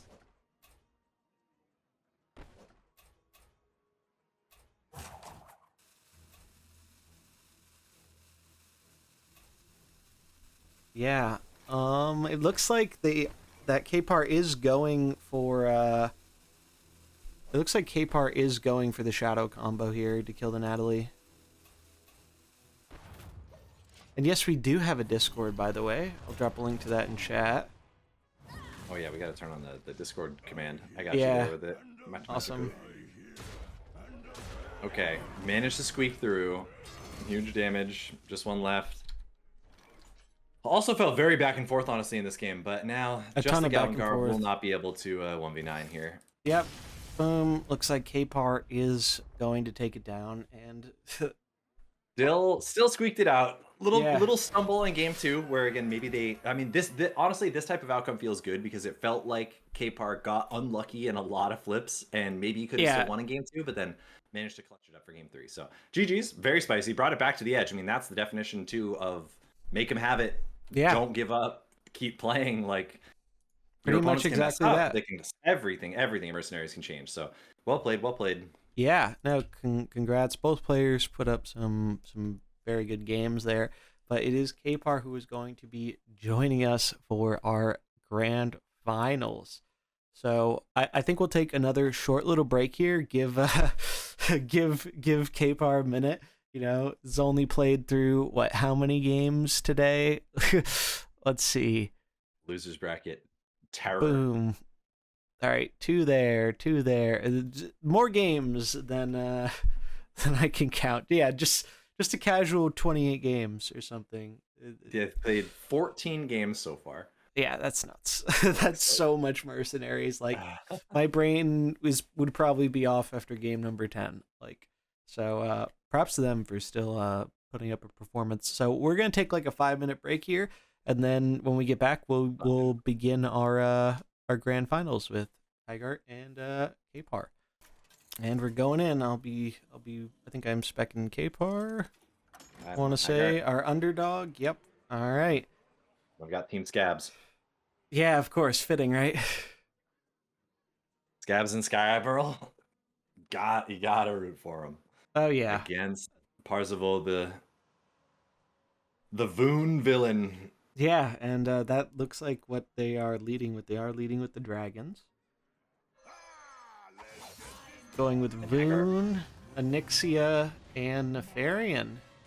And this has worked out for them pretty well so far. Yeah.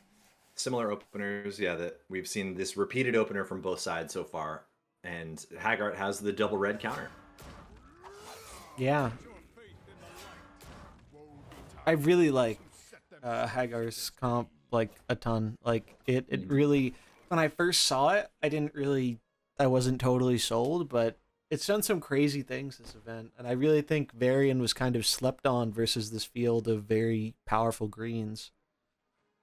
Yeah, is this the only? I think this is the only. I think so. Maybe one more, but and again, no dragons from them. Like that's the fact that you can make your way through winners bracket to the finals with no dragons in the Pauper event.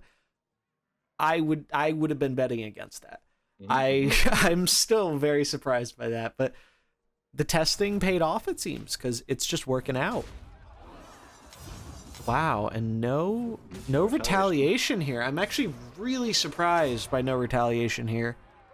Yeah, retaliation went crazy the last time we saw it. Wow, yeah. So right off the bat, it's looking like a pretty good start for Kpar. Job's done.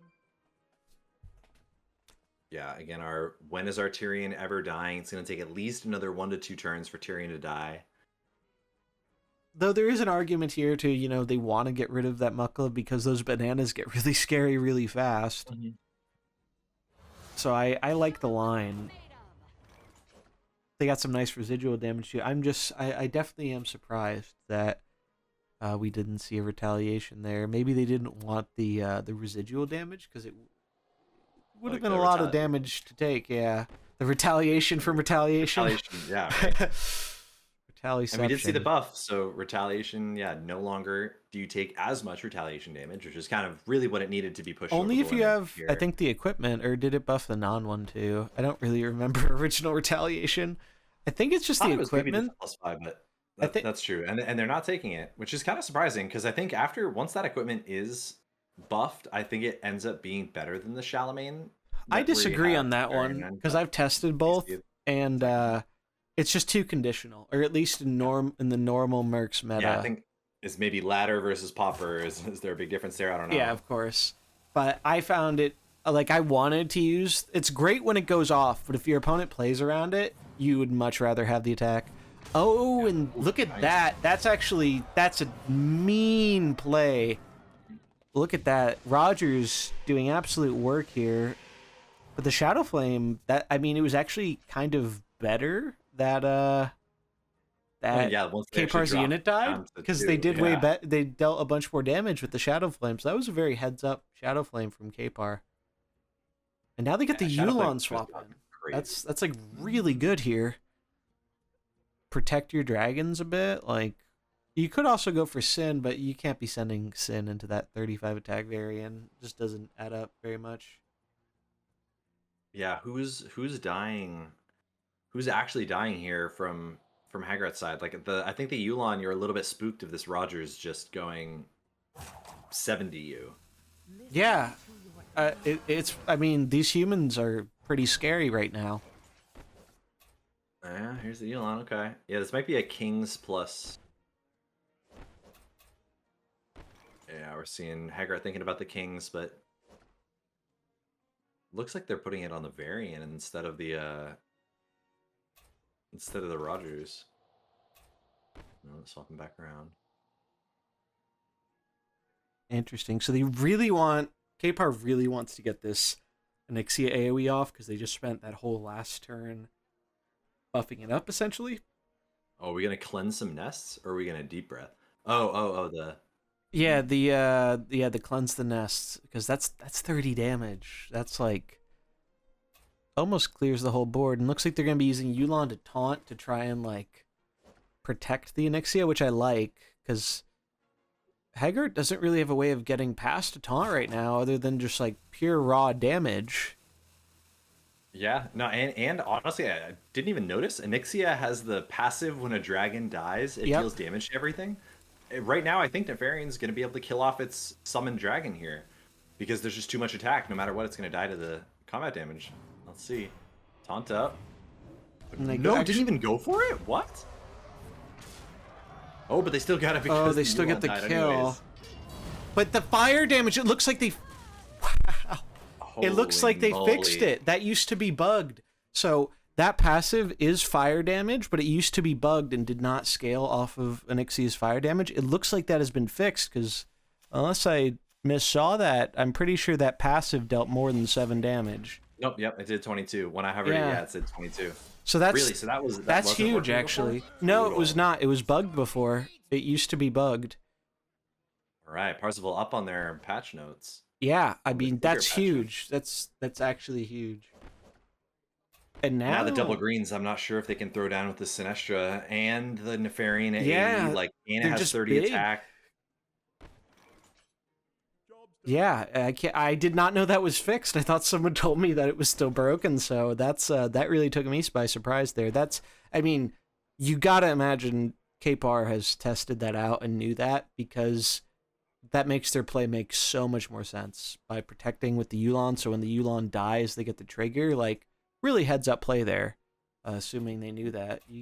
That's a really really good one.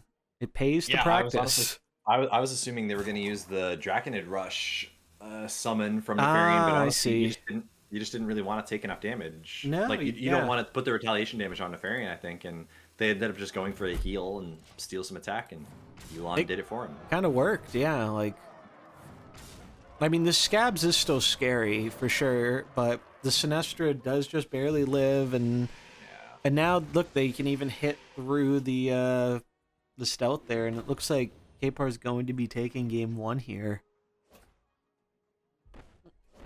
Now, they did come up from our losers bracket, so if they do end up securing the 2-0 or the 2-1, they will have a bracket reset and have to win it again. So maybe Hagart won't be taken quite as surprised, because you got to imagine that turn was not how Hagart was expecting it to go. Like, I mean, maybe they were aware of it too, because obviously, Kpar was their practice partner, but you gotta imagine. That's still just such a fringe thing that you like never see with Onyxia. Like when Kpar went for that heal, I was really questioning it, but damn if it didn't work out. No, I mean, and I think, could you have even realistically been able to play around it? Like, I think the Yulon, if you weren't attacking there, what was Hagart really doing on that turn? Exactly, it doesn't feel like there really even was a great way to play around it for sure. And that's a 46-84 Varian. That's going to close this pretty easily. Big Scabs is not big enough for this one. No, and I wonder, honestly, how much of this goes back to the Varian didn't go for the retaliation on turn 1. I think that was huge, yeah. I think that mattered a lot.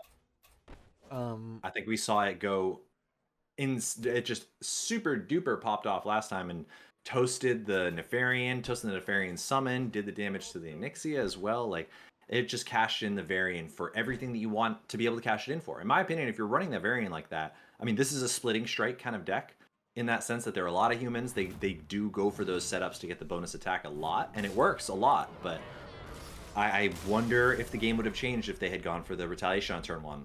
Maybe for the bracket reset, we'll see a change of strategy. Yeah. If there is one. Only game 1, though, but Kparzival up a game. If they win this next one, resets the bracket. Yeah. And so even if they do get the bracket reset, Kpar won't, or not Kpar, Hagart won't get a chance to kind of run that back until the next series. So, because that deck is, locked in. Kpar got their win with it. Now they got to get their win with their second deck, but I do think, I don't know, I don't remember how this translates in Constructed, but it feels like, at least in Mercenaries, getting that first win definitely feels really good. Like because then like on one hand your opponent knows what you're locked into, but you just have to get that one more win. And I really like the open deck lists too. I think the open deck lists have made for a lot of interesting like mind games and predictions. But we're gonna be getting into game 2 here of our grand finals. If Kpar wins this, there will be a bracket reset, and that will determine our finalist. So can we? Ooh, all right. So it looks like we're gonna be getting the Shadow Galvangar mirror for this last game here. Hagart swapped over to their other deck.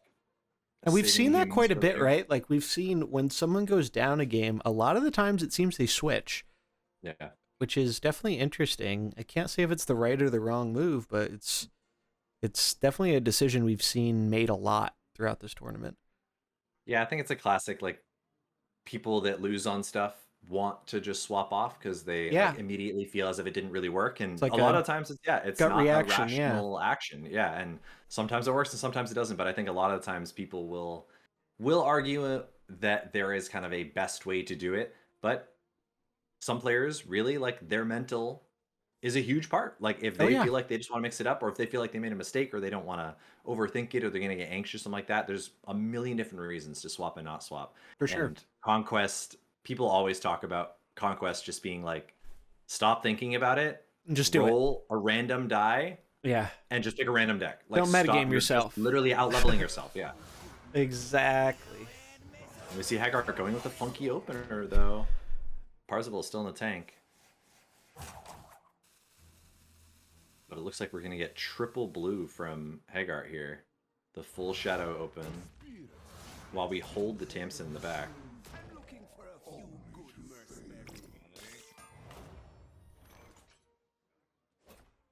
Oops, the problem, honestly, both, not only, we were talking about Kazakis not being a blue, but Kazakis and N'Zoth is like having two blue mercs that aren't blue. And so I don't think this Sneed is realistically going to be able to die. Yeah, I think, I mean, maybe they can get it. Maybe if they focus, it's kind of tough. I mean, they do have that little bit of damage from the N'Zoth, which does add up. But I do think in terms of just opening leads, I like Kpar's going into this matchup. Because like you said, like it's like two blues that are not blues. And I really... And Kparzival gets the Galvangar both, like the Galvangar buff that Hagart opts to not take. Interesting. So the spawn of N'Zoth does end up eating that damage for Kazakis, but seeing Vol'jin die on turn 1, you can't be happy about that. Vol'jin's like the centerpiece of your shadow shenanigans, and when he's gone on turn 1, it's really not a great feeling. Especially when you know that Kparzival still has access to his Vol'jin. And that has been a huge difference maker, where if you can, again, these semi-mirrors have been so interesting in terms of like when and how you decide to like exchange half of your merc for half of theirs when it's the same merc. But the idea that there's going to be a Vol'jin coming off of the bench to be that revenge killer, and then also have the speed up for the second follow-up shadow effect, as long as there's any other shadow guys still alive on Parzival's side, then that Vol'jin in the late game might make too much of a difference by getting back-to-back turns of speed ups. Hagart just didn't get more than a turn, barely didn't even get, they got one shadow shock and then died. That's as unimpactful as a Vol'jin can be. Yeah, no, it's hard without, especially like you said, you know, when you go down a Vol'jin, your opponent still has theirs in the reserve. It's not the greatest of feelings, and I think maybe what happened was what we were kind of talking about, where maybe Hagart metagamed themselves a little bit too much. Maybe they were expecting something different in terms of a lead. Like maybe they thought this would be good versus, I'm not even sure. Maybe they thought they were going to go like Shadow Samuro, and then it could have been a little bit better. Yeah, what are you even really targeting? Like, it's just a Sneed. Presumably, if you're going to open triple blue. This is... Big damage, big damage. Good damage. Big damage back still, though. Yeah, no, like, Galv is so good. Galv is so good. Yeah, I would say Gavingar is the one that, like we were kind of talking about mercs that were very high power level and very underplayed in this tournament. I would say Galvangar is maybe the one that the most people brought that wasn't expected and was good. Like it's almost as if for some, like, I mean, we saw a lot of testing partners for this event, but way more Galvangar than I ever would have expected, and he performed. So good call to basically everybody that brought it. But if you're gonna be opening this triple blue from Hagart, what are you targeting other than the Sneed? And you barely got the Sneed down. So might just need some labbing after this. Yeah. Kparzival looking very far ahead. Yeah, no, they're looking like they're in really good position here. And yeah, I mean, it comes down to a lot of that Vol'jin stuff we were talking about. Hagart Sneeds is looking a lot less good here because Kpar put the Vol'jin on the bench. Oh, and God. Yeah, that's disgusting. Does it It's keep just an going? ace. It keeps Ooh, going. it does. That's cool. That's good to know. Wow. Yeah, the claws are going to be too much there. And that's going to be our bracket reset. There we go. Hey, Hagart 2-0'd them on the way up, and now we get the reverse 2-0. Reverse 2-0. Wow. Wow. Hits him with the reset. Sicko. You love to see it. I mean, we're getting a really cool grand finals here. Yeah. No, and this one is also tons of like a bunch of different decisions, even in the same matchup, and in some of these same board states, we're seeing completely different decisions coming out.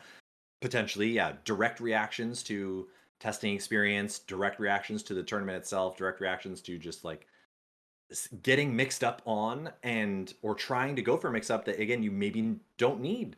There is this fear, but Kparzival has just been in the zone cranking game after game after game after game. So without a doubt, as long as their fatigue isn't striking, they are warmed up. And Hagart's had to sit there on just kind of chilling, twiddling relaxing their thumbs.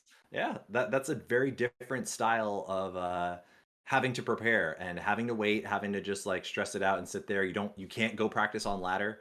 And your practice partner's playing the tournament. You can't even get some practice games in with them in the downtime, right? So that's pretty funny how this all worked out. But it's been a great start to the finals so far, and I can't wait to see who takes it home because we've got some really great players here with some very interesting and fun decks. Yeah, here I want to see the scabs. I want to see the scabs run it back. I know that Hagart can take games in this sense, and I wonder if it's because we saw the human aggro deck from Hagart fall to dragons.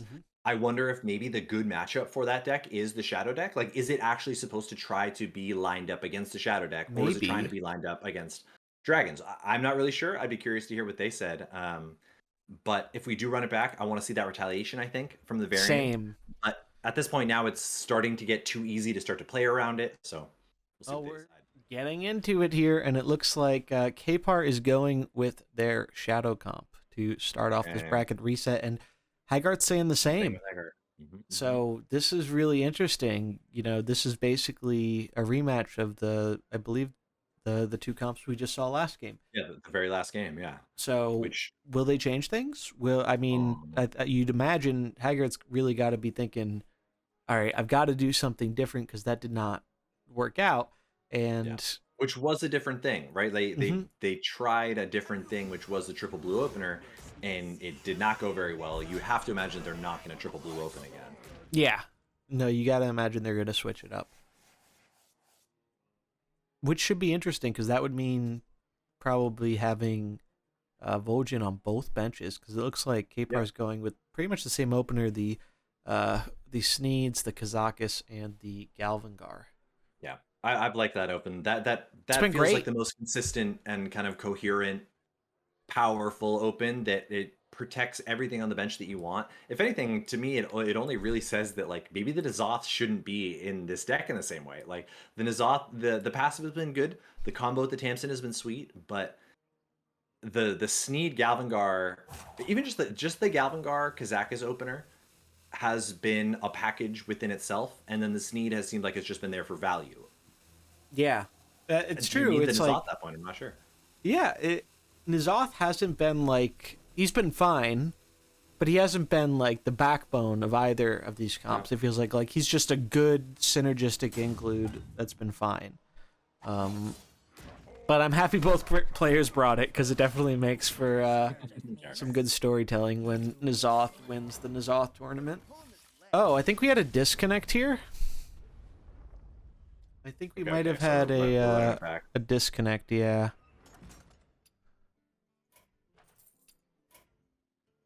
Yeah, it looked like the first three. Yeah, I mean, we know. Frankly, we've been kind of lucky that that we haven't had more friendly match bugs because there are quite a few bugs in Mercenaries when it comes to friendly matches. That's why we have to. Oh, is that exactly what we were talking about? Of the make sure you restart the, like, back out and go back in. Was it that bug? Usually that happens before you can get in the game, but it wouldn't surprise me. There's just some weird bugs with private match in Mercenaries sometimes, so we'll just get right back into it. Fair enough. Yeah, no. In that sense, literally, like, there wasn't even really that much information gained. We don't know who or where they came in, but yeah, Hagart seems like they just auto queued their first three just automatically went in. So we'll run it back again. We assume they also know each other literally, and yeah, they're not going to be choosing them. Yeah, exactly. Unfortunately, these things happen, but yeah, it's not just Mercenaries. There even regular Hearthstone has had some issues with the friendly challenge for sure, from what I've heard. So yeah, it's always felt like you could get into, like, it was like a thing in WoW where you would, like, be put into, like, zoned versions of the same place, and it feels like you could get stuck. It seems like Hearthstone does have this operating level of, like, you can just, like, pass, like, 2 ships in the night because you're in 2 different zoned versions of the same place. And it seems like the spectator bug, like, yeah, when you disconnect, you get put into, like, the disconnect realm, but you're still there and you can still play against people. There's so many. Yeah, there's some weird bugs with it, but it looks like they are getting back into a lobby here in just a minute. But yeah, I'm curious. I imagine they're just gonna both go for the same thing, but it'll be interesting. I mean, it's I definitely do think Kpar, after, anytime you got someone on the kind of their back foot a little bit, like when you're going into it, 2-0 into the bracket reset, you gotta be feeling pretty good. It's and like coming off of a 7-match win streak or whatever. Yeah, no, like a crazy win streak. So you got to be feeling pretty good about that. And it's like you said, on one hand, you have the fatigue aspect where it's like, yeah, after a while, your brain does start to slow down a little bit. Mercenaries is taking a lot of thought. But on the other aspect, like, more reps in with the comp, more practice, always a good thing. So kind of like a little yin yang there. It's like there's some benefit and there's some not benefit, but I think anytime you're going into bracket reset, you've got to be a little bit scared if you're the one who just got O2'd. But it looks like they are in it here, so we're gonna get into our grand finals. This is for all the marbles, all the love and praise of N'Zoth. Kpar been drinking. That's how he powers up. Yeah. He runs his backsies. Yeah, the same decks and some alternate openers. Yeah, I honestly want to see Hagart still commit to the Kazakis Galvangar. I think that's the think best you lose opener too much if you separate those. Yeah, it looks like Kpar is just running it back. Same opening, about what I expected. I think this is probably their best opening. And interesting. So we get Shadow with... Yeah, that's interesting. Oh, I'm also just realizing that Hagart has the Shadow Claws instead of the Mage Royal passive equipment for the Kazakhs too. Okay. Yeah. Okay. And that's been pretty... I think that has been pretty good for them. But here, I think the +4/+4 is looking really nice for Kpar. Yeah. I mean, it makes sense here. I mean, you kind of get that value of, like, your Vol'jin's not attacking. Your Galvangar, in a lot of the times, Galvangar wasn't even really attacking. So I don't hate it. And Shadow Claws has been going crazy. The only thing that makes me wait is the Galvangar or the the Kazakis Shadow Claws has been more than strong enough without being buffed. So I wonder maybe if it's a little bit closer to like a Winmore type of equipment, but we get the block. Oh, juicy bleeds.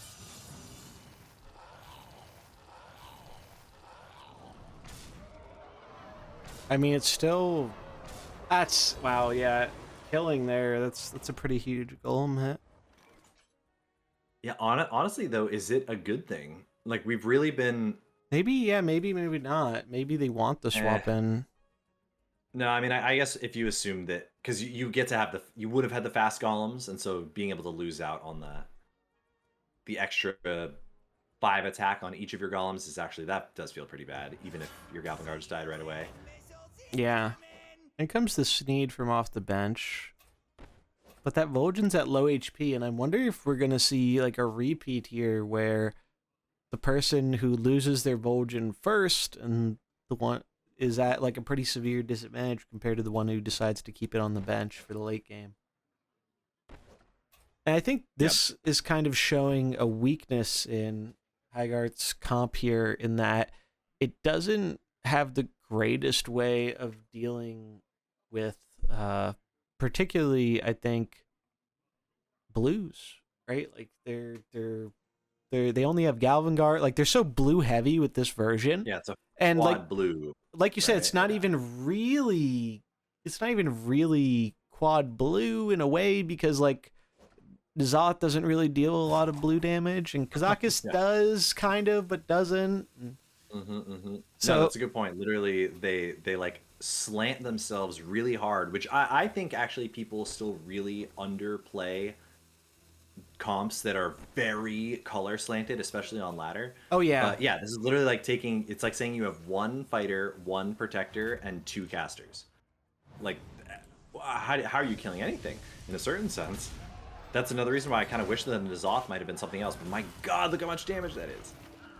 Wow, and it dies to the bleed. But maybe that's not a bad thing. Maybe Kpar getting a full swap in here is actually pretty decent.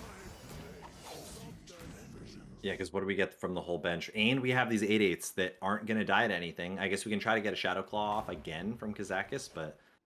And N'Zoth can make one of these 8/8s attack and get his ability ready for next turn to kind of AoE stuff. Yeah, at 3 speed, you can make the...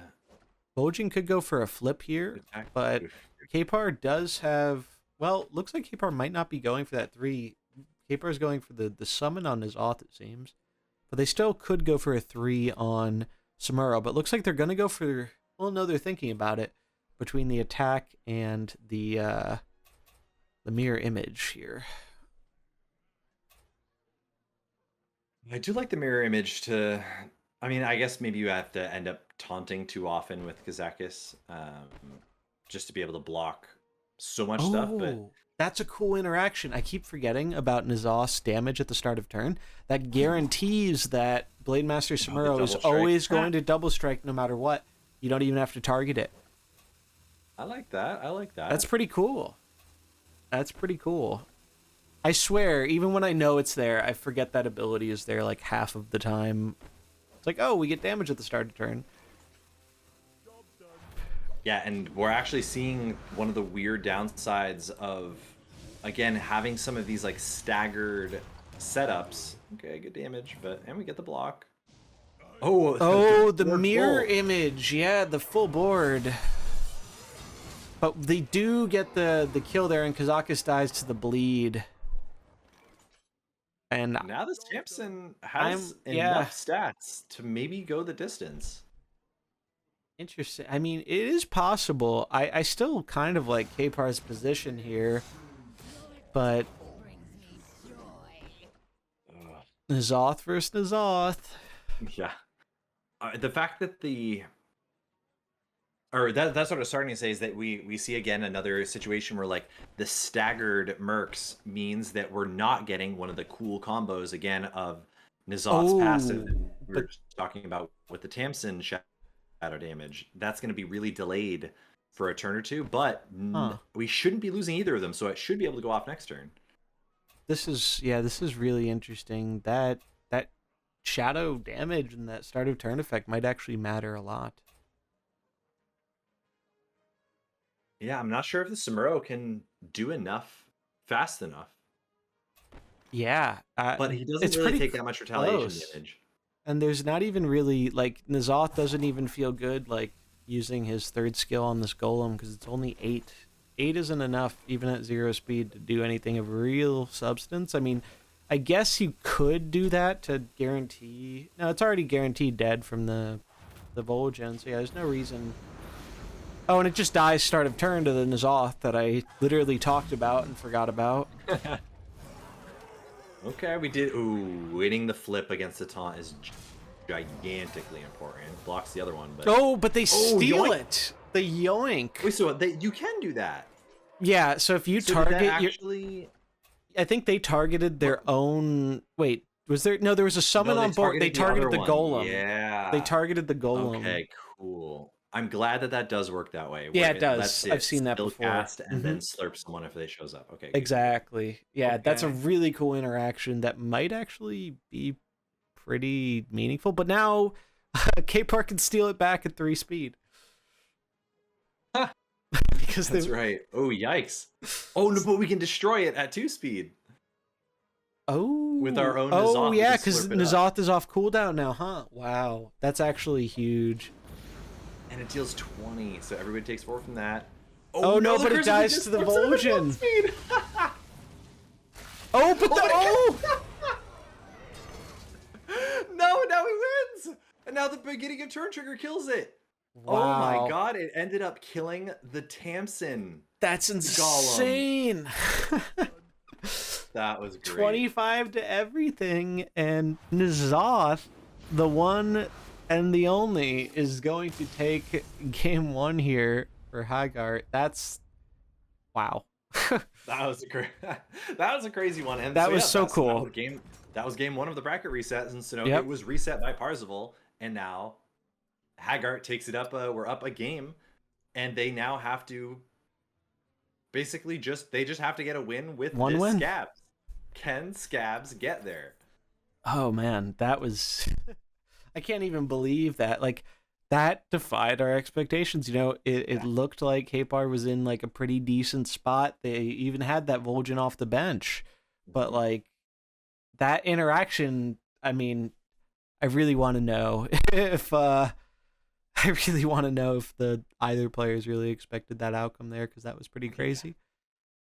It almost makes you wonder if they just like, I mean, but I don't even know if N'Zoth had another option. Like, I wonder if not going for the summon, because it was summoned, stolen. Yeah, maybe If that's it a wasn't wholly stolen, totally different game if they didn't summon, because they would have stolen nothing. Like that's really that really changed the whole game, which is pretty crazy. That was also with Hagart losing the flip on the taunt to the block the Sparrow. So even if they had won that, it would have probably been even less close. But I think that's an intended interaction. I don't think that's a bug. Because I've seen it where it still casts if there's nothing there. You just do nothing. So I think it's an intended action where it just targets whatever it can. If there are multiple minions, it's going to choose randomly. But fortunately, it's only had 1 minion to choose from. But that was just so funny. The minion wars, just like N'Zoth saying this is my minion, and then the other one saying nope. That's just the spawn of N'Zoth doesn't know who to choose. But we're getting into our next game here. Again, if Hagart can take this one, they will be our champion. If not, we will be going to game 3. And it looks like Kparzival going back with the same deck, and I'm not sure if I like this or not, because going up against 3 greens with the shadow comp, I mean, they have to win with it anyway, right? Yeah, you gotta get the deb regardless. So just get it out of the way. Yeah, just try and get it out of the way. Considering a N'Zoth lead here, it looks like, which I don't think we've seen from Kparzival yet.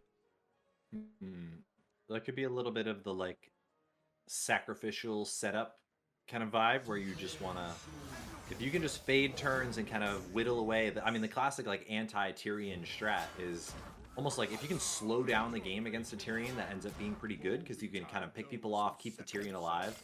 And now, triple blue, if we're just going to target these reds, I kind of like this. You leave that Tyrion alive and burn everything else. But the problem is, again, we just have so much random damage coming out of Kparzival that if some of these hit the Tyrion, everything changes. 100%.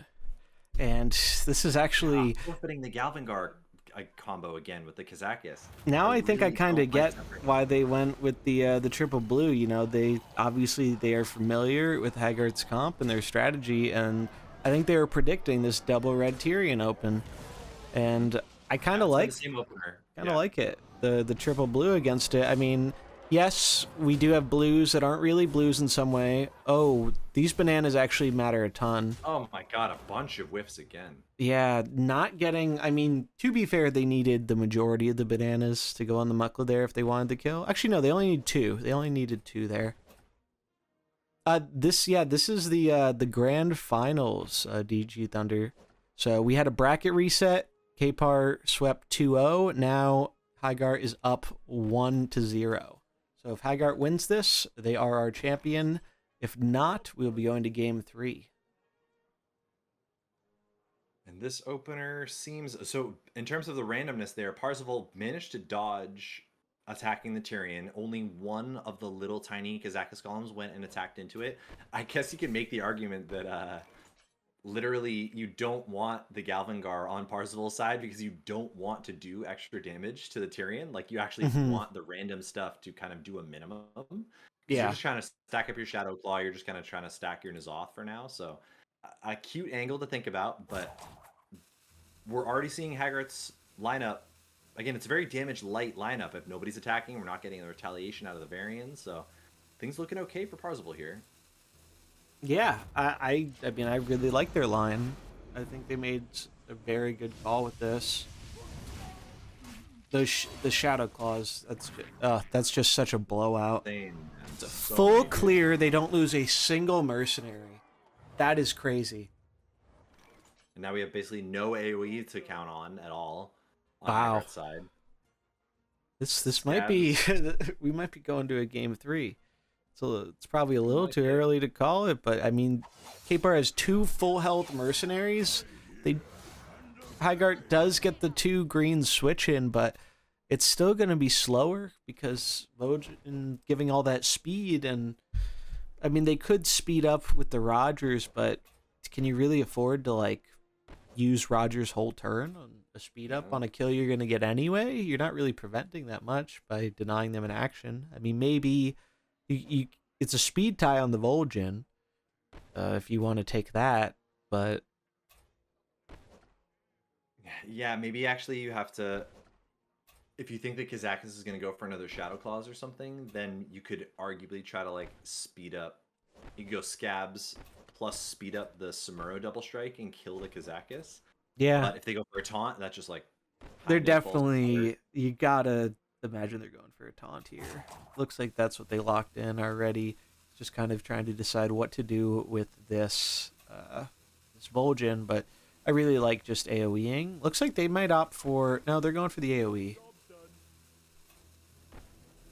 Oh, and switching last second the N'Zoth from another... I guess makes sense not to do another spawn because you don't want your board being too full.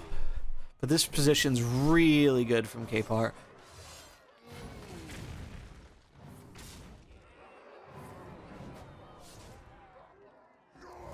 Okay, we get the N'Zoth goes down, but now they don't have any AoE for these summons. Yeah, killing the N'Zoth instead of the Kazakis is interesting. Yeah, I'm a little surprised by that, but I guess they were worried about these summons because they are kind of getting a little out of hand. No, definitely. I mean, technically now you could go for the... Oh no, we just Whirling Blade. Brutal. Yeah. You could Rogers speed up the Whirling Blade and get like this crazy triple kill and then set up the Scabs kill, but... So maybe it wasn't right to blow all the AoE in one turn with the Rogers and the Samuro, but hard to say for sure. But this is looking really good for Kpar. That Sneeds off the bench is going to be devastating. Yeah, against double greens like this, and you can't go immune this turn. Yeah, fear the Squid Gang indeed. You do not trifle with these 25-5 spawns of N'Zoth. Yeah, that's super legit. It worked out very, very well. Great read from Kpar. One fun fact, if you use N'Zoth to force your minion to attack, it will not attack on its own a second time afterwards. I don't know if that's Really? an intended behavior or not. It seems like to me it could be a bug, but maybe not. that seems Because fine. if you attack, if your summon is fast enough, you can attack with the summon and then make N'Zoth attack with it again. But if it's too slow, it doesn't work that way, which is very weird, especially when his golems are 7 speed. Like, Yeah. feels like it's got to be a bug. I do think it should be able to double hit too, but that is a weird interaction we have noticed with N'Zoth. But these summons are just so good here, though. Like, look at that. Has to take 20 damage on this. Oh, but so much for Scabs getting the job done. But our little spawn friends here seem to be the ones putting in the work. So sick. Yeah, they've gotten what? Each of those spawns has done like 30 to 50 plus damage. They've just done a ton. I mean, yeah, they can get cleaned up now, but like they did their job. And even with the big attack, Scabs is not going to be able to just casually 1v3 here. No, Scabs is now toast. He's good, but he's not that good. No, and so yeah, so this will be the runsies, backsies, and it's gonna go to game 3, and Kparzival on. Yeah, no, Kparzival's gonna be really forced onto good Dragon, plays here. and Hagart's gonna go back onto human control. Oh, we got our Cinderella story, right? Like, what a Game what a 3, finals bracket this has reset. been. Yeah. This one's for all the marbles. Who's going to win it between the two testing partners? We'll find out very shortly here. Ooh, this has been a great finals, though. I mean, it's everything you could ask for a grand finals, honestly. Yeah, I held my tongue because I didn't want to jinx it, and I was like, come on, let's get the bracket reset, let's get the game 3. Everybody wants Yeah. game 5, everyone wants game 3, everyone wants the bracket. Well, honestly, bracket resets where it's just like 2-0, 2-0.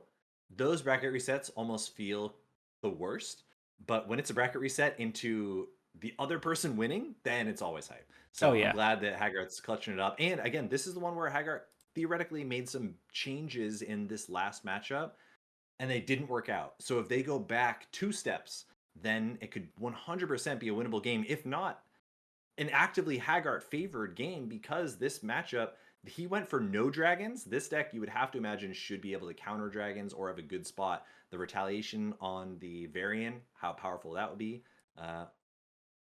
Yeah, no, See what they decide to stick with. it's really cool because, again, absolutely crazy that Hagart was able to make it to the finals with no dragons in their comp, just clean through the winners bracket.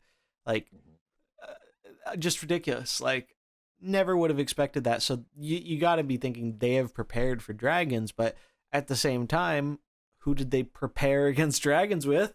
Probably a lot of games for Kpar. So Kpar probably knows their kind of strategy, and I mean the inverse is true too. So it's like there got to be even more mind games going on, given that these are 2 practice partners who played a bunch of games. Like, they're not just seeing their opponent's comp for the first time. Like, they've probably seen it 10 times or something.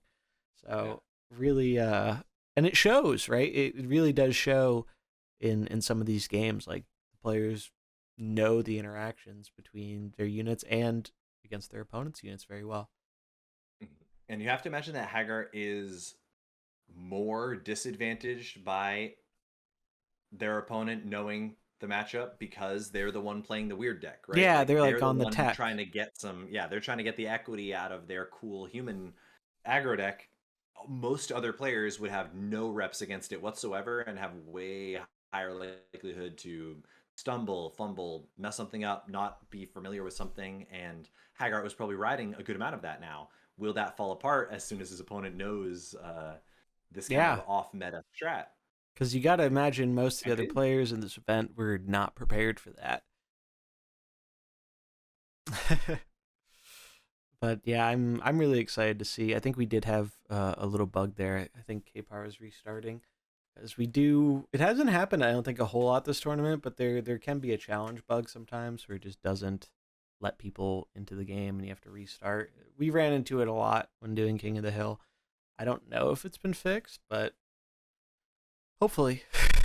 I mean, if they fix the Onyxia thing, who knows? Like, I was really, that threw me for a loop. I did not expect the Onyxia thing to work with the fire damage. That was really cool. Would that have theoretically been in the patch notes or something, or did those types of I don't fixes, think it like, was slap in through, the like, deck posts? I don't think it was in the patch notes actually.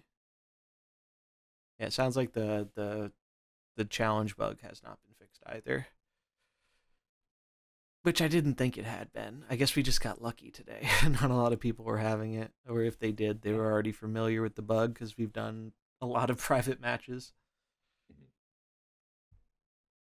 All right, looks like we're getting into it. This is going to be our final match of the tournament. We've been going for almost 7 hours. And we're going to see who takes it home to be the Pauper 2 champion. Oh, we got the funky map too. Yeah, I love it. The rubble map. Whew.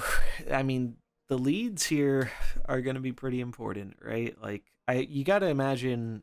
I feel like Hagart, they know their strategy. I feel like they're going to stick to their human lead, whereas maybe Kpar changes it up a little, but maybe they don't. Maybe they just say, "Hey, the Voon lead has been good for me. If it ain't broke, don't fix it." And it looks like that's the direction they're leaning. Yeah, going with the Voon, Nefarian, and Onyxia open. Yeah, so same openers from both sides again. The Tyrion decks tend to have that inflexibility where you basically build your deck around opening with Tyrion every time. So no surprise here, but will they commit to the retaliation?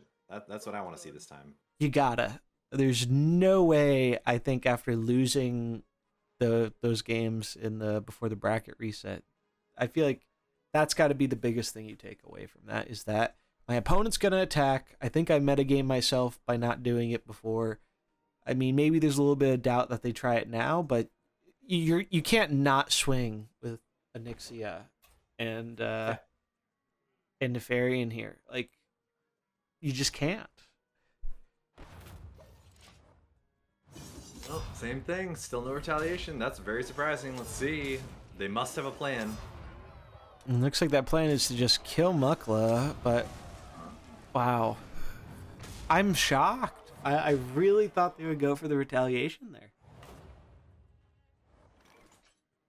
I mean, it's definitely a classic where you like start to flowchart it out a little bit. So I think, especially when the retaliation worked so visibly well in other moments, that this to me screams as if there's got to be a...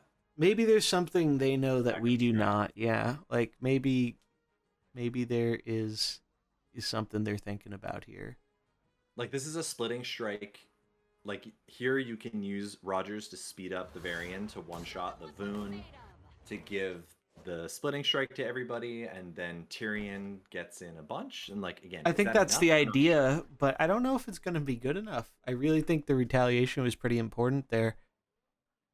Because then I think you could set up the same thing on Nefarian, I'm pretty sure, because it would have taken more damage. So you could have essentially set up the same thing, but you would have a buffer but slightly more damaged Varian, which is fine. Yeah, I think you're okay with, like, throwing away your Varian in many of those cases. It's kind of like the Mukla, where it's almost like the classic Tyrion openers are the opposite, where instead of having too many good things to kill, you almost play an opener where you have too many bad things to kill, and your opponent has like a different bad decision to make, and you're just okay with trading off like that. Again, like the deck that I played a lot of was the Tyrion Local Varden stuff, where it was literally just like, it sucks to attack any of these. Like, I don't even want to attack any of them in many cases. And it's the opposite of having too many good things to kill, which is why the Voon is living for so long. And we talked about that. They literally, it made like, too many good things to kill and making it hard for your opponent to focus on one has been a pretty good strategy. Oh, and wow, that's a ton of retaliation damage, so maybe this is working out, but at the same time, something dying there does end up making the Shadow Flame a little bit better for Kpar. Yeah, same thing we saw Oh, again, and like in those types of flow charts, like when you start to the play cookie the turns snipe out like here. that, you do start to memorize that, like, oh, yeah, the Shadow Flame then starts to triple kill because we go for the kill there. Again, does it make that big of a difference? I'm not sure, but like you said, cookie snipe here is juicy. Yeah, cookie snipe here is real juicy. You can't let that variant get another hit. And like, yes, the Tyrion will big boy. die, but And once I think Varian's the Rodri's gone, might be I think we're going to see kind of a repeat where Sinestra and Yulon kind of run away with things a little bit because they're just so good together. Because that's his one red. Like, it feels like you want it in the open because it plays to your aggro deck plan, but at the same time, if your opponent's keeping the Sinestra on the bench, it's like, I only have the one red. Gets a little tricky. Yeah, I think when you see that this Samuro and the Scabs have been on the bench together from Hagart all the time, that's a rare situation to be able to have like essentially two of more or less the same character on your bench is not very common in when it comes to like Merc's deck building. So maybe in terms of iterating on this list, you could have something like you said, if you replace one of these greens, Samuro, with a different red, maybe all of a sudden, yeah, what if this is a Sneed on the bench, right? And now we're getting, well, I mean, I guess Sneed was in his other deck, but the redundant copies of a Merc on your bench means you can only do so much. Ooh, big damage, but yeah, and they trade. Oh, and that actually ends up killing the Tyrion. And now everything's coming up Kpar here. Like, this is looking pretty good. Obviously, 2 greens into 2 blues isn't ideal, but you do have that Yulon you can throw down, or the Sinestra if you want to kind of go for the heal. But I don't even think you really need to do that. I think you just throw down the Yulon, and I think that looks like what Kpar is doing here. Because you say, I have Yulon, you have 2 greens, your greens are focused on attacking, I'm just going to nuke you. And there's not really a whole lot they can do about that. Yeah, the only funny thing here is that you can actually manage to like go double invisible essentially from Hagart's side. So really? The Yulon might not even be able to Jade Gust. Like you could Oh go yeah, for the invincible and then stealth. Yeah, so you can actually block the Yulon entirely. So I wonder if that would have happened. That could be pretty cool, but you're just delaying it, right? Like eventually you're gonna have to attack. Well, it's been wow. Yeah, this has been quite a series though. Like, really, I love these decks from both players. It's really. Oh wow, the Onyxia lives at 1 because of the damage. I forgot. Oh, the overkill by so much. Ugh, that definitely hurts. Boom, in comes Sinestra. That's probably gonna lock it down, and it looks like Kpar is going to basically follow up the Pauper One Davidson sweep through the losers bracket and keep the dream alive, which is crazy. I mean, that's I can't imagine. I'm tired thinking about playing that much Mercenaries. No, it's so sick to see. Like, it would feel so bad too to like go through all of that grind. Yeah, the entire tournament looks like it's yours, and then to just like drop it right at the finish line. Like, there's definitely some justice here that Kparzival is getting rewarded, and yeah, I played tight, got rewarded. Simple as that. And I think it definitely a big part of it comes down to Kpar very clearly had a very good understanding of what Hagart's comp was doing. I think Hagart also had a good understanding, but Kpar's comp was just like, I think it was just better suited against what they ran up against. Maybe things would have been different if we saw, a different matchup play out between 2 of the different decks, but given how everything went, it looks like Kpar is going to wrap it up and become our Pauper 2 champion. With a N'Zoth build, nonetheless. I mean, props to both these players bringing... We got 2 N'Zoths in the finals, and I think... Were they the only 2 who brought N'Zoth? Like, I literally think so. like, that's crazy. Oh, Yeah, nobody else. that's so crazy. I mean, you can't make this stuff up, right? And like we said, it's not even necessarily the it wasn't even a N'Zoth diff. Like N'Zoth really wasn't the reason why they were just dumping on everyone. It they No, just it had wasn't. It's just kind of coincidental, but it's really funny. Kpar's like, I wish I could target through stealth, but because he's obviously getting rid of it, but he still can't target the thing, but it just dies, and that should. Oh, nope, it's gonna it's gonna live one more turn, a but little bit. just biding time here. But wow, what a great series. I mean, you really can't ask for a better finals. It's Yeah, like Kparzival holding it together all the way craziness. until the end. All the Oh, practice, the it VM, pays even off. 1 damage short from Killing the cookie, making it closer, but that is gonna do it. And Kpar is going to become our Pauper Open 2 champion. Wow. GG's. Testing GG's. does it. If we have taken anything from so many of these tournaments, it is that hey, testing just simply converts into win percentage in Mercenaries For real. and so many of the Hearthstone modes. But honest, I truly believe that testing for Mercenaries ends up giving you more equity like per second of your time than probably any other mode. So this is sick. Yeah, it really I mean, I couldn't have written a better like tournament series. Like it was just everything went really great and great play by both players. It's just so fitting that we end up getting both players who tested so hard with each other of all people into the finals so they know their decks in and out, and we could see that in these games. Like we could really see that these players knew their way around their deck. This wasn't their first time messing around with the Pauper comp, and that, like you said, it adds win percentage. Like, and that's so funny. Like, yeah, the first game, first game Hagart played was versus Kpar, and they ended up bringing it right back into the finals 7 hours later. Yeah, no, great job, Kpar. Really, congrats to you. GG's. Yeah, what a tournament. This was so much fun. I really appreciate everyone for coming out, for sticking with us through, I mean, this really long stream.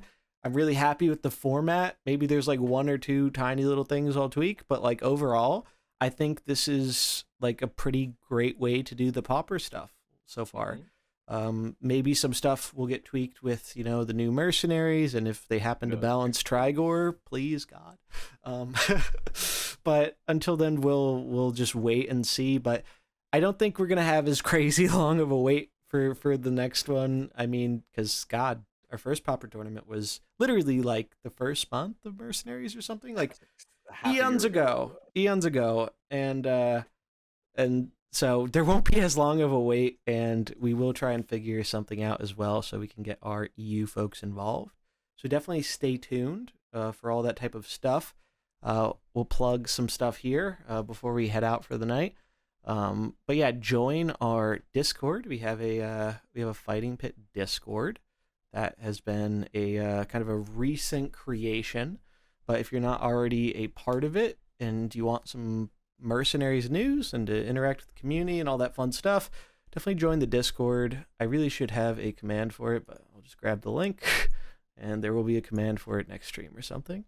Oh yeah, do we have any questions for our finalists, since they're both hanging out here in the chat? I think, yeah, what was the question I was asking? I think it was the the retaliation. That's what I wanted to know. Yeah, so one thing, the only line that we were in disagreement with, really, or confused about, was we were a little confused why we didn't see the variant go for retaliation. On the first turn versus the dragons.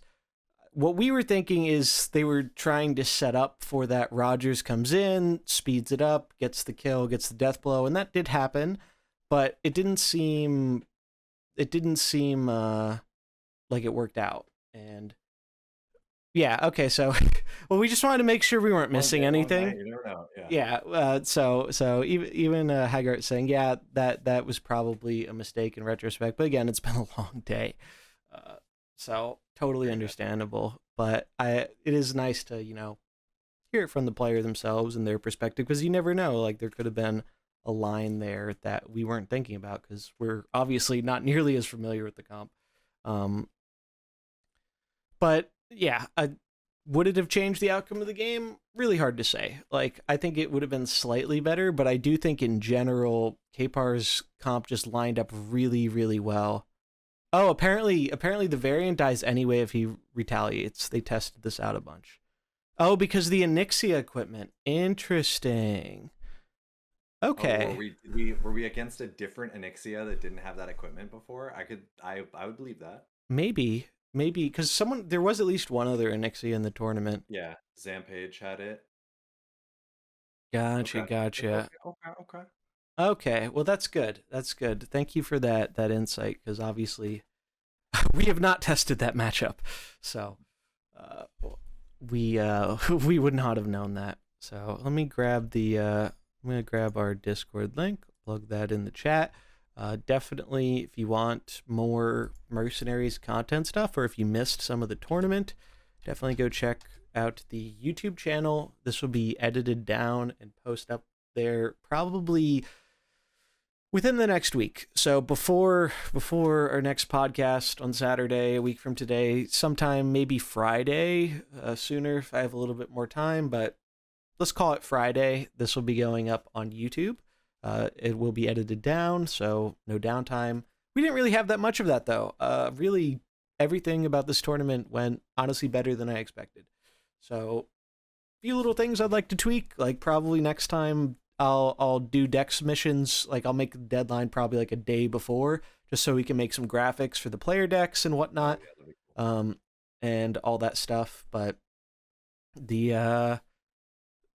it was just a great tournament. Like, it really, I mean, honestly, it probably exceeded my expectations, because if we're being real, the Pauper 1 tournament, like, that was a heck of a tournament, and it felt like it was going to be a little hard to follow that up, and I think this really did a good job in doing that.